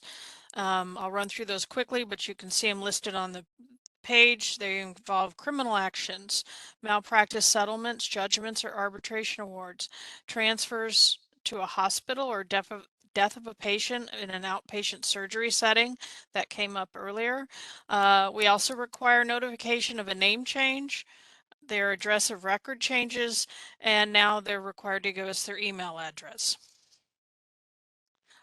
Starting with the criminal actions, physicians and surgeons are required to report an indictment or information charging a felony or any conviction of a felony or a misdemeanor, and those are going to have to be done within 30 days. We also post the felony convictions on the website, so it does become a public matter. Misdemeanor convictions are made public when the board files an accusation based on the charges or based on the conviction. Reporting to the board involving malpractice is a little different. The physician may have 3 or more low-risk category situations or 4 or more high-risk categories of malpractice. Those are then reported as settlements being within the preceding 10-year period. If those happen within that period. Now I'll tell you the difference between low risk and high risk is based upon the specialties. High risk specialties are going to be neurological surgery, obstetrics, orthopedic surgery, and plastic surgery. The low risk are going to be any specialty or every specialty that is not identified as a high risk category. So if those settlements occur, those are the numbers that have to take place for it to become a public document on our website. If these settlements occurred within the preceding 5-year period, that too is posted on the physician's website. Okay, moving on. Physicians performing a medical procedure outside of a general acute hospital also have a requirement to report that a patient death has occurred. Now that needs to happen within 15 days. If a patient has to be transferred from an outpatient surgery setting to a hospital for more than 24 hours, that also needs to be reported to the board. And we do open complaints on all these matters and investigate them to determine if it needs to go to further investigation, since that's what the context we just came out of the last discussion on was. So it is followed up and a complaint is initiated, and then it starts the process. Okay. Reporting to the board. These are more of just minor reporting things that the physicians are charged with, but they can be very important if a complaint comes in, such as name changes. If a physician changes their name and we're not notified of that name change, that can be a big problem. They're required to do that in 30 days. Change in the address of record. That is the address where they are supposed to get all board information, and that is their official record with us. Again, that needs to be changed within 30 days. And then with a new law that went into effect a year or two ago, they are required to report their email addresses as well. Now there's a whole other section of groups that must also report matters to the board. That is where you hear us talk about an 805, an 801. Those are different code sections that refer to the reporting by these individual groups. These include the insurers and malpractice cases. These also include self-insured employers of physicians, other state agencies, peer review health facility reporting, that's going to be your 805s. Coroners are supposed to report complaints to us, as well as court clerks. And then we have the accredited outpatient surgery settings, and then transfer of planned out-of-hospital births, and those involve the midwives. So reporting to the board on the first section would be 801s. Those are going to be the insurers are required to report a malpractice settlement, if there's an arbitration award, if there's a civil judgment, and those are supposed to be reported, I believe that is 30 days within the matter being resolved or signed in this case of an award or civil judgment. So after that, we have self-insured employers of physicians. And again, those need to be reported to the board under the 801.01. Coroners have a different section, and under that, they're required to file a report with the board when there's a death resulting from a physician and surgeon's gross negligence or incompetence. These are investigated as complaints, as all of these are, and certain details of the report may later be disclosed in the accusation. These are not posted on our website. Court clerks, too, are required to report judgments that have been entered against physicians. These include charging of a felony or felony conviction, and they're supposed to retransmit any felony preliminary hearing transcripts concerning a medical board licensee to the board. These are investigated, and certain details are maybe disclosed later when the Attorney General's office files an accusation. And the next issue is the 805. Now, the 805 is when a health facility or peer review group is required to notify the board of an action that's been taken against one of their participants. And what that involves is when a doctor's privileges are changed, they're either revoked, they're restrictions imposed upon them, they have an application denied or rejected, they resign from a facility or peer group from after being notified that the peer group is going to be doing an investigation for a medical disciplinary reason or cause. So once those situations happen, that triggers when this 805 must be reported to the board. We have, and Mr. Bone can certainly follow up on this, we have proposed some changes to the definition of this, of when these are filed and what groups. But that I'm reporting what the law is currently. When does it have to be filed? It needs to be filed 15 days after the effective date of an action to deny or reject an application. If the group decides to revoke privileges, if they decide to impose or they take action to impose restrictions, or if they've imposed a summary suspension. Many times we'll see a licensed person resigning, taking a leave of absence, withdrawing, or abandoning an application. And if that's due to a medical disciplinary cause or reason, those two need to be reported within that 15 days. What is a medical disciplinary cause or reason? That is defined as it means that the aspect of a licentiate's competence or professional conduct that is reasonably likely to be detrimental to patient safety or to the delivery of patient care. That is the basis we have to follow on that, and that is what drives the reporting of the 805. A peer body that is required to report an 805 is a health facility or clinic licensed under the Health and Safety Code Division 2, facility certified to participate in a Medicare program, such as an ambulatory surgical center, or a health care service plan licensed under Health and Safety Code Division 2. It also could include a disability insurer that contracts with licentiates, or a nonprofit medical podiatric professional society having as members at least 25% of the eligible licentiates in the area in which it functions. Or it could be a committee organized by an entity consisting or employing more than 25 licensed of the same class that functions for the purpose of reviewing the quality of care provided by the members or employees.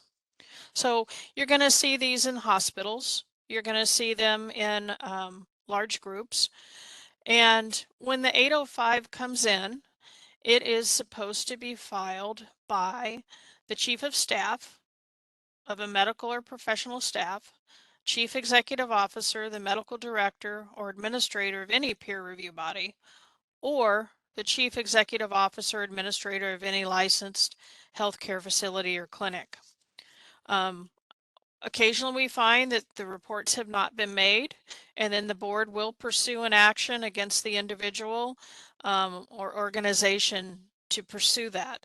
If the person responsible for reporting the 805 is a physician or surgeon, we can take action against their license. Okay. What has to be reported? We also have a reporting system under the 80501. This is used in 4 specific instances, and the 80501 is if the peer reviewed body makes a decision or recommendation and maybe has not taken the action. The 805 is going to be the actual action. The 80501 is when they make a decision or recommendation to do some sort of action based on a medical disciplinary cause or reason. That would involve the denial, revocation again of privileges or membership or employment, or impose restrictions of 30 days or more. Under the 80501, that is going to be used in the 4 instances involving incompetence, gross or repeated deviation, including death or serious bodily injury, use of drugs or alcohol, so we have an impairment problem, excessive prescribing or prescribing without a prior exam and medical reason, or sexual misconduct with one or more patients during a course of treatment or an examination. Those are the situations when an 80501 must be used. And they have 15 days to report that to us after the peer review body makes a final decision or recommendation in these matters. If we could go 2 ahead, please, Sean. Now the 805 versus the 805.01. The 80501 is the prior reporting when the recommendation has been made. It is prior to an 809 hearing, and that is the hearing that the group does with the doctor. It's outside of the board's action, but that is to determine whether or not sometimes the doctor will not oppose these actions that the group is proposing, and sometimes they do.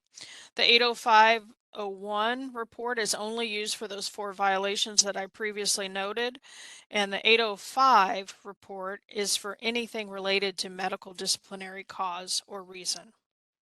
Now the 80501 report is confidential, and the 805 report is available to other peer review bodies through one of our systems. The 80501 is the precursor, but once the action has moved through the process, an 805 is required to be reported, since the 805 is the final action in most cases. There are penalties, as I discussed, for not filing an 805 or an 80501. There's a up to a $50,000 fine per violation, and if it's determined that it was intentional or willful failure to report the matter, it could be up to a $100,000 fine per violation. And again, if the person who is required to file the 805 is a physician, action can be brought for unprofessional conduct. Reports for 805s are posted on the board's website. We have authorized users in the peer review groups, or not the peer review groups, I'm sorry, the credentialing groups, and they have access to the 805s. We also initiate those as complaints, and they begin the complaint process just like all of the other reported matters do. These are the 805s. These are initially or immediately sent to the field for investigation in most cases. The facility will receive a subpoena for the information based upon the 805 report or the 80501 report, but those do move out to the field and do not go through the 2220.08 process that you all discussed earlier. If the 805 investigation determines that violations were present, we would refer that matter to the Attorney General's office for filing of an accusation and prosecution that way. In 2019, a new law was passed involving 805.8. Now that requires health facilities and entities to file a report with us if they receive any allegation of sexual abuse or sexual misconduct made against a licensee by a patient, if the patient or the representative makes the allegation in writing. Those must be reported to the board within 15 days. I think when you see, in a few minutes, I'll show you the breakdown of the reporting. We expected there to be many more of these, but we do see a significant number, but it's been a nice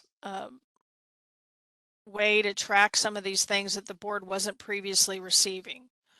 So that was a good addition. And then you can see the chart here shows we definitely receive a higher number of 805s than we do 80501s and 08s. But thankfully for the new law in 1920, we have seen a significant number of 805.8s. I think it was projected to be higher, but it's still, in comparison to the other complaints, it is a significant number. I've tried to run through this very quickly, but I hope you will ask any questions if you have any at this time. So thank you for your time and thank you for your attention.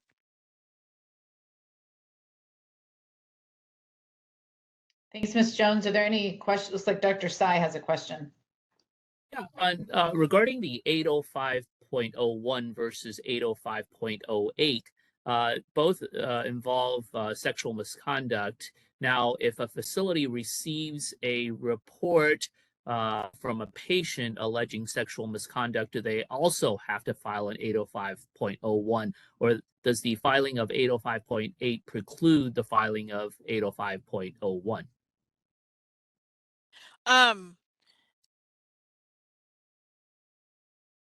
The 805.8 may lead to an 805. Because the 805.08 is the initial notice from the patient or representative of the patient in writing. So they're going to send that to us within 15 days. Most of the time I've seen they've initiated their own investigation based on that reporting to them, and they may already have an investigation ongoing, which would require the later 805 report.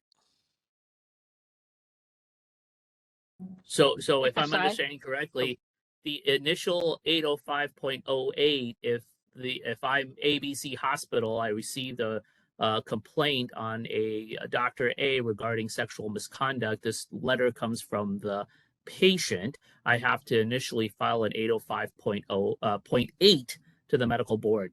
Subsequently, I have to file an 805.1 because it involves sexual misconduct. And then later on, if the peer review MEC adjudicates that there was indeed wrongdoing, the hospital has to file an 805 report. So conceivably, all three reports needs to be filed. And of course, this is sort of a technical issue because I just want to make sure that my peers know that filing an 805.8 is not the end all be all. You haven't finished. You still have to keep doing all the appropriate paperwork. Dr. Tai and Carrie, please correct me if I'm wrong, but you may not see an 805.01 on that because the peer review body may take action, and that would only trigger the 805.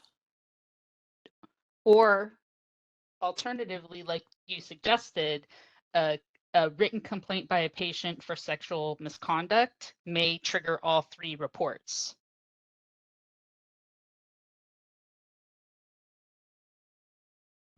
Dr. Hawkins, may I speak? Thank you, Ms. Jones, for this. Got to do a little deep dive and review this. So I understand the 805 is going to be reported and everyone will be able to see that, including the public. What does confidentiality mean in reference to 805.01? Correct me if I didn't hear that correctly. I thought you said that 805.01 is confidential. Yes, so that was, so these peer review bodies that have access to the 805s, the 805.01s are not reported because they're not disclosed. My apologies, that's what I meant by confidential. They're not disclosed. Okay. And So we Dr. leave Hawkins, yes, please. sorry, I want to just make sure that we're clear about 805 reports. Those are available to credentialing entities to view, but they are not available to the public unless it falls under Business and Professions Code 2027. So it's restricted to cases where there's a revocation of privileges. a termination or revocation of hospital staff privileges. So not every 805 report is posted on the physician's profile. That's important. Thank you. Other questions or comments? I do have a question about medical schools, educational institutions, and I know we have reporting that is related to sexual misconduct, but to what extent are those institutions required to report? For example, there was a prominent case a couple of years back of the dean of the USC Medical School. I don't believe we received at the medical board an 805 report about that, nor do I'm not sure we were required to receive one, but I'm just curious about what the law says now, whether there were any changes made or whether the only changes made were in the context of sexual misconduct cases. I'm sorry. There was a conversation and I could not hear you. My question was related to educational institutions, for example, medical schools that are employing physicians that are engaged in misconduct that is not necessarily sexual misconduct. I referenced the very high profile case that was widely reported in the news about the former dean of the USC School of Medicine. And just curious about what 805 reporting was required, if any, at the time, whether that happened there or whether or not there's any new laws in effect that would have required that educational institution to have reported the conduct to the medical board. Carrie, I was not here when that took place. Could you possibly help me with that one, please? Sure. That case that you're referencing, Ms. Lawson, prompted the new section of 805.8, and so that section does have has a definition for other entity, which includes a post-secondary educational institution, so that those institutions that are employing physicians have to also make this report to the board. Thank you. Employing physicians, yeah. Thank you. And Carrie, do you mind if I make a quick clarification? Sorry, I was the one making a comment here when Jenna couldn't hear earlier. But you said earlier that the 805s were only available in case of a revocation of privileges. The 805 is never available to anyone outside of the LVS system, which is those authorized users. I just want to make a slight clarification that it gets posted as the public record action under the hospital disciplinary action section. So no one would ever expect to see an 805 report or a document tied to a DCA search license profile. It's a small differential here I'm trying to point out, but those 805 reports would never go out to anyone but those authorized users, like you said. If those rights and those privileges get revoked, all that information gets posted as just plain text in that hospital disciplinary action section. So I just wanted to throw that out there. That's right. The report itself isn't posted on the public facing site, but the fact that it occurred as an 805, it is reported. Thanks. Dr. Mahmood? Yes.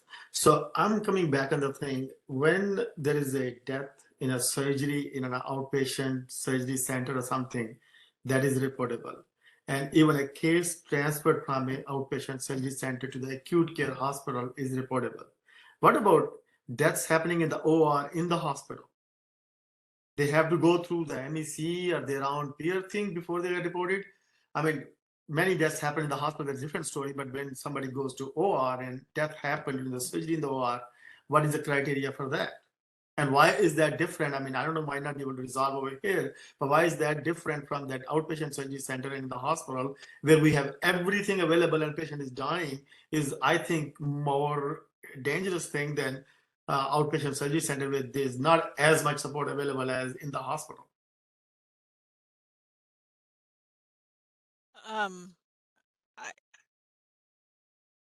We do not get the patient deaths in the hospital. That is a valid point. I'm talking about particularly the OR when they're going through the procedure deaths happen in the hospital, we cannot just, because hundreds of thousands of deaths happen all in the country. But when they're going through the surgery, that's what I'm talking about, particular cases. Unless it came in by an 805. 805 is completely different. 805 would not be, if they report, then 805 will come. They will go over there, but they don't report. Those deaths, somebody need to figure out that all those deaths happening in the ORs in the hospital should be also scrutinized as they are scrutinized in outpatient surgery center. I don't know if that's something that CDPH addresses, but I'll certainly be happy to research it for you. Thank you. Any other questions or comments? Should we open it up for public comments? I have one, President Clausen. Yeah, I'll be brief. A couple of things come to mind, and I'm thinking about what I've been hearing for our consumers as well. When you, through your slide, you stated that in front of outpatient surgery centers, we receive information if they're accredited. Am I correct? But if they're not accredited, outpatient surgery centers, and it's my surgical suite attached to my office, that may not come to the board. Did I understand that correctly? I believe so. Now, the accredited will be offering anesthesia. The others that are not accredited would not. Yes. They would not. They may. They technically wouldn't be under providing anesthesia. Correct. Okay. Okay. And then the other thing is to do with board certification. Just going back to that, it made me think about accreditation and board certification, because we've heard this before. It's self-disclosed whether or not someone is board certified. Is that right? Because we don't update, we meaning medical board, doesn't check for every doctor. So it's a self-disclosure for board certification. But if I'm a member of the public and I want to know if Susie Q is board certified in internal medicine, I think, and not to be solved here, it would just be another added layer of opportunity for the public if we could provide, you know, some of the ways in which people can maybe ask that or figure that out. So thank you. Thank you, Dr. Bullock. Additional questions, comments? Okay, Sean, if we could open it up for public comment, please. Yes, the hand raising feature in the Q&A window are open for anyone. And if you're on a call-in line, you can go ahead and press *3 and that will toggle your hand that way as well. Let's see, first request here is from Naomi again. Naomi, I'm going to ask that you call in on that other line the way you did before, because again, the one that you have, oh, here we go. Yeah, so there you go, Naomi. You should have getting that prompt on that phone line. Hello. Yeah, we can hear you, Naomi. Please Okay, perfect. So my name is Naomi Sweat. I'm from San Diego, and my hometown is Bakersfield. I'm a volunteer with Consumer Watchdogs. The doctor who is responsible for my little sister Sabrina's death was on probation for negligent care of other women, sexual misconduct, and paying cash for sex with patients at the time she was under his care and at the time of her death. We did not know that. We also didn't know that his office had been raided. We also didn't know that he had been arrested and charged with 28 felony counts. He is still practicing today while my little sister is gone, while additional charges have been added. It is good of you to report what physicians must report to you, but are you guys reporting these findings to the public to help us, to help our families, to end these tragedies, leaving motherless children behind? When you look at my sister's doctor's physician file, you will find administrative action taken by other state or federal government. What is that supposed to mean? You cannot say you're providing information on our doctors that is protecting consumers. An administrative action is not giving our mothers the information they need to make life-saving decisions. If a doctor has been charged with 28 felony counts, then you need to list this in the physician profile, 28 felony counts linked to patient care. You listed in your presentation that criminal actions and information charging a felony must be reported to you. Well, it is your responsibility to report this to us and post the information on the physician profile. Our young mothers and our children are depending on you. Thank you.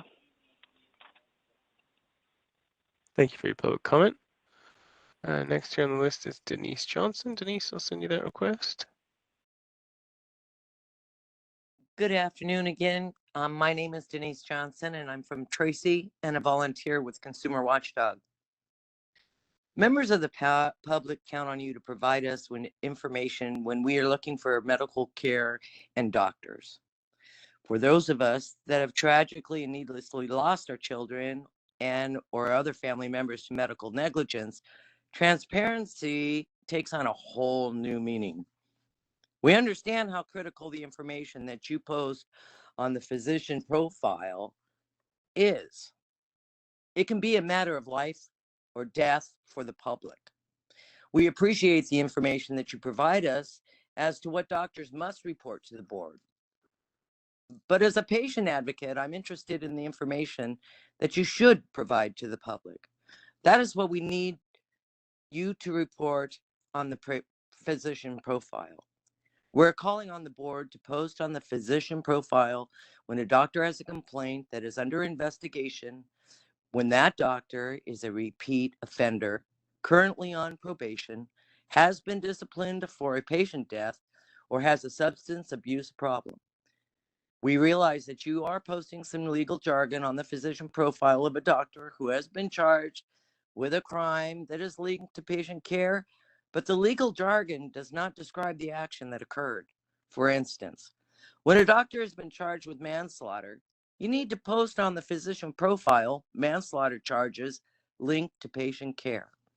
When a doctor has been charged with 28 felony charges, you need to post the 28 felony counts linked to patient care.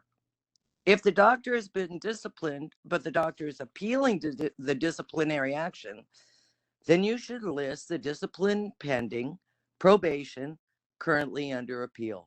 If the board has received an 805 report for loss of hospital privileges, then you should post on the profile 805 report, loss of hospital privileges, or 805 report, unsubstantiated. Please make these changes to what you post on the physician profile. This information is critical to us as we try our best to protect our families. It can mean the difference between life or death, literally. Thank you. Thank you for your public comment. Next up here, we have Rosie Arthur's daughter. Rosie, you should be receiving that prompt. Thank you.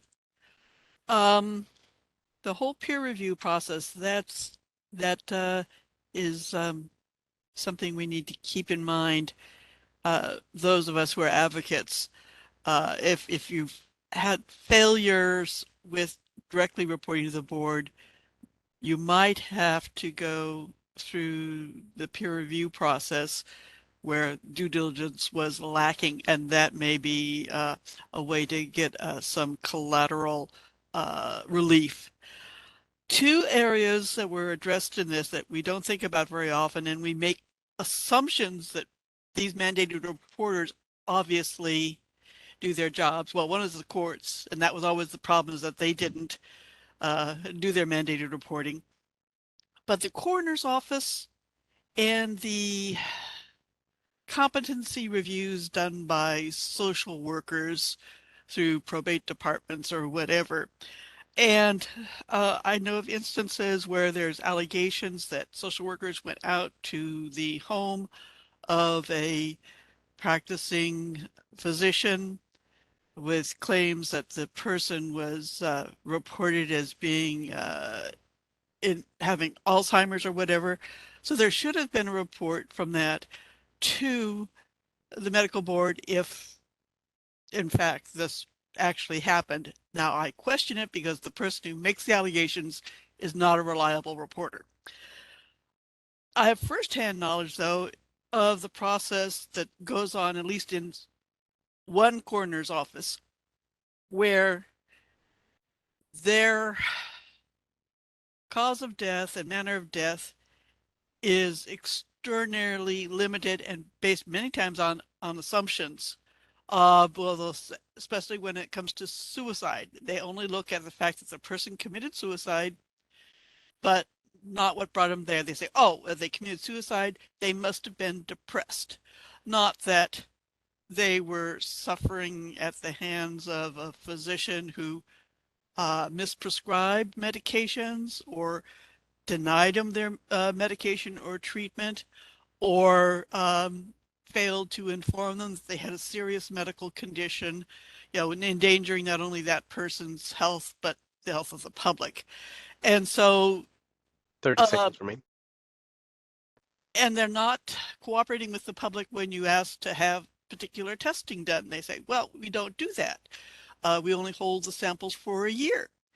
And it took actually going down to the office to make sure that they help preserve the samples so that they could be done, because they wouldn't do the testing immediately that would have shown the genetic predisposition or deficiency that caused the adverse reactions to medications and something called serotonin syndrome. Please conclude.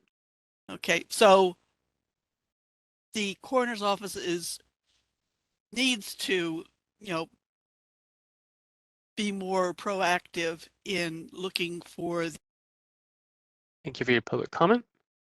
Next up here we have Susan Lauren. Susan, you should be receiving that prompt on your end. Hi, I hope I stay on track. There's been so many different avenues that I want to comment on. I just very quickly will say that I agree with Rosie and that the suicide declarations need to look deeper into what happened. But I'm very concerned about the ambulatory centers, primarily for obviously the plastic surgeons, but in general. You've got a real lack of oversight there. You have the doctor who is the head of his or her own corporation, and they have a very small staff, and often their staff, as in Saul Berger's case, which I didn't know and was hidden from me, his wife was his office manager. That's a conflict of interest, and someone should know about that. That made it easy for them to change records, and the records they had were wrong. But there has to be some kind of oversight in these ambulatory centers, because it's just like going into someone's living room, and they're doing whatever the heck they want to bodies, and this needs to stop. I know you think, oh, here it is, Susan Lauren again, her story again, her story again. No, my story is a general story, and I've spent, I've been housebound for 11 and a half years. I was a very outgoing, successful business owner and social person, and I'm housebound, and that's not fun. And I have dedicated all these years to talking to people, studying the science, everything. There's a horrible lack in oversight. There has to be, bottom line, you need to stop the scams. Number two, you need to get cameras in there. It just needs to stop. And when I say it's a genocide, that is not overstating it. So what are we going to do? I would like to have some kind of an opportunity to bring my experience and my research and actually do the things to stop the patient harm before it happens. What would be the problem with doing that? Otherwise we're just going round and around and you're putting Band-Aids on things. Why are we letting people go into these private ambulatory centers where they do bad procedures that cause long-term harm? So when can I do something substantial with this medical board where we can, and it's going to cost doctors money, but doctors that are doing bad things. And that's the bottom line. And that's why I just speak out and nothing happens. It's a multi-billion-dollar industry. I really want to change things. Please use me as a resource. Thank you. Thank you for your public comment. Next here we have Black Patients Matter. You should be receiving that request on your end. Yes, hi, Dr. Ree here with Black Patients Matter. You know, it's interesting. We're talking about the 805 report and the different things which can be reported. And so I was just wondering if there's something comparable for attorneys, for specifically for the DA's office. So as other volunteers have or advocates have pointed out, we have not had anyone from the Attorney General's office come for 2 meetings in a row now. And so we at Black Patients Matter, specifically myself, can tell you that for a long time, I've been stating that the AG's office is corrupt. And so for those of you that have had cases, complaints that were closed by the AG's office for, you know, no reason, or they wouldn't tell you the reason, I'm here to tell you that justice is coming. So the AG's office, however they had done it, had altered the court transcripts in my hearing. And so thank God for the court reporter who did not sign them. And so, I mean, needs to say they got caught.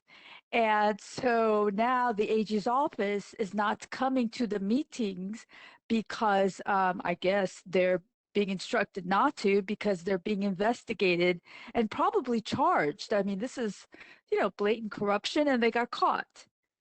And so I doubt if we will ever hear about it in any kind of, you know, 805 or similar report, since, you know, they all cover for themselves. And so this could be the first time in history where they got caught for being, for fraudulently altering, changing the official transcripts from the court in favor of themselves. I mean, it's just ridiculous, but 30 seconds remaining. But it happened. So I just want everyone to know that justice is coming. Thank you. Thank you very much for your public comment. Next up, we have Xavier De Leon. Xavier, you should be receiving that prompt.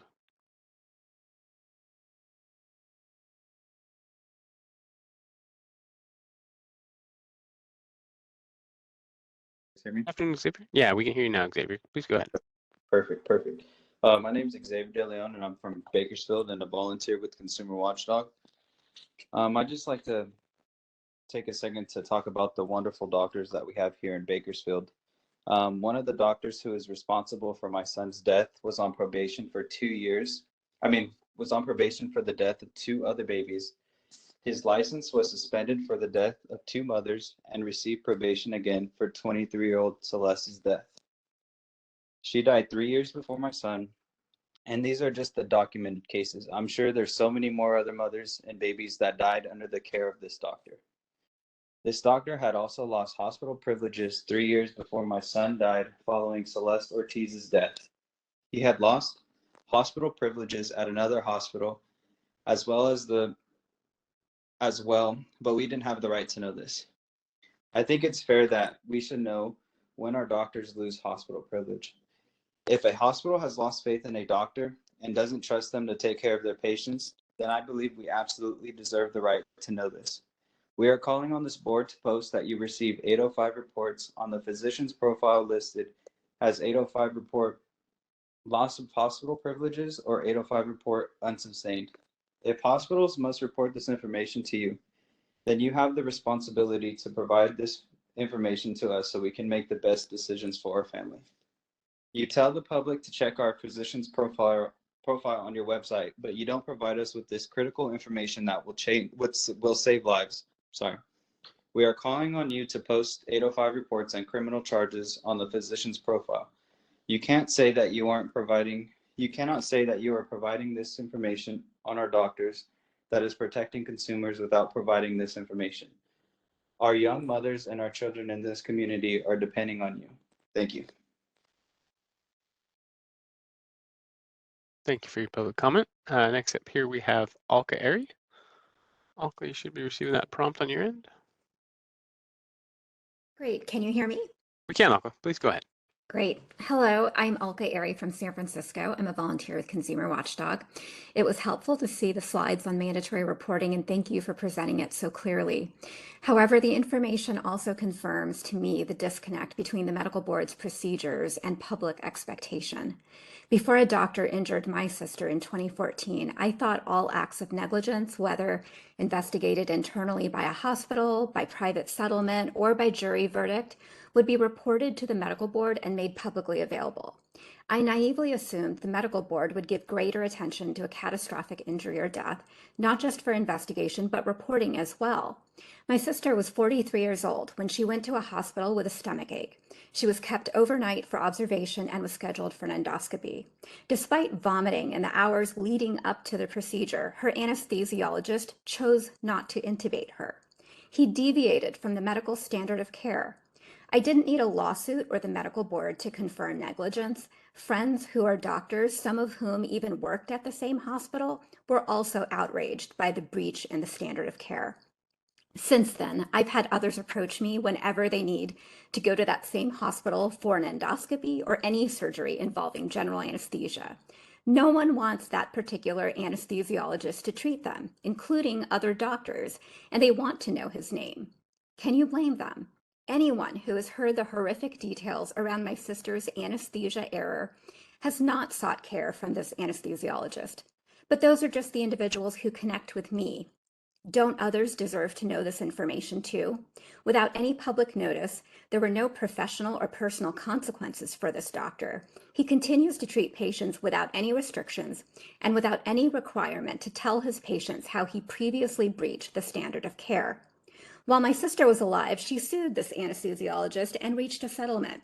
However, there is no mention of the settlement on the medical board's website, despite our expectation at the time. A concerned consumer who wants to research their doctors prior to treatment should have access to this information, and yet they don't. A consumer buying a used car has access to all sorts of details on a car's accident and servicing history.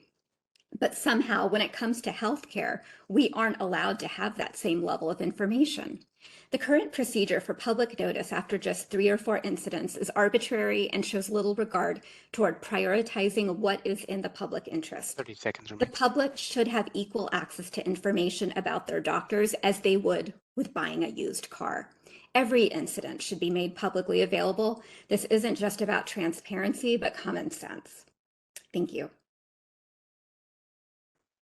Thank you for your public comment. Next up here we have Tracy. You should be receiving that prompt on your end.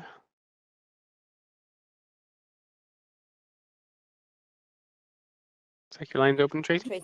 Yes, can you hear me? We can. Please, yeah, go ahead. I am Tracy Dominguez, and I am from Bakersfield and a volunteer with Consumer Watchdog.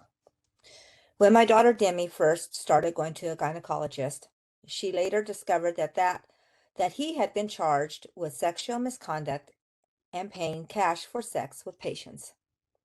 Once she discovered this, she changed doctors.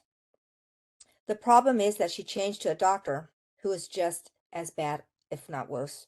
Both doctors were repeat offenders.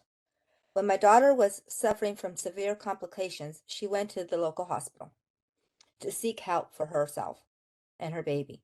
But her regular OBGYN wouldn't see her. She walked into that hospital unknowing, walked into a death trap. The doctor assigned to her care was a 25-year repeat offender who had lost privileges, hospital privileges, following the death of a 23-year-old mother 3 years prior to this. Of course, we didn't have the right to know that. Bakersfield has the highest maternal mortality rate in California for a number of reasons. One reason is that there are a number of dangerous doctors practicing here. You knew this doctor had a 25 years repeat offender. You knew this doctor had lost privileges at multiple hospitals in Bakersfield. But Demi didn't have the right to know that. This needs to change. If hospitals have to report an 805 to you, then you need to report them to us so we can protect our families. When you receive an 805 for a doctor, you need to report it reported on the physician's profile. The 805 report, loss of privileges.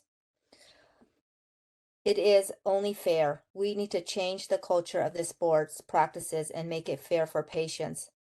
The posting of this physician's profile along with reporting of criminal charges will go a long way, making maternal health care a safer place in Bakersfield and throughout California. Demi should have had the right to know about this dangerous doctors, or she would be here. Thank you.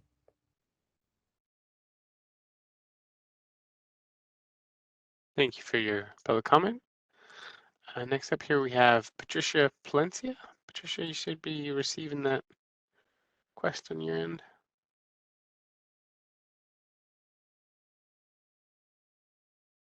There we go. Hello, this is Patricia Placencia. Can you hear me? We can. Please go ahead. Hi, I am from San Diego, a volunteer with Consumer Watchdog. I was calling because we need to be we need more transparency from this board. I went to a doctor for surgery, not knowing that my doctor had been charged with manslaughter due to the death of another patient. As a patient, we are told to look up to doctors and go to the medical board website. But how can you tell me us to do this when don't provide the critical information? Like this on our surgeon had been charged with manslaughter due to the death of another patient. You're telling us what doctors must report to you. Now you need to hear what you should be reporting to us. You need to practice critical information on this physician profile. Right now, your list on the doctor's profile, administrative actions taken by other state or federal governments and Penal Code Section 23 order. What is that? You need to list pending manslaughter charges due to patient's care. It is that simple. You also need to expand the Patient's Right to Know Act to include criminal charges linked to patient's harm or death. You also need to post the physician's profile, a pending investigation placed on hold for criminal investigation. Each day that you do not provide this basic information means that more women will die and more women will be seriously harmed like me. This is absolutely no reason to not post this information. The longer you wait to make these changes to provide transparency for other women will be harmed. Please make these changes. Thank you. Thank you for your public comment. Next up here we have, let's see, Michelle Montserrat. Let me find you, I'm sorry. There we go. Michelle, you should be receiving that request on your end.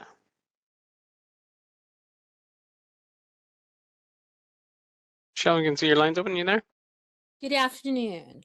I am Michelle Montserrat Ramos, and I am with Consumer Watchdog.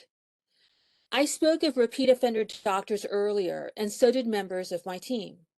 There is certain information that needs to be listed on the physician profile that is either not listed now or is phrased in legal jargon that does not reveal the dangerous circumstances behind the action taken. The information that is not listed is when you receive an 805 report based on loss of hospital privileges. If a hospital has lost complete faith in a doctor to the point that they don't trust him or her treating their patients and terminate his or her privileges, then that is serious enough for the public to have the right to know. No, we don't want to know what is in the report. We just want lists on the physician profile that there is an 805 report and why. For instance, for loss of hospital privileges. The information you claim may be there, but is not specific enough, are criminal actions. There are current situations right now where a doctor has been charged with manslaughter due to the death of a patient, and you don't have it listed on his profile. You list an administrative action taken by state or federal government. This does not spell out manslaughter. When the crime is manslaughter, it needs to be listed as manslaughter charges on his physician profile. There's another situation where a doctor has 28 felony counts of fraud and other activities linked to patient care. Again, you have administrative action taken by other state or federal government. What is the administrative action? You need to list 28 felony counts linked to patient care on his physician profile. In both of these cases, the doctor is a repeat offender, and other women either had surgery or sought maternal care and died or suffered lifelong harm because they didn't have the right to know. In addition, we need to take another look at the Patient's Right to Know Act. We need to expand it to include patient notification when a doctor's been charged with a crime linked to patient care or has a prior accusation based on a patient's death. These situations are dangerous and should require that patients be notified. It has nothing to do with harming the doctor-patient relationship. The primary action that will harm the doctor-patient relationship is when the doctor harms the patient or your family member dies. Make these changes to bring more transparency to your physician profiles. Thank you. Thank you for your public comment. Up next, here we have, excuse me, Maria Ibarra Navarrete. Should be receiving that prompt on your end. Hi, yes, can you hear me? We can. Please go ahead. I am Maria Ibarra Navarrete. I'm a volunteer with Consumers Watchdog. If a doctor has been charged with manslaughter, has felonies in relation to a patient or patients under his or her medical care, you need to place it on the doctor's profile. Informing the community of those doctors that fall below the standard of care or are charged with the death of a patient found negligent is essential for public safety. Why are we excluding doctors from being exposed of the wrongdoing and harm they do unto others? Thank you. Thank you for your public comment. Next, we have Marion Hollingsworth. Marion should be receiving that prompt. Hello, can you hear me? I'm trying to get this together. Yes, we can. Okay. Please go ahead. Thank you. My name is Marion Hollingsworth, Patient Safety Advocate. Regarding keeping information from patients, information is based on the patient's right to know of the risks and benefits of the procedure or treatment. This needs to be expanded to know the risks of that doctor. This includes a doctor who was charged with manslaughter, or in the case of a recent doctor in San Diego who was found to have been under the influence with 800 patients. That doctor has since surrendered, but it took years to get him out. The doctor charged with manslaughter in San Diego has also lost accreditation for his surgical center, but no one will know that from looking at the doctor's profile page on the medical board website. Consumers have to search through licensing to then find his surgical clinic, to go on and scroll down and figure out what this means, to realize that he has lost accreditation, yet he is still performing surgery. He's still promoting his practice and his Valentine specials. Nothing has been stopped, and patients are not given that right for informed consent. It should give you all of the information that you should make to see if this is a safe procedure, to see if this is a safe doctor. And the way things are right now, it doesn't give people that that right of informed consent. So please change this to make people more aware of what is going on with their doctor so they can make informed decisions for their own health care. Thank you. Thank you for your public comment. This time, President Lawson, I don't see any additional requests.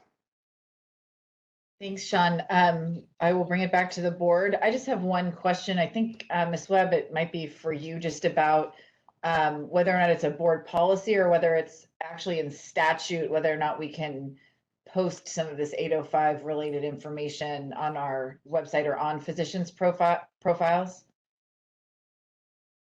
It's limited by Business and Professions Code, section 2027, B7.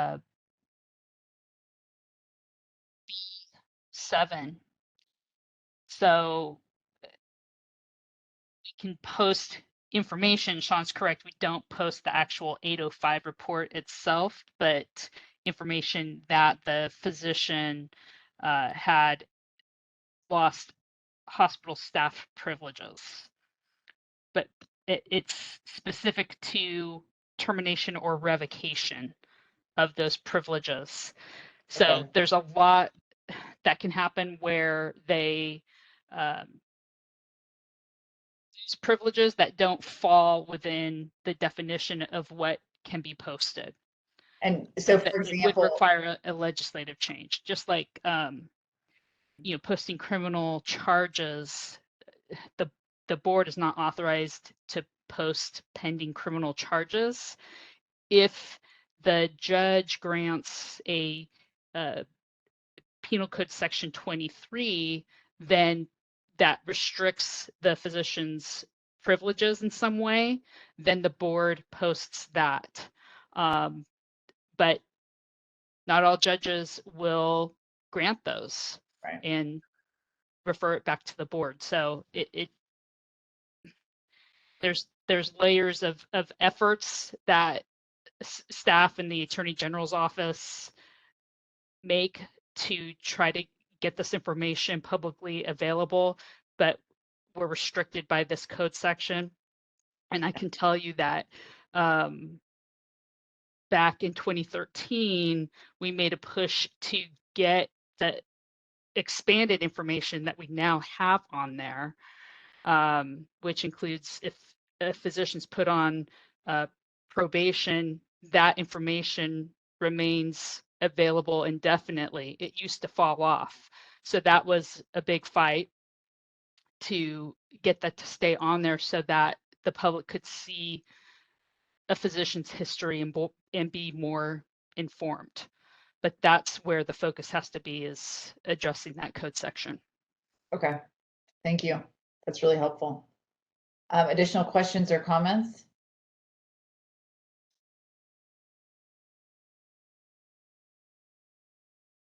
Okay, I think seeing none, we're going to move on to the next item, which is agenda item 12, discussion and possible action on new legislative proposals for technical changes. Mr. Bone, are you with us? I am, Madam President. Good afternoon, members. During this item, staff are seeking board approval of two very minor and technical legislative proposals. If approved, I will forward them to the legislative policy committees managing the board's sunset review process and seek their inclusion within legislation later this year. The first proposal would update the authority of the board's executive director to approve a disciplinary decision without the actions of a board panel. Currently, the executive director may do so in actions that result from a default or from a stipulated settlement to surrender. The proposed amendments to BPC Section 2224 would add cases in which the licensee is subject to automatic revocation. In those circumstances, a board panel is not required to act to revoke the license, as the revocation is required by statute. This change in law supports the timely processing of those actions. The second proposal merely corrects an inaccurate cross-reference within Health and Safety Code Section 123.110 relating to a provider's authority to charge certain fees to make copies of patient records. We do get questions from time to time on that topic from consumers, and we're just correcting a drafting error in this section. Staff respectfully request approval of these proposals, and I'm happy to answer any questions at this time. Thank you, Mr. Boner. Are there any questions? Dr. Hawkins, Aaron, what is it about the charges for copying records? The law that Health and Safety Code section that I mentioned, Doctor, authorizes a provider under certain circumstances to charge reasonable fees. I think they're capped at certain amounts in response to a request from a patient for a copy of their records. So nothing substantive is being changed in that section. But that's what that code section deals with, is along with the consumer's right to request records. Thank you.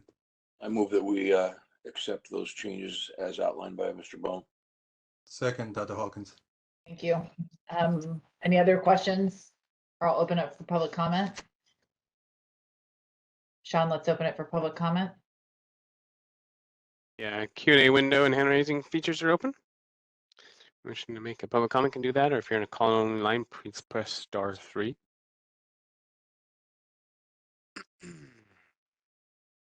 First up here we have, excuse me. First up here we have Black Patients Matter. Should be receiving that request. Yes, hi, thank you. Actually, I just want to reach out to Mr. Bone. I'm sorry that we haven't responded in regards to your email, but we have some restrictions, and so we'll be responding shortly. Thank you, that's all.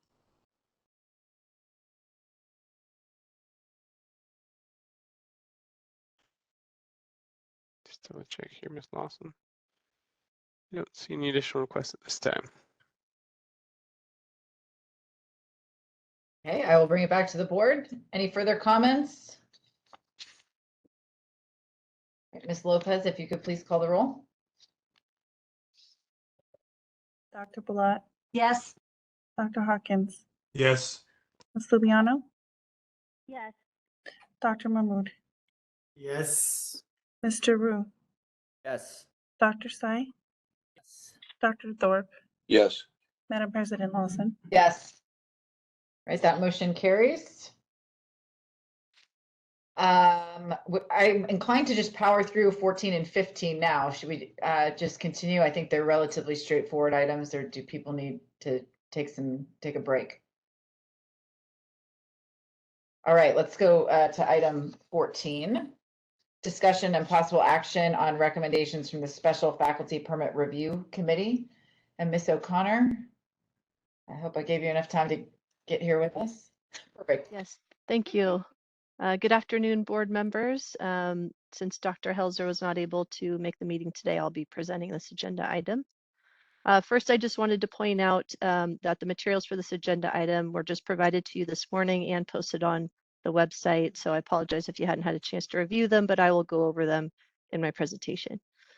So on December 14th, 2022, the Special Faculty Permit Review Committee held a WebEx meeting. During the meeting, the committee reviewed and discussed one application for Dr. Teodor Panchev-Goncharov for a special faculty appointment with the Stanford University School of Medicine.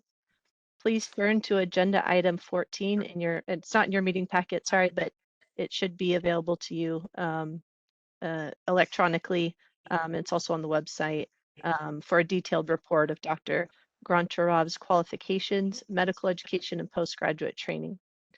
Dr. Goncharov is internationally recognized for his clinical and research expertise in surgery, specializing in minimally invasive and bariatric surgery. The Department of Surgery at Stanford recommended Dr. Goncharov's appointment based on his academic accomplishments and clinical expertise. Dr. Goncharov is expected to serve as an Associate Chief Quality Officer in the Stanford Healthcare CMO office, attend minimally invasive and bariatric surgery service in the clinic and operating room, attend call-in rotations with MIS and general surgery, submit proposals for research initiatives, and provide lectures and mentorship to fellows, residents, and students. Dr. Goncharov currently serves as the Director of Innovation and Quality of Perioperative Services, Keenan Chair in Surgery, and is the Director at the International Center for Surgical Safety at St. Michael's Hospital in Toronto, Canada. He invented the OR Black Box, which was named Time's Best Invention in 2019. He has an extensive body of published research with over 170 peer-reviewed publications and has received numerous awards and grants, which exemplify his distinguished academic and professional standing. If approved for a special faculty permit by the board, Dr. Goncharov will hold a full-time faculty position as professor in the Department of Surgery, Division of General Surgery at the Stanford University School of Medicine. Stanford has demonstrated that Dr. Goncharov is academically eminent to hold a full-time clinical faculty appointment. On December 14th, 2022, the committee reviewed Dr. Goncharov's application and qualifications and recommends that the board approve his application for a special faculty permit. And I also just wanted to quickly mention that the upcoming Special Faculty Permit Review Committee meeting scheduled for March 8th was canceled because there are no applications to be reviewed at this time. This concludes my report for Dr. Teodor Panchev-Goncharov. Are there any questions? Thank you, Ms. O'Connor. Any questions? I move we accept this application. Second. Thank you, Dr. Thorpe. Thank you, Dr. Bullock. If there are no questions or comments, we'll ask the host to call for public comments, please. Excuse me, the Q&A window and the hand raising function has been activated. Give everyone a few minutes to see if anyone has a public comment here.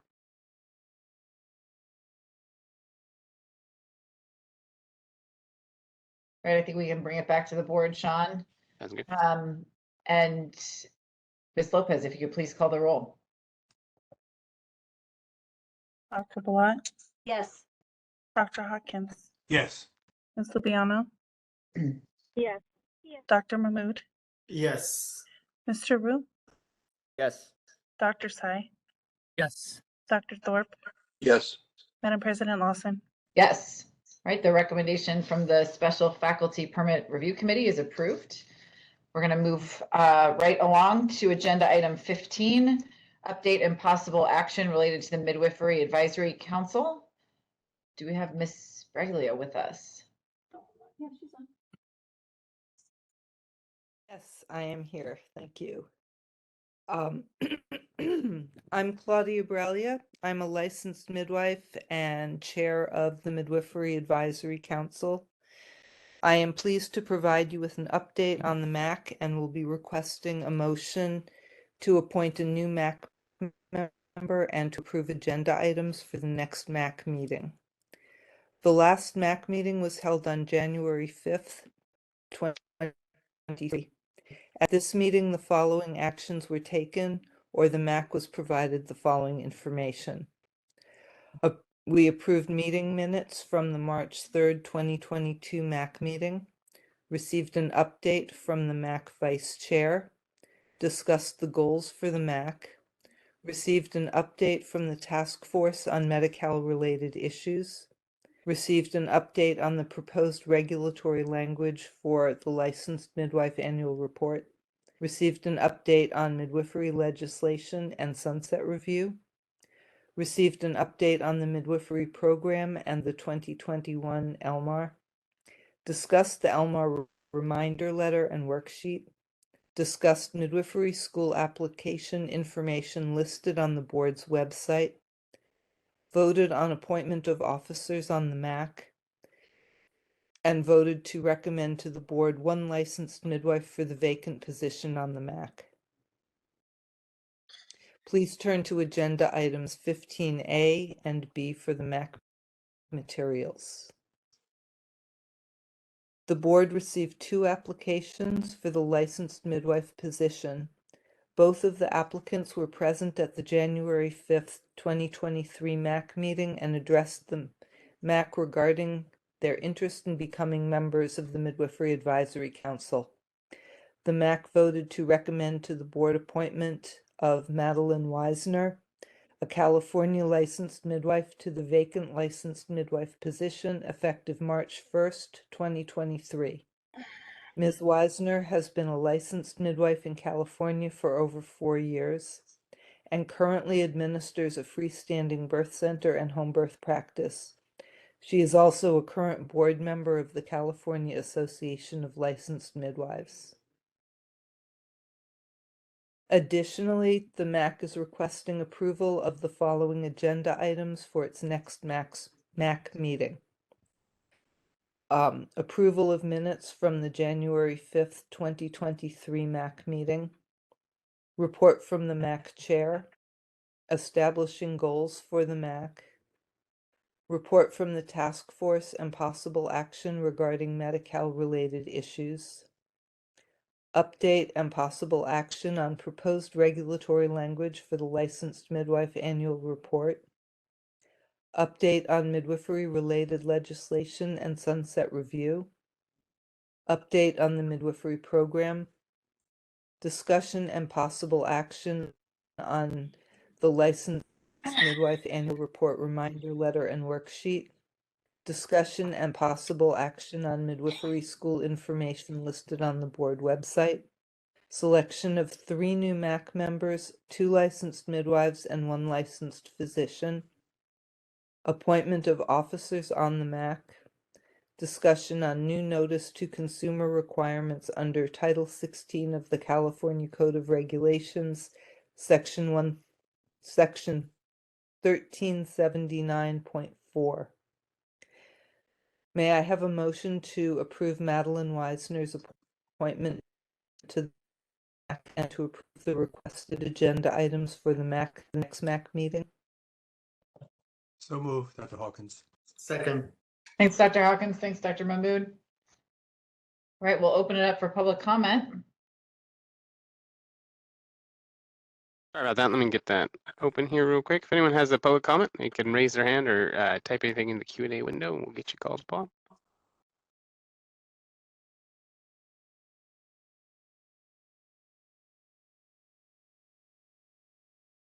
Not seeing any requests, Ms. Lawson. All right, we'll bring it back to the board. And if Ms. Lopez, if you could please perform the roll call vote. Dr. Balat, Yes. Dr. Hawkins, Yes. Ms. Lubiano, Yes. Dr. Mahmood, Yes. Mr. Wu, Yes. Dr. Sai, Yes. Dr. Thorpe, Yes. Madam President Lawson. Yes, excellent. That motion has passed. And with that, I think we've concluded all of the business that we have scheduled for today. Tomorrow, we will be taking up well, I guess it's technically 2 agenda items, but they both relate to the executive director. So we'll see you at 9 a.m. tomorrow, and the board will now recess until then. Thank you all.